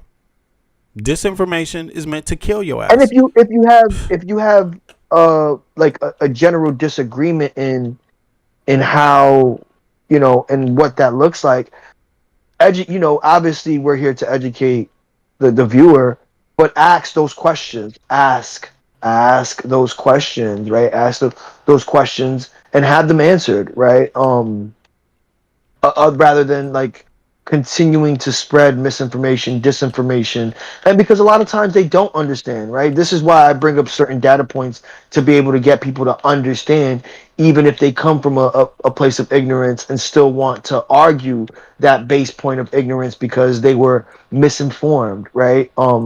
You're gonna have that individual, and I do think the one thing that America did wrong, because obviously we don't trust our own healthcare system, but I do think that what America did wrong is by not educating your constituents, right? We, aside from Fauci speaking publicly, they should have gone through the science, gone through the numbers, explain, especially if we feel that Americans were more susceptible to misinformation due to a failing educational system, right? They should have taken the time to actually have some sort of comprehensive panels being able to explain and break down what these things look like, instead of having Fauci as the point person, because now it makes him look like he's the only person who wanted these guidelines when Fauci is just a worker for the government, right? No one, Fauci made decisions based off his expertise, but he wasn't the only person in these rooms. He wasn't the only doctor to go, you know what? I know the most about COVID, and this is how we should tackle it. No, absolutely not. There were panels of individuals who, in combination with Fauci, made a lot of the guidelines that we ran during COVID-19. It's just the Republicans are going to use Fauci as a scapegoat to continue to push this anti-vax. And again, it just so conveniently happens to come out when Mitch McConnell is in the hot seat because he's potentially either dead or brain dead, right? And it comes from who? another Republican senator and Ron Paul who just so happened to have this information but releases it now. Right. You know, these are the things that I want the viewers to understand, that, you know, these things often rhyme, right? And when we're able to critically think while also using the data, we can make those proper connections, not the conspiracy theory connections, but the proper connections that allow for us to be able to vote in transparency when it comes to our representatives, you know, as constituents, right? If you didn't trust the people before, why would you trust the individuals who are pushing propaganda, right? Why would you trust these individuals? Is somebody in the chat pushing some propaganda? Look, let me see here. Let me go to this. Not So Green, which is not a real human name. Okay, it would be great if you could hop up on the panel. Yeah, or put something on your website so we can know where you're from. Take a picture of your backyard with the plant life so we can look at the indigenous plant life so we can know who you are if you don't want to tell us your nationality or ethnicity or something like that. But that person says COVID injections destroy T cells, which keeps cancer in check, does a number on your immune system because it depletes the T cells. Now, here's when I put this. Yeah, look what it says here. I put this in Gemini. It says there's a widespread circulating online that catching idea circulating online that catching COVID-19 permanently wipes out your T cells and leaves your immune system defenseless against. Hold on, no. Hold on. Let me go up here. COVID infections. What? Yeah, look, let's go back to this. Yo, I don't understand where people get this stuff from, man. I mean, here. Well, they get them from talking points, right? Talking heads who they believe are more intellectual than what they are because they lack the critical thought process to take them where we take the viewers. You know what I think it is, bro? I think it's lack of access to a doctor. Well, it's a combination of Why things, not ask right? you a fucking doctor, bro? Why not go to your doctor? Well, because they have a distrust in our medical system, right? But when they point to our medical system exclusively, I remind them that we live in a global world, and those global protocols exist globally and not just in America. And it's fine because you're gonna have people of color, you know, or people of certain ethnicities who disagree with what they hear from American sources, but then go source any other major developed country and you're going to get the same answer. This is not exclusive to America, right? The vaccine is not exclusive to America. Yeah, we may have developed it, right? But the US companies may have developed it, but in no way, shape, or form is it exclusive to America, right? We live in a global environment, and this global environment does go by a protocol that exists globally. It is not exclusive to America. It just isn't. And this is something that I try to explain to them. Fine, have your thoughts behind what that looks like, but it doesn't exist in a vacuum. It just doesn't, you know? And when you do that, you allow people to go look it up in Sweden, go look it up in Denmark, go look it up in France. I don't care where you look it up. You don't have to believe the American source, but you can believe the global source that does exist. Yeah, it says the person says they said that they didn't say permanently, so then I changed it to temporarily, and it says to give it to you straight, no. COVID-19 does not temporarily destroy your cancer-fighting T cells or knock out your immune system defense against cancer. It is completely understandable why it feels that way. Getting sick can make you feel completely wiped out, and the internet is full of alarming claims about immune collapse, but looking at what is actually happening under the microscope paints a very different picture. Okay, so what happens temporarily to T cells? When you get COVID-19, your circulating T cells count drops in blood tests, a state called lymphopenia. What is it? Lymphopenia? Lymphopenia. I hope I'm saying that right. Lymphopenia, right. However, temporarily drop does not mean destruction. They move to front lines. Your T cells aren't destroyed. They leave your bloodstream and rush into your lung and airway tissues where the virus actually lives. A blood test during, and again, I'm not a doctor, a blood test during an infection shows fewer cells because they are out on an active duty. So they're actively working. They're not being destroyed. And your immune system responds to COVID in the form of your lungs. That's where swelling and scar tissue happens, and that's why it makes it hard to breathe. And the vaccine helps mitigate your body's response to your immune system's response to the virus. And again, that's how viruses work. That's how vaccines work, guys. Yeah, and put a 1 in here if you are a doctor or something. Because I don't understand it. Why would a person try to be their own doctor? Like, I don't get that, because going to school, that's like, to become a doctor, that's like a medical doctor, that's like 7 years, right? Yeah. 7, 8 years of study, right? Something like that. And but here it's very important. I told people earlier today in the chat, when talking about COVID, you need to keep it accurate, like, please, because somebody can die if they believe what you say and it's not true. Right? Just very simple. Be cautious. Be cautious about this. And also ask questions, right? Like, I think we also want to have a space where it's okay to ask questions because it kills ignorance. I ask questions. Like, I don't fucking know. We just asked a whole series of questions. And then based on what this guy says, based on what they're saying here, this dude Kennedy, it's like, even based on what I know, right? I don't claim to be the most knowledgeable person, but I claim to be a pretty knowledgeable person because I keep up with the facts. I do my best to keep up with what that looks like, right? I've read peer review studies to see what that looks like, right? Why? Because I want to understand something that plagues Americans and globally, what that looks like, because for future response, this isn't going to be the first time we respond to something like COVID. It's just not, right? It just so happens to be that this is how we responded now, and because it was a global thing in terms of a pandemic, people have such fragile belief in our healthcare system that it's led to such disinformation, misinformation, and the belief in a lot of different things that aren't rooted in fact, unfortunately, so like, for instance, local neighborhood hater, he thought that Fauci funded the Wuhan Institute until we clarified why. And that's why I brought it in perspective of asking you these questions to cover, because there's a lot of people, a lot of these questions aren't genuine, right? I've heard all of them. I've heard the arguments.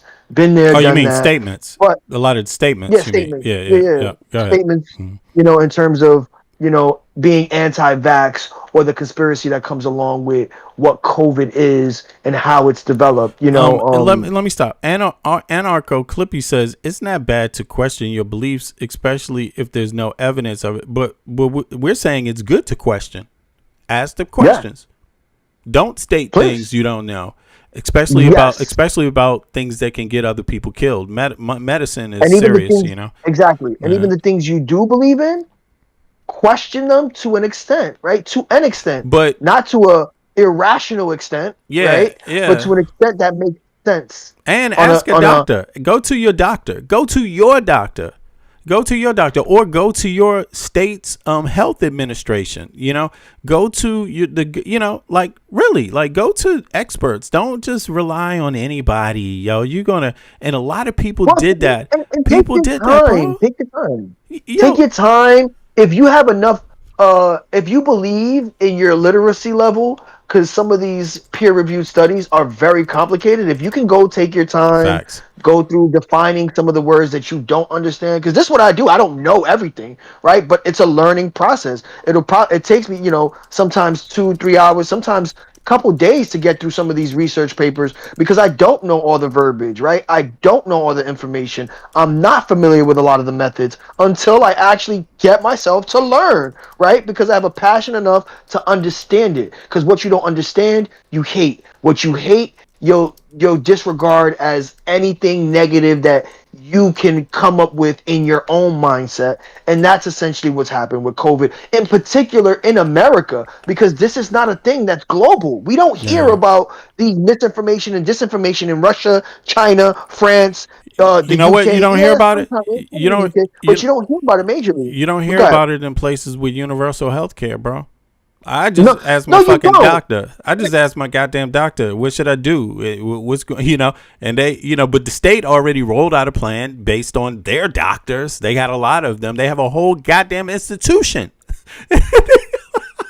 And then they roll out the plan, and you call your doctor and say, "Hey, doc, what am I supposed to do?" "Yeah, come in on this day." "That's right. This one might be best for you. You're this age. You have a choice between this and this." You ask them, "What's the difference? And are there any health or side effects I should expect?" La la la, and they tell you. Very simple. The same stuff your doctor does every day when you call about any problem. If you have a doctor, You're right about potentially not having universal health care, which leading into the distrust. But then where's the mindset of make America great again, right? You believe America medical system was great in 1950s, 1940s, right? You think that's better than what we experience now today in terms of mortality rates, in terms of sickness, in terms of effective treatment, right? Tomorrow you catch an infectious disease, you're going to go to your doctor, right? So COVID would be not looked at any different. I understand the conspiracies behind it in terms of how it was spread. Let's get over that and let's address it as an actual virus, like you would the common cold, right? People even disregard the common cold and forget that there's millions of people who still die, or hundreds of thousands, if not millions, of people who die from the common cold every year. And they tend to be elderly people and people with comorbidities the same as COVID, You know what? right? It was the plague a hoax. Was the smallpox Yeah, introduced was the Spanish flu a hoax? Yeah, was the smallpox introduced to the Native Americans? Was that a hoax?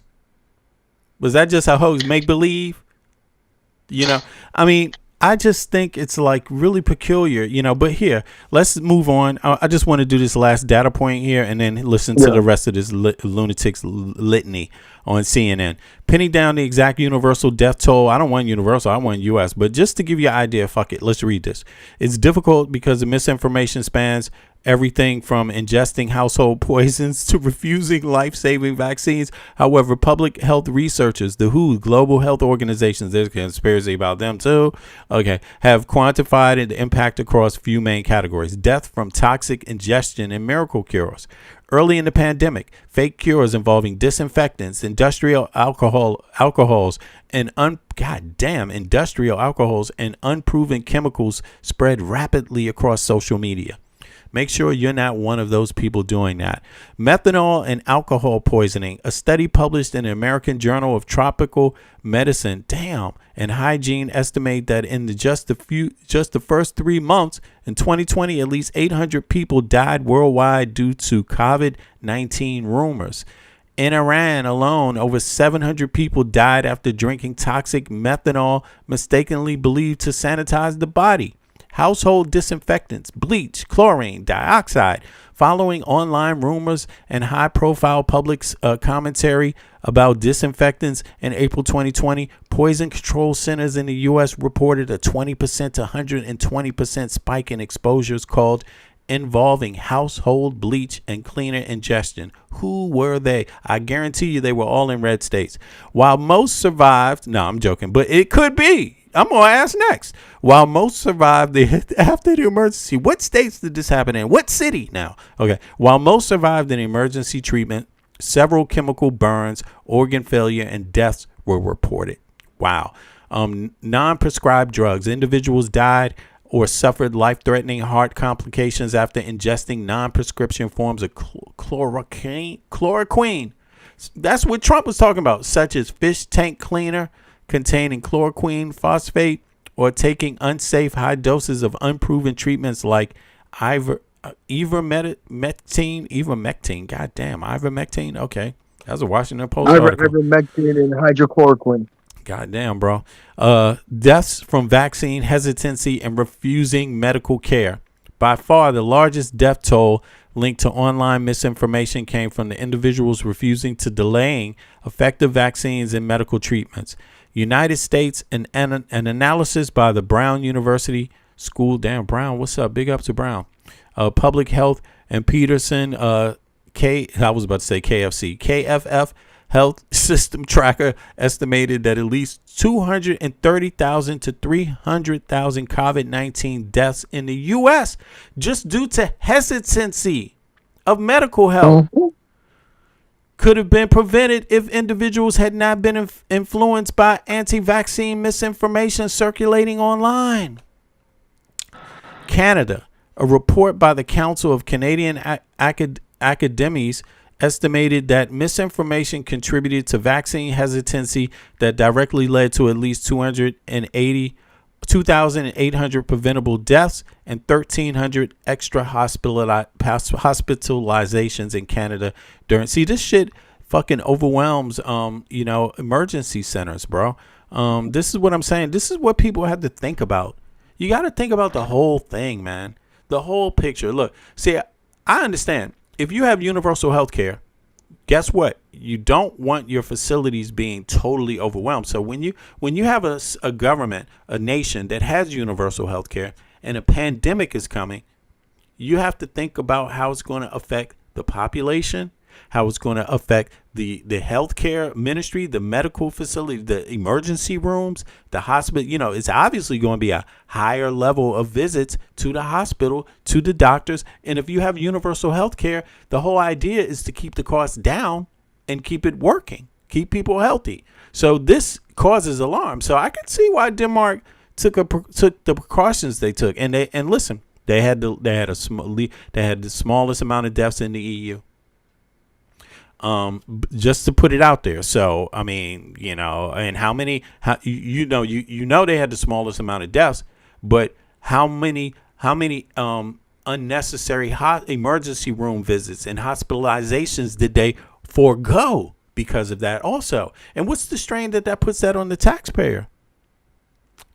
I'm just saying, these are things you might want to think about, that are important. These are all important things outside of the fact that you want to save lives in terms of how you react.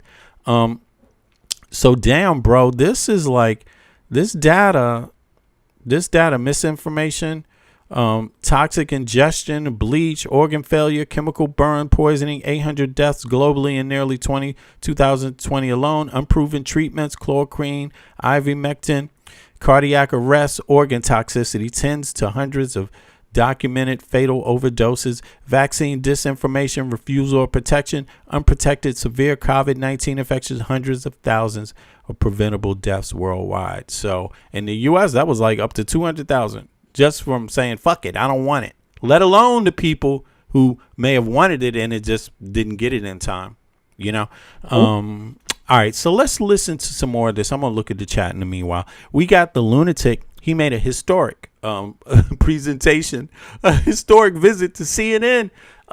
This guy, this is the CDC, the head of the CDC. This is by design. Do we think that more recent Fauci diary has come out and then he goes on a platform like CNN? This is by design, guys. This is literally by design, right? And guess what? Designed to pick up the narrative, to keep up the narrative, and not have people critically think. Go ahead, Vin. Yeah, and maybe some more people in red states that believe his ass is going to die. Oh well, less people voting for less people voting for a red state politician. So well, here we go. You can bring them to the well, but you can't make them drink, bro. That I know. My daddy taught me that. My daddy, my granddaddy told me that, bro. That was the last thing my granddaddy said. V, you can bring him to the well, but you can't make him drink. CNN. Okay. Was to put the stop. chyrons up about stop. how many people are We dying. were trying to get people we were to listening comply. to the leaders in this country, including the president, who had a daily press conference explaining what was going on and trying to listen. Were you listening? I want to talk to scientists, measles. Actually, were you reading the science measles yourself? The measles cases in the U.S. just reached a 35-year high. The second record-breaking year in a row. 93% of these cases are among the unvaccinated. The outbreak is happening on your watch. And even before becoming HHS secretary, for years, you have been one of the leading voices questioning the efficacy of vaccines. Do you accept some responsibility for this measles outbreak? Absolutely not. First of all, this is what? This dude, what the hell is he? international. Listen to this shit. Oh my God. We got to see this. Matter of fact, let me put this shit in slow motion because this is a fact. This is a real goddamn, this is a whole fact right here. Let's hear that over. Wow. Wow. Vaccinated. The outbreak is happening on your watch. And even before becoming HHS secretary, for years, you've been one of the leading voices questioning the efficacy of vaccines. Do you accept some responsibility for this measles outbreak? Absolutely not. First of all, this is an international outbreak. Fuck this. Let's hear that again. Vaccines. Do you accept some responsibility for this measles outbreak? Absolutely not. Absolutely not. For this measles outbreak. Absolutely not. For this measles outbreak. Absolutely not. Master V, Rafika's in the chat. First of all, this. Okay, Rafika, what's up? Oh my God, you on Discord? Okay, hold on. My God, this is insane. This is. I should have just answered that question for him. Fuck no. I mean, this dude is indignant as hell. Yo, Rafika, what's good? Come on up. What's good? Do you take responsibility? Absolutely not. Okay, you on, Rafika, now. You off mute. Go for it. What's up? What's up, sis? I had COVID 2 times. Oh, First really? time I had COVID, I had pneumonia, COVID with pneumonia. Mm-hmm. I thought I was going to die. Really? I was outside. Yes, I did. Oh. I was spitting up blood. What? I thought I was going to, yeah, I didn't know what was going on. I was spitting up blood. I was walking my dog. I thought I was going to die in the snow because back then I was in Illinois. This is when my daughter had got shot. And I didn't know what was going on until I was in the shower and I was getting ready to get out the shower and I thought I was going to faint. I had called my boyfriend at the time and told him something was wrong, come get me. He took me to the hospital. I already knew I had COVID, but when I went to the hospital, I told him I had COVID, but I didn't know what was going on. I told him I was spitting up blood. They said, on top of your COVID, you have COVID with pneumonia. I said, what? Oh, that's I what it never was. had pneumonia in my life. Yeah, that's what the blood was They said, connected yeah. to. Okay, yeah, go ahead. And I was like, what I need to do? They said, well, you got to go to Chicago because I live in the north suburbs. They said, you got to go to Chicago and get this treatment. And I said, no, I'm not going to do all that. I'll wait it out. And I did. I waited it out and I was fine. Okay, you survived it. You lucky. Yeah, I survived it. Yeah. Oh. Then That's the how a lot of second individuals time, die. I didn't. Yeah, the second time I caught it, I didn't even know I had it because after the first time I had got the shot, I didn't even know I had it after the first shot. Yeah, because they don't And give then I you. went to go get. They don't give you a shot for the one you have. If they give you a shot, it's for the next one, the variant, the one that's already changed to the new version that's going around because it changes that fast. Yeah, but go ahead. Yeah. Yeah. So I got the first shot, and then I got it again. I didn't even know I had it, and then I got screened for it, and I had it, and I'm like, damn. But I had the mild symptoms, and then I'm like, okay, I got it. And then I got the second shot. And then I got the third shot. And then I got the follow-up. It's like a, what is it? It's like a, yeah. The booster shot. I got that. And The booster, yeah, the booster. Yeah. And I'm like, okay. And after that, I've been fine since then. But my daughter, she never caught it, never got it. And I was, I've been around her, never got it, never got it. Yeah, certain people's immune systems react different. I think She might have one gotten of the it big and not factors. have known it. Well, Just like yeah, just she could have didn't been know. Yeah. asymptomatic. So a lot of individuals who are asymptomatic, they tend to have a blood type of, I don't know what your daughter's blood type is, but a lot of Yeah. positive and negative individuals tend to fare a little bit better when it comes to That's what I COVID and have. a few other things. Yeah. I got Oh yeah. I'm like my father. I'm O positive. Okay. So yeah, individuals with O blood types tend to fare better with a few diseases, including COVID. Just happened to be one of them as well. But yeah, that's why I asked. But Yeah. let me ask you, Rafika.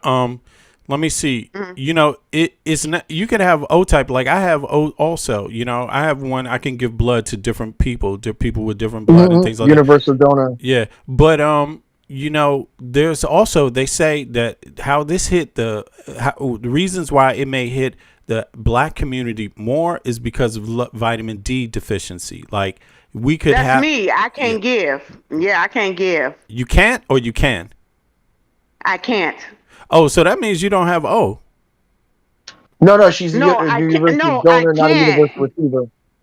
I can't because I had a procedure long ago, but I had ulcers, a bleeding ulcer. That's why. Where I Okay. had to get 4 blood transfusions, Mm-hmm. and I became a Anemic. anemic, a bad anemic. Okay. So I can't. Okay. I heard that. Okay, so but did they? When I went to I had COVID at one time, and I took this. I did catch COVID now. And one, I believe it took me a long time. It took me some time to get over it. It wasn't that it was affecting me bad, but all of a sudden, I wake up and I'd be great, feeling good. And then all of a sudden, I just felt tired again, right? And I called. With me. Well, I called my doctor. I called my doctor, and I was like, "Yeah, what is up with this?" And they said, and I talked to my job too. And since I work in the medical field anyway, they said, you need to go and get. I had to wait a day or two to get into the doctor visit because, of course, it was very busy at that time, right? But they said it's probably because I need to check my blood levels for vitamin D. Maybe my vitamin D was low and I didn't realize it, right? And I did, and I went there, and it was exactly that. Like I caught COVID, it wasn't hitting me that hard, but it was affecting my energy. But it was because my vitamin D was low. Because your energy wasn't that low. Mine was extremely low. I was gone. Yeah. I was out of it. Yeah. I was you probably had comorbidities, so you probably had other illnesses that help exacerbate COVID, and that's what led to the majority of individuals who pass. It's the comorbidities in combination with getting infected with COVID that had I understand now. circumstances. Yes, I really understand how they passed because I felt like I was finna go. I like heard, anyone who was asthmatic, COPD, high blood pressure, any type of heart condition. Pressure. Yep. And I have high blood pressure. Yeah, it gets exacerbated because obviously the lack of oxygen to your body because this is a lung with the lung disease, right? A lung virus, a virus that affects your lungs, right? Inflammation in the lungs. Now that can create infections like pneumonia. Exactly. And so those in combination make you very lightheaded, and that can lead to passing out. Passing out could lead to stroke or heart attack. And so it's a trickle down effect, especially when it comes to how COVID is affected. And that's why a lot of people can't understand that when a lot of these mortality rates were coming out, how they were attributing it to COVID. They're like, oh, this person passed from a heart attack, though. It's a heart attack because they had a comorbidity that existed. Their heart was already at risk, and then COVID exacerbated that heart condition or that lung lung condition or that, whatever Yes. insert disease. And now that's how a lot of people ended up passing. So that's where a lot of people were skeptical. Even till today, they're still skeptical. Obviously your average non-educated individual on COVID is skeptical on the death rates because of that, because they don't understand how comorbidities work. But yeah. You know something? Yes, This yes, I understand now. I understood back then, but I felt like I was drained. I was tired. I was sleepy. I was spitting up blood. I understood. I was praying, saying, "Please don't let me go." I was hearing people on the news. I was hearing people outside my family. I was hearing people inside my family dying. I was like, please don't let me go. I was like, oh my God. Hey, Rafika. I was drained. They got some data. There's some data specific to Chicago. It says pre-existing deficiency rate. They talking about vitamin D, right, with COVID patients, right? Broad epidemiological surveys such as the NHANES show that 76 to 84% of African American adults have deficiency of vitamin D, right? And at any given time, because of low vitamin D usually presents without obvious symptoms. Most people only discover it when getting blood work done. Exactly, that's how I discovered it, right? And Yeah. and with getting blood work done in a hospital, that means you need health care. Okay, you need to get access to a doctor at the very minimum. My doctor takes blood tests. Most doctors would, right? And then they send them to be studied out in the mail, right? But it says here, Chicago cohort studies, University of Chicago, in a major landmark study analyzing thousands of patients tested for COVID-19. Over 50% of black patients who tested positive for COVID-19 were found to have clinically deficient or insufficient vitamin D levels. Black patients with vitamin D levels under 20, what is that, I don't know what this is exactly. Is that milligrams or something like that? I forget, but were 2.5 to 2.6 times more likely to test positive for COVID-19 compared to those with optimal levels. Right. So there's a lot of studies. Black women in Boston University, a large scale study on black American women. Those with deficient vitamin D levels had 69% higher risk of testing positive from COVID-19. So a lot of us think that because we're going out in the sun, or that because we're closer to the equator in the United States of America in a lot of places, that Chicago's in the north though. So that's further away from the equator. But a lot of people tend to think that the U.S. gets a lot of sun and things like that, that's enough. The sun is not enough. It's dietary. Because at the time it was in January, so it was very winter. It's in the north. Yeah, you're in the north. Yeah. So it was bad winter at that time. So, and on top of that, my blood pressure, my anemic. Yeah, you had a lot of other sideline conditions too. Yeah. Your diet and taking vitamins, But go ahead. I'm not a doctor, so don't do what I say. I'm just saying, generally speaking. See, and my diet was bad because I was living in the hotel trying and my daughter was in at that time in a hospital from her gunshot wound. Oh, right. So I'm trying to go back and forth, and my diet was bad too. Yeah, I understand. To piggyback off of all of that, African Americans tend to fare higher in vitamin D deficiency due to lack of sun exposure, right? When we look at, obviously the melanin was meant to protect the skin in high sun areas, right? Yes. And so when you because you got to think, I just left from Las Vegas to come back to Illinois.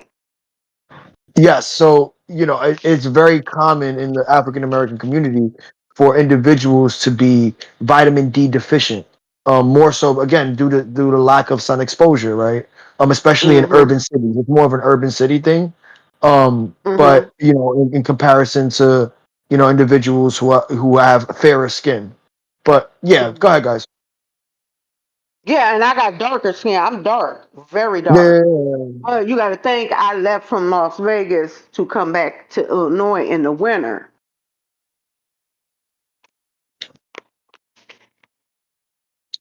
You know something? I'm about to go take And my vitamin D right now. My vitamins. I'm gonna get something to eat real quick and then take my vitamins and shit, y'all. Yeah, but it's relevant, and you do need good medical help. You need to be able to pick up a doctor at any time. A doctor, sometimes a doctor is not always a visit. Sometimes it's a phone call. You know what I mean? And they can, yeah, and I was you know. calling my doctor. I was calling my doctor. I had a doctor out there. I But did but end up COVID. getting the doctor. Yeah, but COVID, the information they have now about COVID is different. During the pandemic was impending. So there maybe wasn't a lot of resources, a lot to understood. They just had protocols for Also, safety, you know? Yeah. also, if I could have you look up the ACA expansion during COVID. And so that's a good Mm-hmm. example of having, our healthcare system work for the taxpayer dollar, right? It helped a lot of individuals be able to even get the COVID shot, right? Right. When it came to being vaccinated, right? The expansion of the ACA in terms of subsidies, it covered a wider range of income, right? A wider range of income when we're speaking of the expansion of the ACA during COVID times. It covered testing as well, so people were able to get more frequently tested. How many people obviously utilized it is up for debate, but it was a prime example of our healthcare system working for the taxpayer dollars for the benefit of the taxpayers, right? Because you can imagine how many people would have gone untested, would have been able to spread COVID a lot more faster because of a lack of healthcare, right? Well, all right. I'm And I also believe, Go ahead. I originally caught COVID out here in Las Vegas before she got shot in January of 2019. that makes To sense be because truthful, initially because they I say got real sick. the first case was in San Francisco, so that does make sense. But I go ahead, really B. believe that I had to go to the hospital, and they said, no, you just had because everybody was getting sick, and they kept saying, oh, no, it was a stomach virus. No, this ain't no stomach virus. It's something else. And I kept saying this. Yeah, I that's was so very sad. tired. I remember I was What? down for 2 weeks. Yeah. I felt the same way when I had the COVID. So you caught it. This was something else. Okay. All right. So listen. Yeah. Thanks for sharing that with us, Rafika. That's some real life experience, you know. And all of us. Yo. Let me see. Let me ask. Michael, did you catch COVID or what was it? Did you have any COVID Yeah, no, experience? I caught COVID.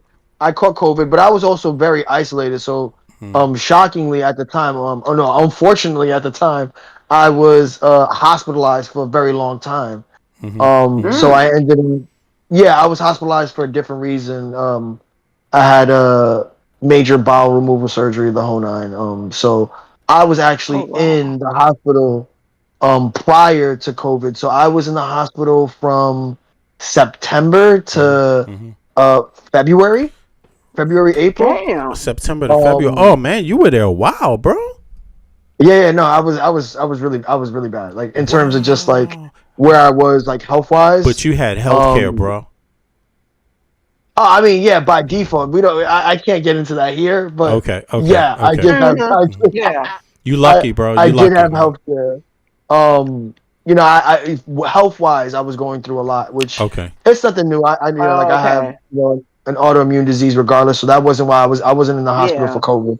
Okay. Like I said, I was in the hospital for bowel removal surgery, and so Okay. I saw COVID playing out in advance. Luckily, they forced me out the hospital before COVID got really bad, and I ended up getting more so what's called outpatient care, where you have your specialist, you have your nurse come see you at home. Okay. It's extremely costly, but yes, my healthcare did help me. Thank God for that. Yeah. And so I was able to get covered that way. But overall, it was COVID for me, seeing it, I was very isolated in advance. So, but I did see it play out as, like from a global standpoint, because I was kind of up to date with kind of global incidences that were happening in China, where it was just much more visible, where the Chinese government was kind of dismissing the claims of a major outbreak, even though they were forcing lockdowns like in China. So at the time, right before it got heavy here in the U.S., China was forcing they were forcing their people to stay inside their homes. Like they were locking them in, like forcefully locking them in. Like I'm talking about nailing the door, like wielding the door shut. Yeah, To their it hit apartment. China hard. It hit China hard. It was crossing, So and they were pretty they were scared. stealing. They were legitimately honestly just welding their doors shut. And if they got caught leaving their homes, they were arrested. So like that's how serious China took it, because they saw what was happening in advance. They saw the negatives of COVID firsthand. They saw, and they're used to like a viral response. So China has a very strong viral response team because outbreaks happen so often in China, in comparison to like the global, which which is Big population. associated with It's a big population in a small yes, space, so it spreads but rapidly. it's also associated. It's mainly associated with poor food practices. So a lot of these rural areas have very poor food practices when it comes to how they prep food, how they clean food, the Yep, surfaces I that they watched serve them. the food on. Yep. Is it's questionable in China because they have very loose, lax laws, and so that's why a lot, like I mentioned before, that's where a lot of the avian flu comes every year from China. How they maintain their poultry and their pork, also from a health standpoint, leads to a lot of contamination. Obviously, that doesn't happen here, right? So we're not going to confuse Chinese Yeah. Americans here with what China looks like, but it Right. happens Yeah. often in China because it's more loosely regulated, right? Mm. And so COVID was just a product of that. And yeah, so I fared relatively okay. I did catch COVID maybe twice. It wasn't, I'm not gonna say it was extremely bad.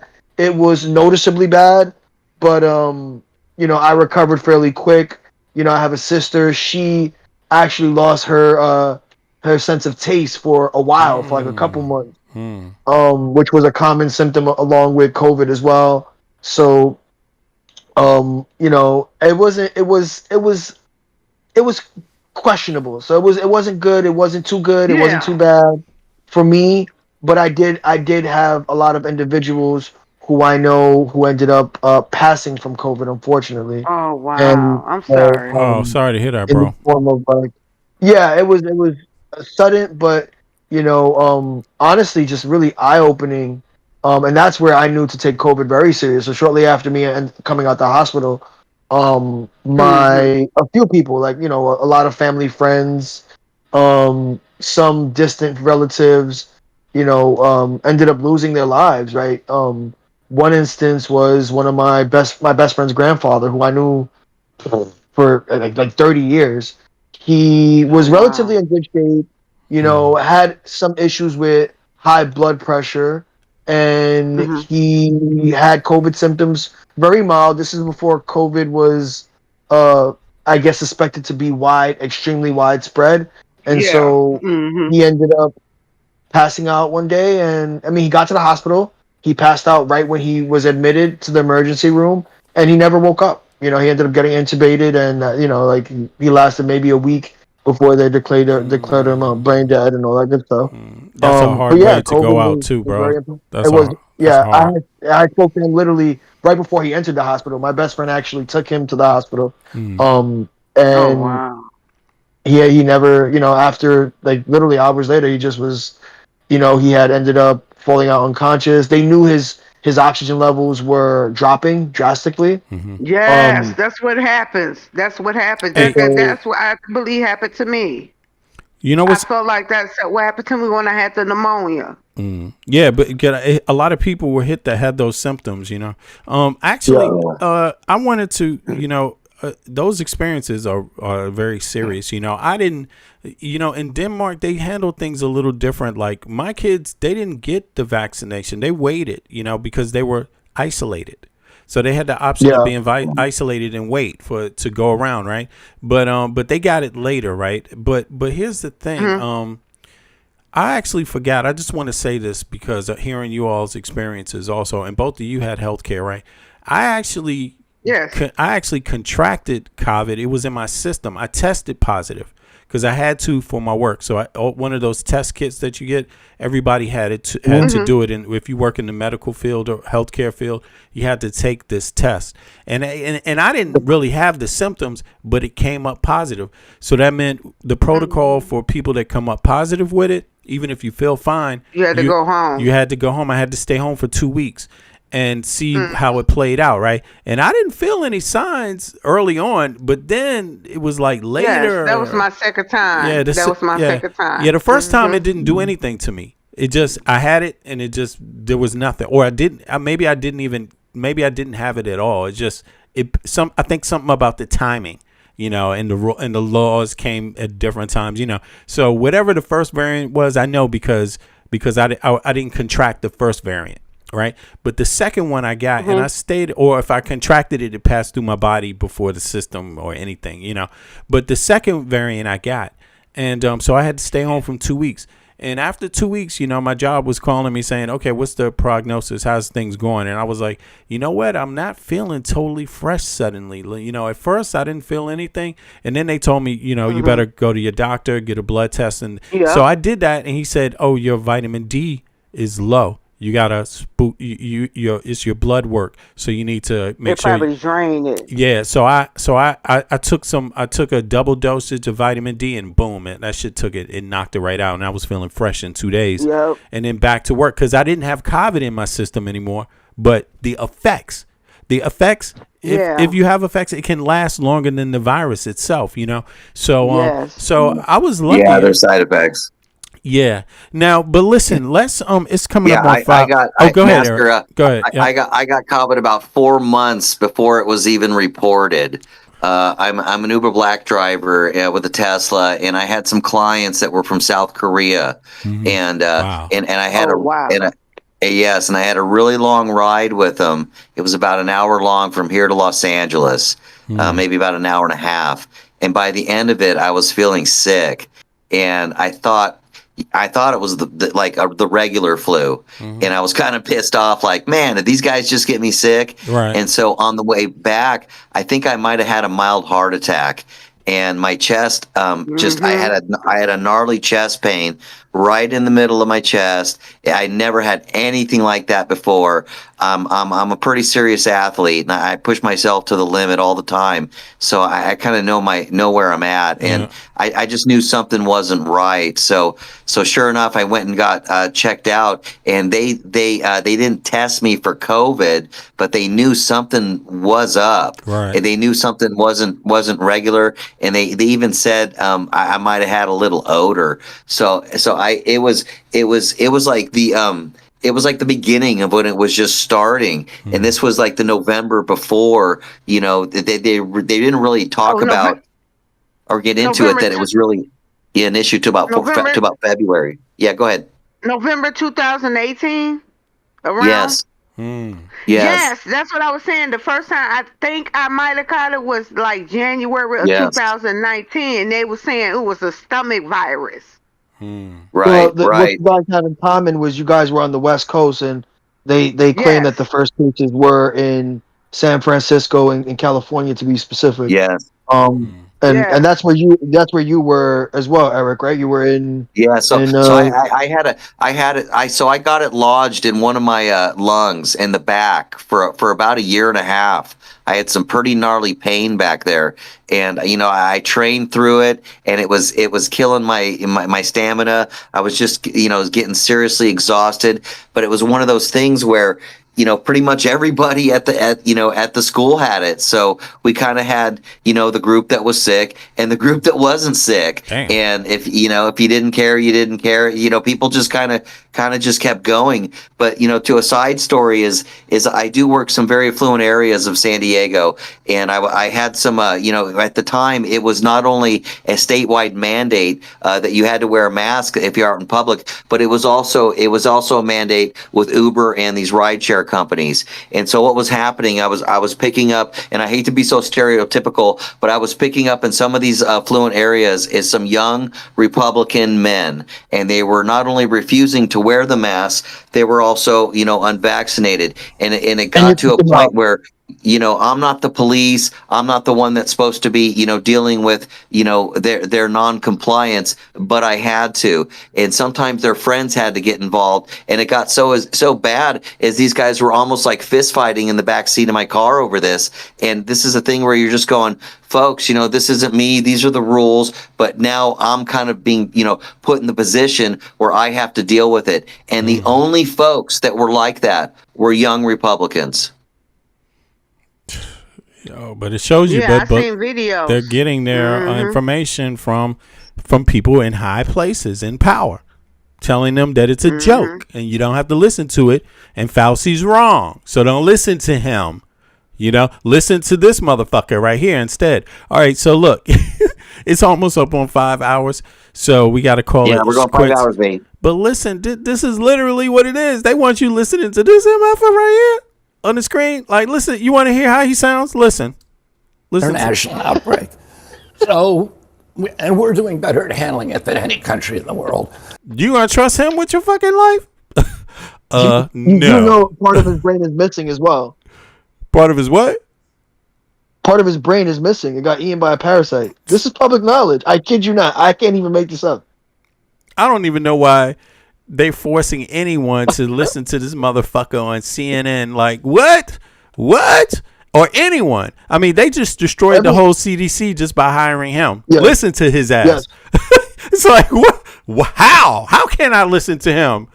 Should I put my motherfucking earmuffs on and shit and listen? Because, god damn. It's like, what is he saying anyway? It's just crazy. And this is what they left us in the U.S., like a death fucking cult, But look, folks, we got to be out. Rafika, thank you so much for sharing your story too and hopping up. Yeah, that was also heart-wrenching to listen to a little bit, but you survived it, and we're all survivors of COVID, by the way. Fuck what he says. We survived this shit, and we survived it with healthcare. Yes. Thank The you. ACA in particular. The ACA. Especially here in the US. Yeah, in the USA, exactly. Danish Universal Healthcare got me, my doctor. Yes. My doctor was a phone call away. It was Medicaid. I had Medicaid. Medicaid. Exactly. ACA, Yeah. Medicaid. And what about you, Eric? I just, I had to go to the regular hospital. I have regular, Sharp Healthcare. They didn't have a lot of protocols at the beginning, in terms of any kind of medication. Yeah. Yes. They pretty much just said to isolate and, But what I've always tried to do with any of these viruses is to sweat them out, is to get hot. And the thing is, that's hard when you're exhausted. Yes. It's hard to overhydrate. It's hard to work out. But that is a way to get this stuff out of your system, is to physically try to expel it. Yeah. If you got the power. I think there was some cases out there of people that had it, didn't know they had it, felt a little bad. And then they didn't know to take it serious, because like when you feel sick, you just think you're going to wake up the next day and feel better. But then people wake up and they have no energy and can't even make it to the fucking telephone.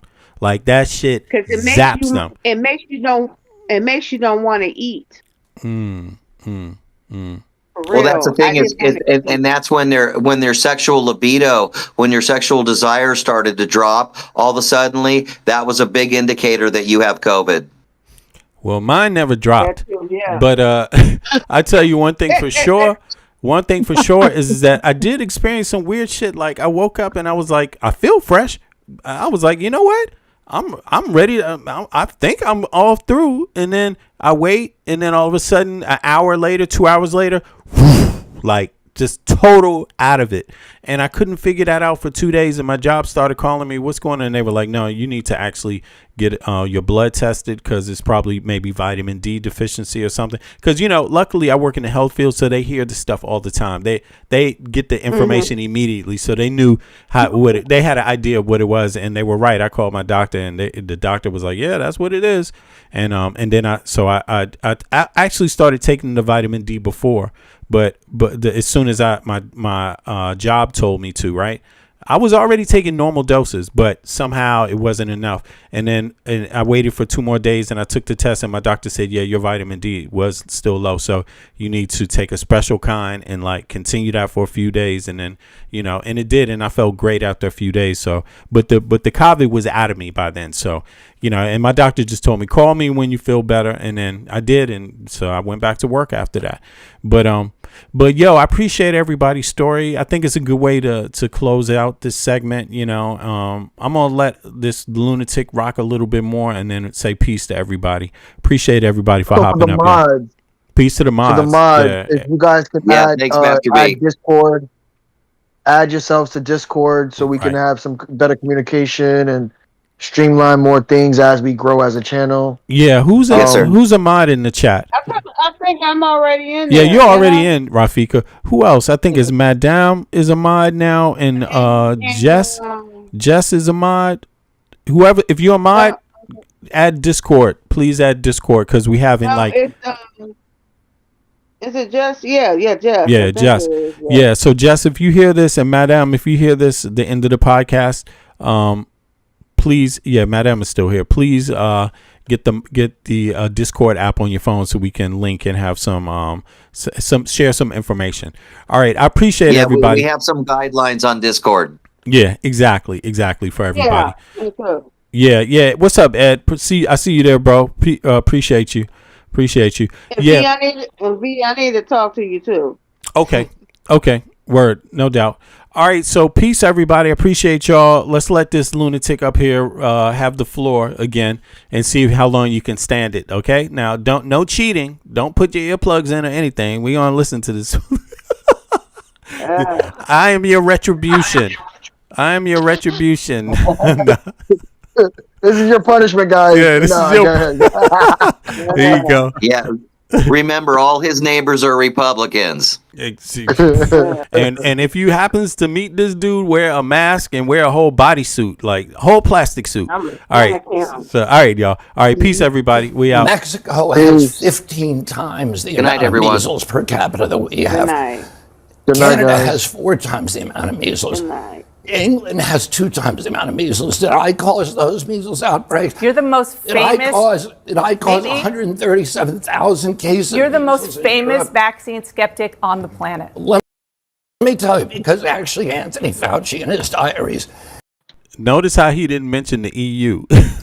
answers the question about why we're having a measles outbreak right now.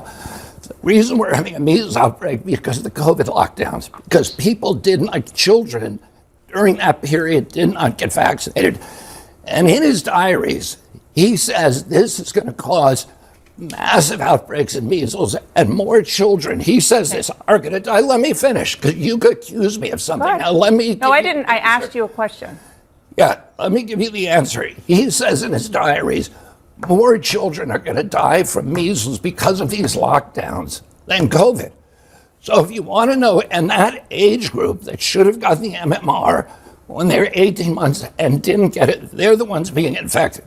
The people in this country, and we have stopped the outbreaks at record speed in South Carolina, in Texas, in Utah, in Virginia. We've done better than any country in the world. I dispatch immediately the epidemic intelligence services to those states. I get on the phone with the governor and we stop them in their tracks. Nobody else has been able to do that. You have a bully pulpit. Let me tell you just one last thing. Go ahead. The communities that are suffering from measles are almost all religious communities that just don't vaccinate. The Mennonites have not vaccinated since 1796, since Edward Jenner invented the smallpox vaccine. It's hard to blame that on me as much as you want to blame No, it I don't on want to me. blame you. I'm asking you because you have a very powerful voice on these issues for people who are skeptical. Let me finish. And Let me finish. And I've never questioned the efficacy of the MMR vaccine. Okay, let me finish. What I want you to do is please use your bully pulpit to right now, as we're getting close to back to school, are you willing to say to parents who have not vaccinated their kids that they should vaccinate their kids for measles because it is safe and it will help them save their children's lives? We tell people on my websites, my public Right now, pronouncement, I'll look say into the it right camera. now that parents should get their children vaccinated for measles. A measles vaccine is effective. It stops measles in about 97% of the cases. Well, people should get vaccinated. Can I ask you, the Wall Street Journal reported that the president is pressuring you to conduct studies probing the link between vaccines and autism. Is that true? Did you say probing the link? I'm just quoting the Wall Street Journal, that the president wants you to go further to probe the link between autism and vaccines. He certainly does. Okay. Now, have you talked to him about medical research that have studied this for 25 years and found no link between autism and vaccines? And just this is my question here, because I don't want to litigate that. My question is, why not, because you are HHS secretary now, why not study what could cause autism, which scientists do believe starts with fetal brain development? Why not do some studies on that, whether you're an environmental lawyer, whether there are environmental factors that go into contributing to a predisposed genetic situation? Well, let me say this first. We're doing all those things, and that's one of the ways that we found Tylenol. There's 73 studies out there and linked Tylenol exposure during later pregnancy and during the perinatal period to autism onset. But you are wrong when you say that this issue has been studied.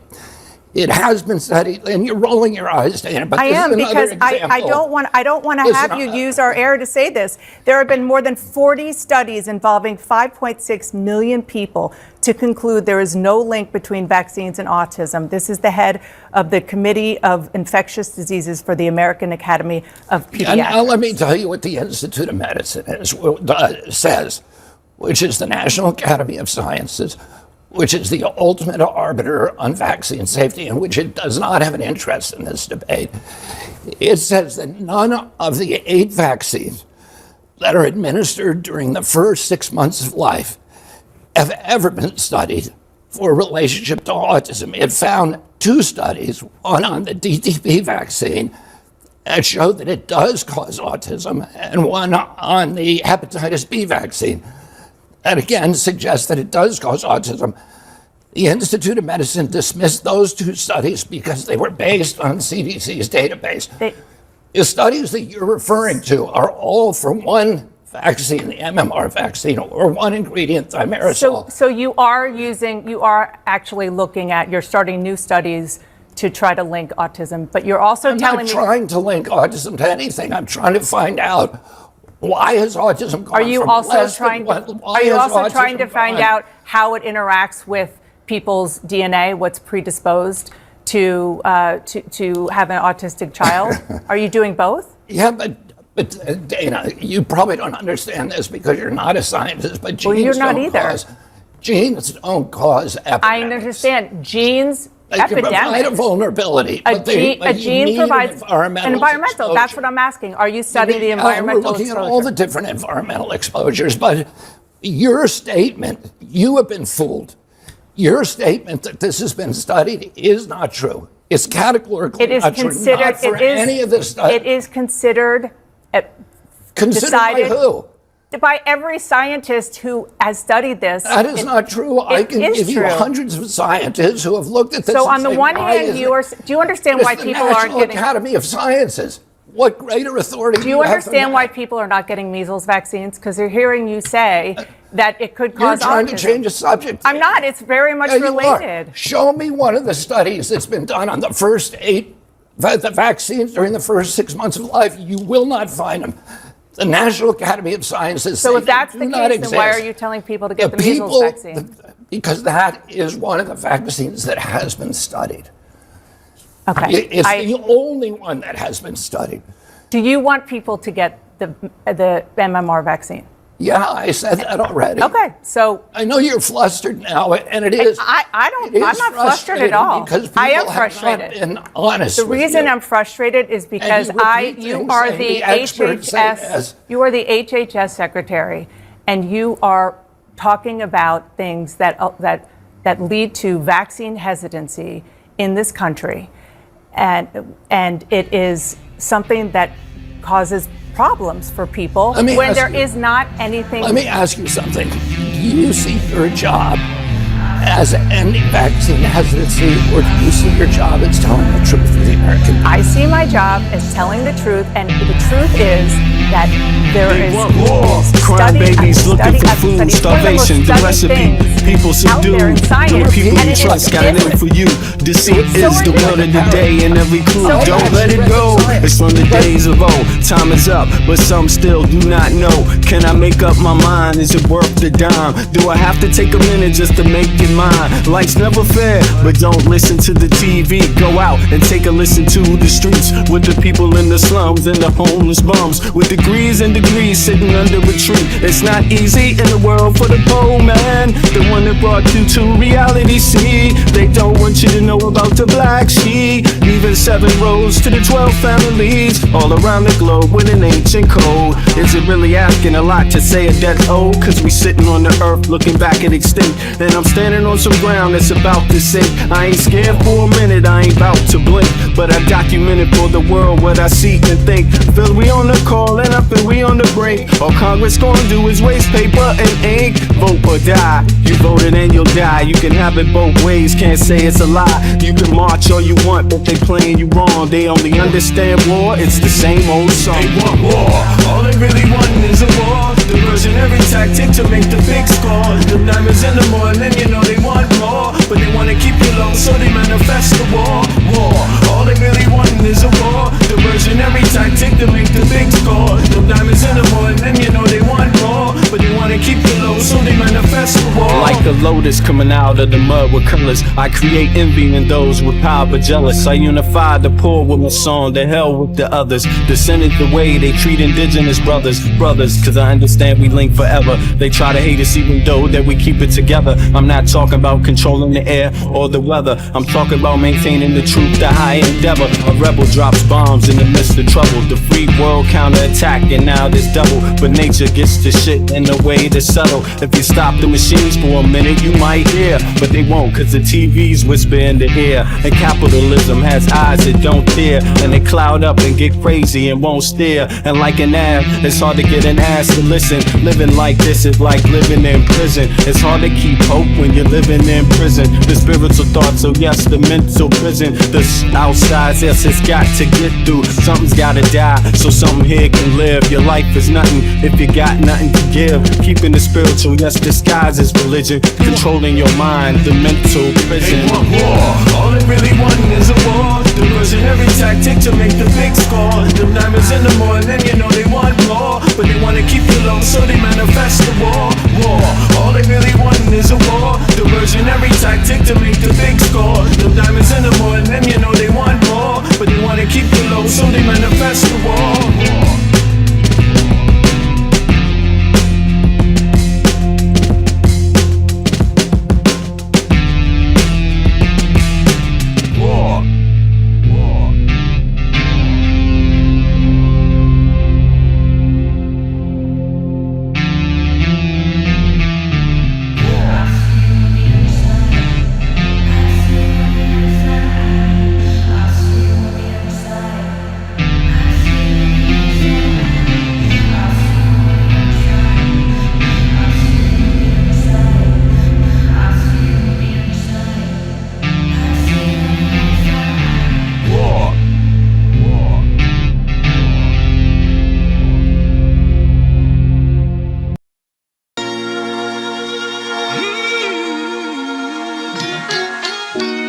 Come, let's get away.